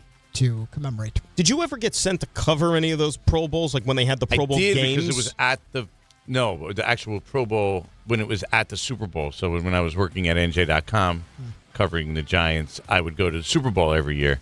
And for a while, the Pro Bowl was at the same spot as the Super Bowl, but at the beginning of the week. I think Odell in Arizona was dancing on the field. Remember that one? Vaguely. So in terms of, we always hear every year the NFL is going to have a greater emphasis, is the phrase they use, on some of the rules emphasis. So you'll see a lot more flags in these categories. What has been said this year? Hip drop tackles, horse collar tackles, launching, hits on a defenseless player, and blindside blocks. You're going to see a lot more flags in those areas this year. Tua Tagovailoa, we're going to start the Falcons' final preseason game. No decision on Atlanta's Week 1 starter just yet. You mentioned Reuben Bain yesterday, that AC sprain he had. He is expected to be ready for Week 1 officially. Braden Smith, he's right tackle of the Texans, was carted off, but avoided long-term injury to that foot. Should be back at some point. The Big Ten has rewarded their commissioner with a new 5-year extension. Tony Petitti. As he Big Ten has become the model conference these days. They do a lot of winning, they do a lot of spending, and Tony rewarded for such matters. Jonathan Kuminga, 2 years, $12 million, as he is now with the Minnesota Timberwolves. And Scotty Scheffler says he's 95% recovered from that hand, foot, and mouth disease, which is important. He's what percent recovered? 95, so there's still 5% impact. So there's what? That's one toe from the hand, the foot, and the mouth. If you're 95%, maybe the little toe. Half a toe, yeah. Something like that. There you go. RJ, great job. Thank you. With the stuff you missed. That's a strong Thursday sim right there. 800-919-3776. Quick timeout. Grasa Renan, GNR, and ESPN New York. 9:35 on this busy Thursday. Let's get a check of the roads and say good morning to Debbie Duhane. Hey, it's GNR for DNR. Hey, good morning, Dan. You mentioned the weather being questionable. That's for sure. Ground stop over at Newark because of thunderstorms. Departure delays of 105 minutes. Over at LaGuardia, we're seeing delays on departures and arrivals. Let's see what's happening on 80 West exit 58 in Patterson. A collision. Southern State West at Eagle Ave. Unauthorized truck right into the overpass. Sponsored by Dell Technologies. Back to school starts now. Get long-lasting battery life on the Dell XPS laptop. Powered by Series 3 Intel cores. You can work from anywhere. Now from $699 with exclusive student pricing from $599. Find PCs built for you at Dell.com/deals. I'm Debbie Duhane, 880 ESPN, New York. If you've been injured on a construction site, then you need a lawyer who knows New York's unique labor laws. At the Parisman Firm, they have decades of experience handling construction accident cases and a proven track record of delivering huge results. Their team has already recovered nearly $1 billion for hardworking New Yorkers. From scaffold accidents to slip and falls and equipment failures, they've got your back. Call the Parisman Firm now at 718-WORKERS. That's right, 718-WORKERS, because your case is their cause. Get the justice you deserve today. Hey, it's Alan Hahn. Upgrade your outdoor living space with TimberTech, the #1 brand in premium decking from Rings End. Picture this, a deck that's the highlight of your backyard, turning heads season after season. Now, imagine 20, 30 years later. It's still going strong. And here's the best part. You haven't spent a moment sanding, staining, or sealing it. Visit your local Rings End for the stunning real wood looks of TimberTech decking, paired with the kind of durability that only advanced engineering can deliver. Backed by industry-leading warranties, TimberTech is the decking that performs for decades. Ask for it locally at Rings End. Hey, New York and New Jersey, Boost Mobile has an unlimited talk, text, and data plan that's only $25 a month forever, meaning you'll only ever pay $25 a month for the rest of your life. Who wouldn't want unlimited wireless when it only costs $25 a month forever? If you don't, you must be one of those people who enjoy overpaying for their phone plan. $25 a month forever is truly as good as it gets, so go online and switch now at boostmobile.com. After 30 gigabytes, customers may experience slower speeds. Customers will pay $25 a month as long as they remain active on the Boost Mobile Unlimited plan. Hi, this is Don LaGreca. Just like the New Jersey Devils bring intensity on the ice, Viking Pest Control brings the same level of protection to your home. And I know because I use Viking at my own place. The season may be over, but pests are always in play. So it's time to lock in your off-season defense. As the pest control provider and proud partner of the Devils, Viking delivers 45 years of trusted experience to keep ants, cockroaches, stinging insects, rodents, mosquitoes, and more out of your zone. And when you bundle pest control mosquito services, you score big savings. One call, one company, total peace of mind. Visit VikingPest.com. Protecting your home inside and out. Download to see if you qualify. Not all customers will qualify. Transfer fees may apply. No Albert subscription required. Albert is not a bank. Albert Instant Loans are issued by FinWise Bank, member FDIC. Not an actual client. Terms apply. Kylie, what's wrong? I just got hit with a car repair bill. I'm behind on rent, and I feel like I can never save any money. Have you tried the Albert app? Albert is your financial assistant, helping you find ways to save and create custom budgets to actually grow your money. Plus, you can get up to $10,000 for big expenses, or advance up to $1,000 fast when you need cash right away. Albert can get me up to $10,000? Exactly. Albert spots you in a pinch and helps you grow your money in the long run. I'm downloading Albert right now. Download the Albert app and use promo code BUILD to borrow up to $10,000 for whatever you need. The Albert app helps you budget better and save more money so you reach your financial goals faster. Download the Albert app right now and use promo code BUILD to borrow up to $10,000. Use code BUILD to borrow up to $10,000. ESPN New York and MSG Network are joining forces. Big news, Jazz hands. Start your mornings with DiPietro and Rothenberg live on the MSG Network. Then stick around for Don, Hahn, and Rosenberg live on MSG every afternoon. We are beyond excited to start simulcasting on MSG Networks. So think about this for a quick second. You got us in the morning 6 to 10. You got our afternoon show 3 to 7. And then right after that, you're talking Knicks, you're talking Rangers. Yo, yeah. You wake up, you pop it on again, and there we are, waiting for you. Good morning. ESPN New York and MSG Network, together like never before. It all starts Tuesday, September 8th.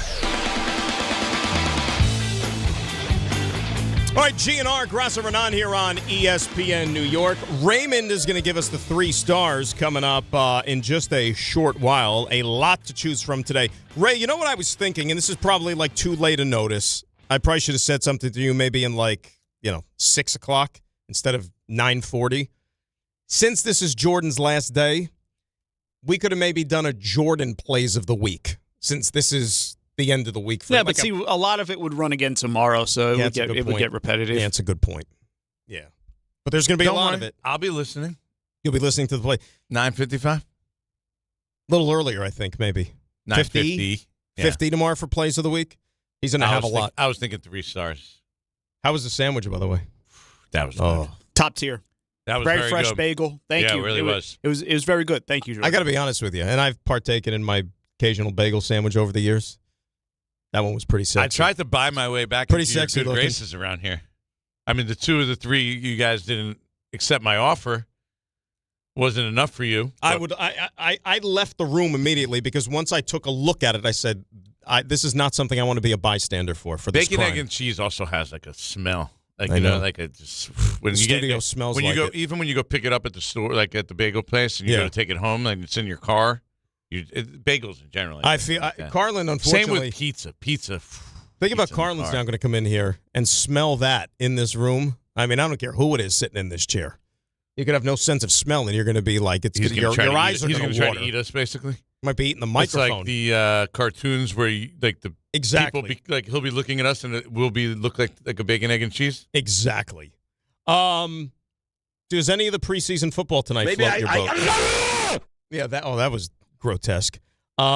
Pittsburgh, Buffalo, New England, Cleveland, RJ's 49ers against Vegas, and then you got Rams, Chargers. 2 of them are on the NFL Network, so you could be able to watch those. Rams, Chargers, and the Steelers, Bills.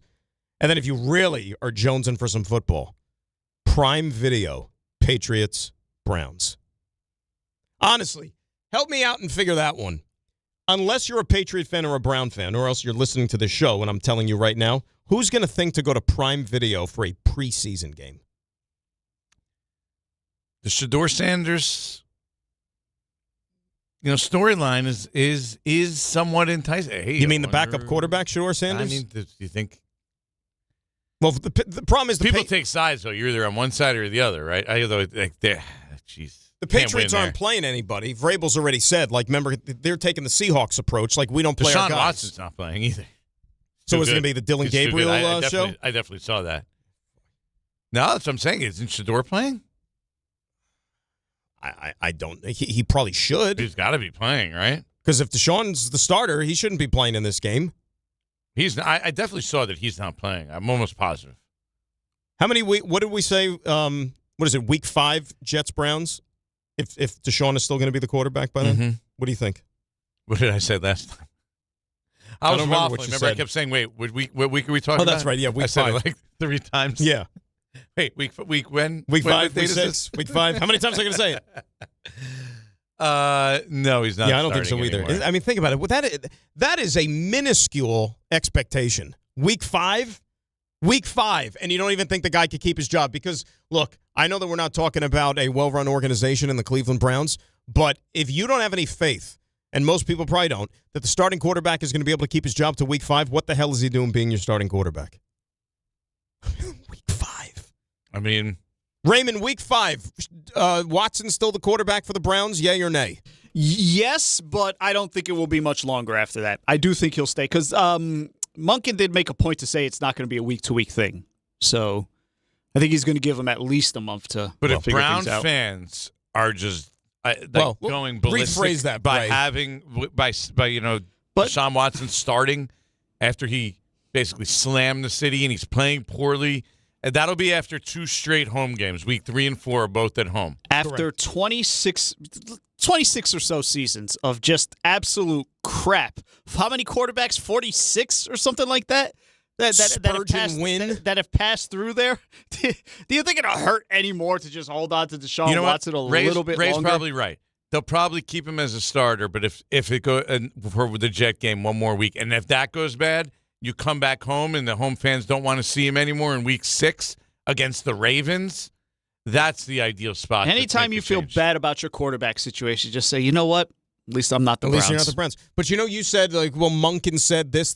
Guess what? Monken's not making the decision. It's Jimmy Haslam, the owner. When Jimmy Haslam says, I can't watch him anymore and my $230 million dumb investment is going out the window, that's when they're going to make the change. Unless he's just so unplayable. I mean, he's clearly heavily involved in all these decisions and these terrible decisions that they're making. Ray, how did that story end when he played you guys, like we talked about the other day, like that Week 1 game when he was just like the worst quarterback you've ever seen in your life? Did he ultimately get hurt and lose his job? Was that the year he got hurt? I think he got hurt the next week. It was like I believe it was. I think. Hang on, I'm pretty sure he finished that game. That was the Rodgers year, wasn't it? So Rodgers with the Jets, I'm saying. So that was 2023. So I remember I was home that day because the Jets were opening on Monday night. He played 6 games. Yeah, they sacked him 6 times that day. Like, the pass rush really got after him. Wait a sec. He played 6 games in 2023? No. He was sacked 6 times in that game. No, but I'm saying that year he played 6 games and Cleveland had a 5-1 record with him as the starting quarterback. Why don't I remember that? We'll work on this. They were 5-1 with 2024. 2024. They were 5-1? 23. No, I got September 24th. September 8th of 2024. Okay, so that's what the Jets were Monday night that year also. It was San Francisco that You're one. looking at the wrong year. Yeah. Yes, he played 7 games and they were 1-6 in the games he started. Yeah, that makes more sense. Yeah, he definitely finished that game, but I do remember the Cowboys beat him up in that game. I mean, either way you slice it, it's not going to end well for him or the football team. Let's face it. All right, 800-919-3776. We come back.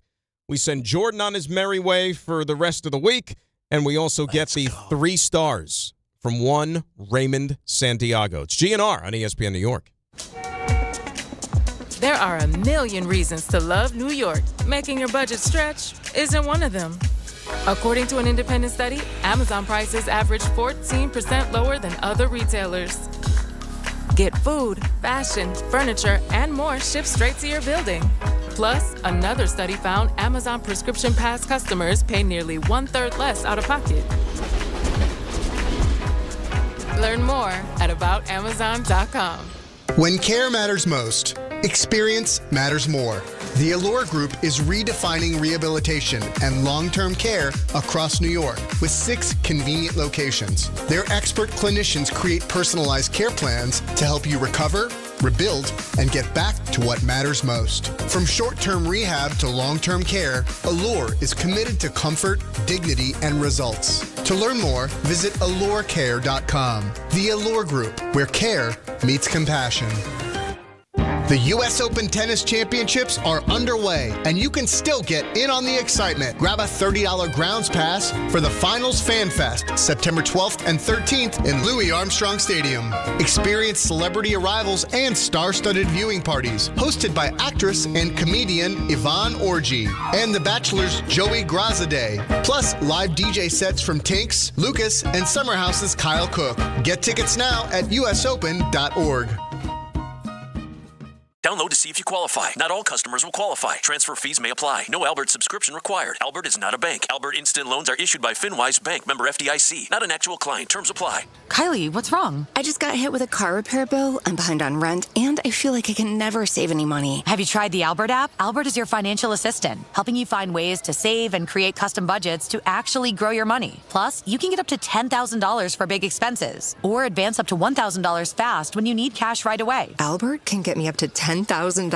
Exactly. Albert spots you in a pinch and helps you grow your money in the long run. I'm downloading Albert right now. Download the Albert app and use promo code BUILD to borrow up to $10,000 for whatever you need. The Albert app helps you budget better and save more money so you reach your financial goals faster. Download the Albert app right now and use promo code BUILD to borrow up to $10,000. Use code BUILD to borrow up to $10,000. This is the Michael K. Show. You hear people saying, that's why Yankees should have got a reliever. Well, they tried. Everybody wanted George Lombard Jr., one of their top prospects. Would you have wanted to give up George Lombard Jr.? Oh, they should have gotten Mason Miller. Not available. They should have got Morozan. Not available. They did try. They knew they needed another arm in the bullpen, but you can't bankrupt your system to get another arm in the bullpen. The Michael K. Show, weekdays at 1 on ESPN New York and streaming live on YouTube. Presented by the Parisman Firm.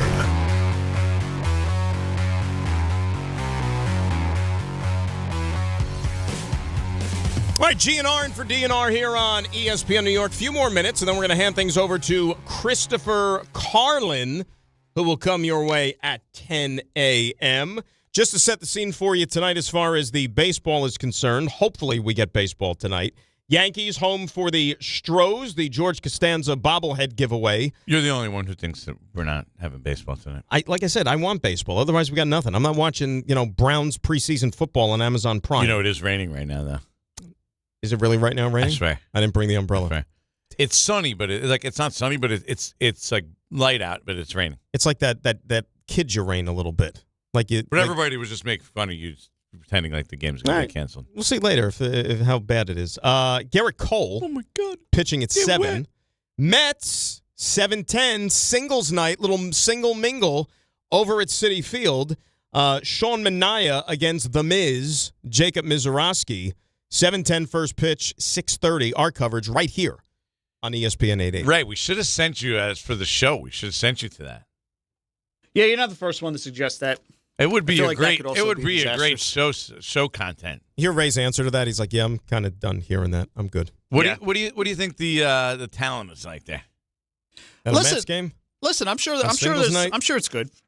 Again, Queens. It's not a bad. That's why I say it would be dangerous. You think it actually be pretty good? Yeah, really. But I'm interested. You think they'll give us a scan the crowd shot? I would think that at the very least that would. If you want to be dangerous with Gary, Keith, and Ron.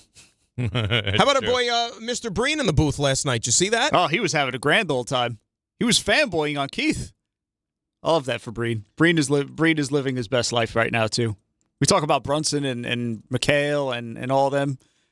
Breen's also living his best life, and I love that for him. I was there just as an aside, I was there a couple of days ago, and over at the network, and obviously people I work with there, some of them I've known as long as like that. They're almost dear friends, love them to death. And then they were pitching this thing though about like the state secret is who was going to be in the booth, like mystery guest with them last night. I couldn't even get it out of them who it was going to be, and I'm like, what are we doing here? Is this like a national security matter? Like first of all, who do you think I'm going to tell?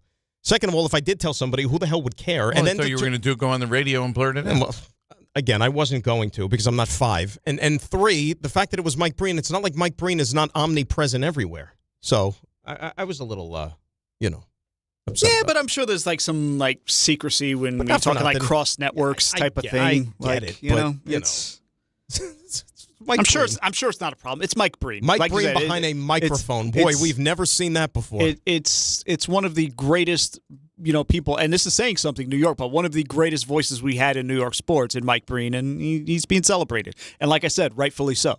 And he was in a game earlier this year, and he was sitting and doing the chat with Gelbs during the game, and now they got him in the booth for the first time, it was cool. You know what I'm saying? Just unfortunately, the game didn't go very well. Like I said, yeah, everything about it is a cool moment. And again, despite what some people around here want to say, the summer of Knicks is not over. Usually you think when a team loses a starter after one pitch, the other team would have a chance to score some runs. Yeah, but then when you think about who the other starter was, that's, a guy who... But I mean, they didn't score. I mean, the other team lost their starter after one pitch, and they scored one That's run. why I told you, sometimes those bullpen games are tough because you're seeing a different arm every single time you're up there. It works against your advantage. Ray's still salty about the flags. As we know, we're going to have to clean up that mess when the show is over today. Great job all week. I mean, I wish you could have finished the job tomorrow, but I will see you tomorrow night at the stadium. I will see you. We'll break bread I'm sure you will. All morning, I'll be thinking about you. I'm sure you will. And if you want to call in tomorrow for a little Giant update, feel free to do so. RJ will decide if he wants to let you on the air or not, but... Nevertheless, we had some fun all week long. I'll be attending my daughter's soccer scrimmage. And good luck tonight at the party, by the way. Don't do anything to embarrass her. Raymond, how about some stars for today? Today's 3 stars. Number 3. Well, it's been a theme all week, so I should stop now. Jordan, he's got big, important things to do tomorrow. Way more important than this show. I just got to stand in the corner and not have fun and do nothing? That's what you got to do. At the Sweet 16, just don't embarrass your daughter. And above all else, good old tequila. All of this is happening because he's pulling himself a Dave Rothenberg over there. Fine, I'll just be quiet. I'll sit over here and be quiet. No, we need you. No, just step right out. Number 2. Because, again, the way the show started today got a little bit uncomfortable. There was Not accusations, but observations, I guess, that could be said about somebody appearing older than they actually are. And listen, RJ takes these type of things to heart. Now I have to do some self-reflecting. What can I do better? Make some sleep tweaks? What kind of mid-30s guy is getting insulted because someone thought you were closer to 40? Well, just basically call him an old man. That's like an old man thing. It really is an old man thing. But Soft. RJ, you've given RJ a midlife crisis, and now we've got to deal with the aftermath of that because, again, you're not here. Number 1. But listen, you're not alone in being a little sensitive or having the antennas up today because you were trying to talk back to me this morning because you were having headphone issues, and then it became Dan having headphone issues. I don't know how many people. Are you better now or no? You sure? You better now? And again, you can hear it there, Dan. Nothing bled on the air, so it may have been in your ear, but you know. Am I doing something so drastically wrong, or is Dan just not able to power through it? And the theme here is that you need to understand this guy's in attack mode because he's been in a way all week. See, this is what I mean. He's going on the attack today. Everybody better watch out. And the moral of the story, and once again, I'll leave it to RJ. So let's cover this. 9 minutes in. I'm old, and you stink at radio. It is what it is. Wow. I like the feistiness today. I like the back and forth. Great way. It's been a fun week, Jordan. We'll miss you. It has been. Great way to close out the Jordan portion of the week. And with that, a little Rule 76. No excuses. Play like a champion. It's Ronan Grassa and... How about a bacon, egg, and cheese on an everything bagel? On ESPN New York. Oh. I just got a little bit of a tingle there, RJ. Oh.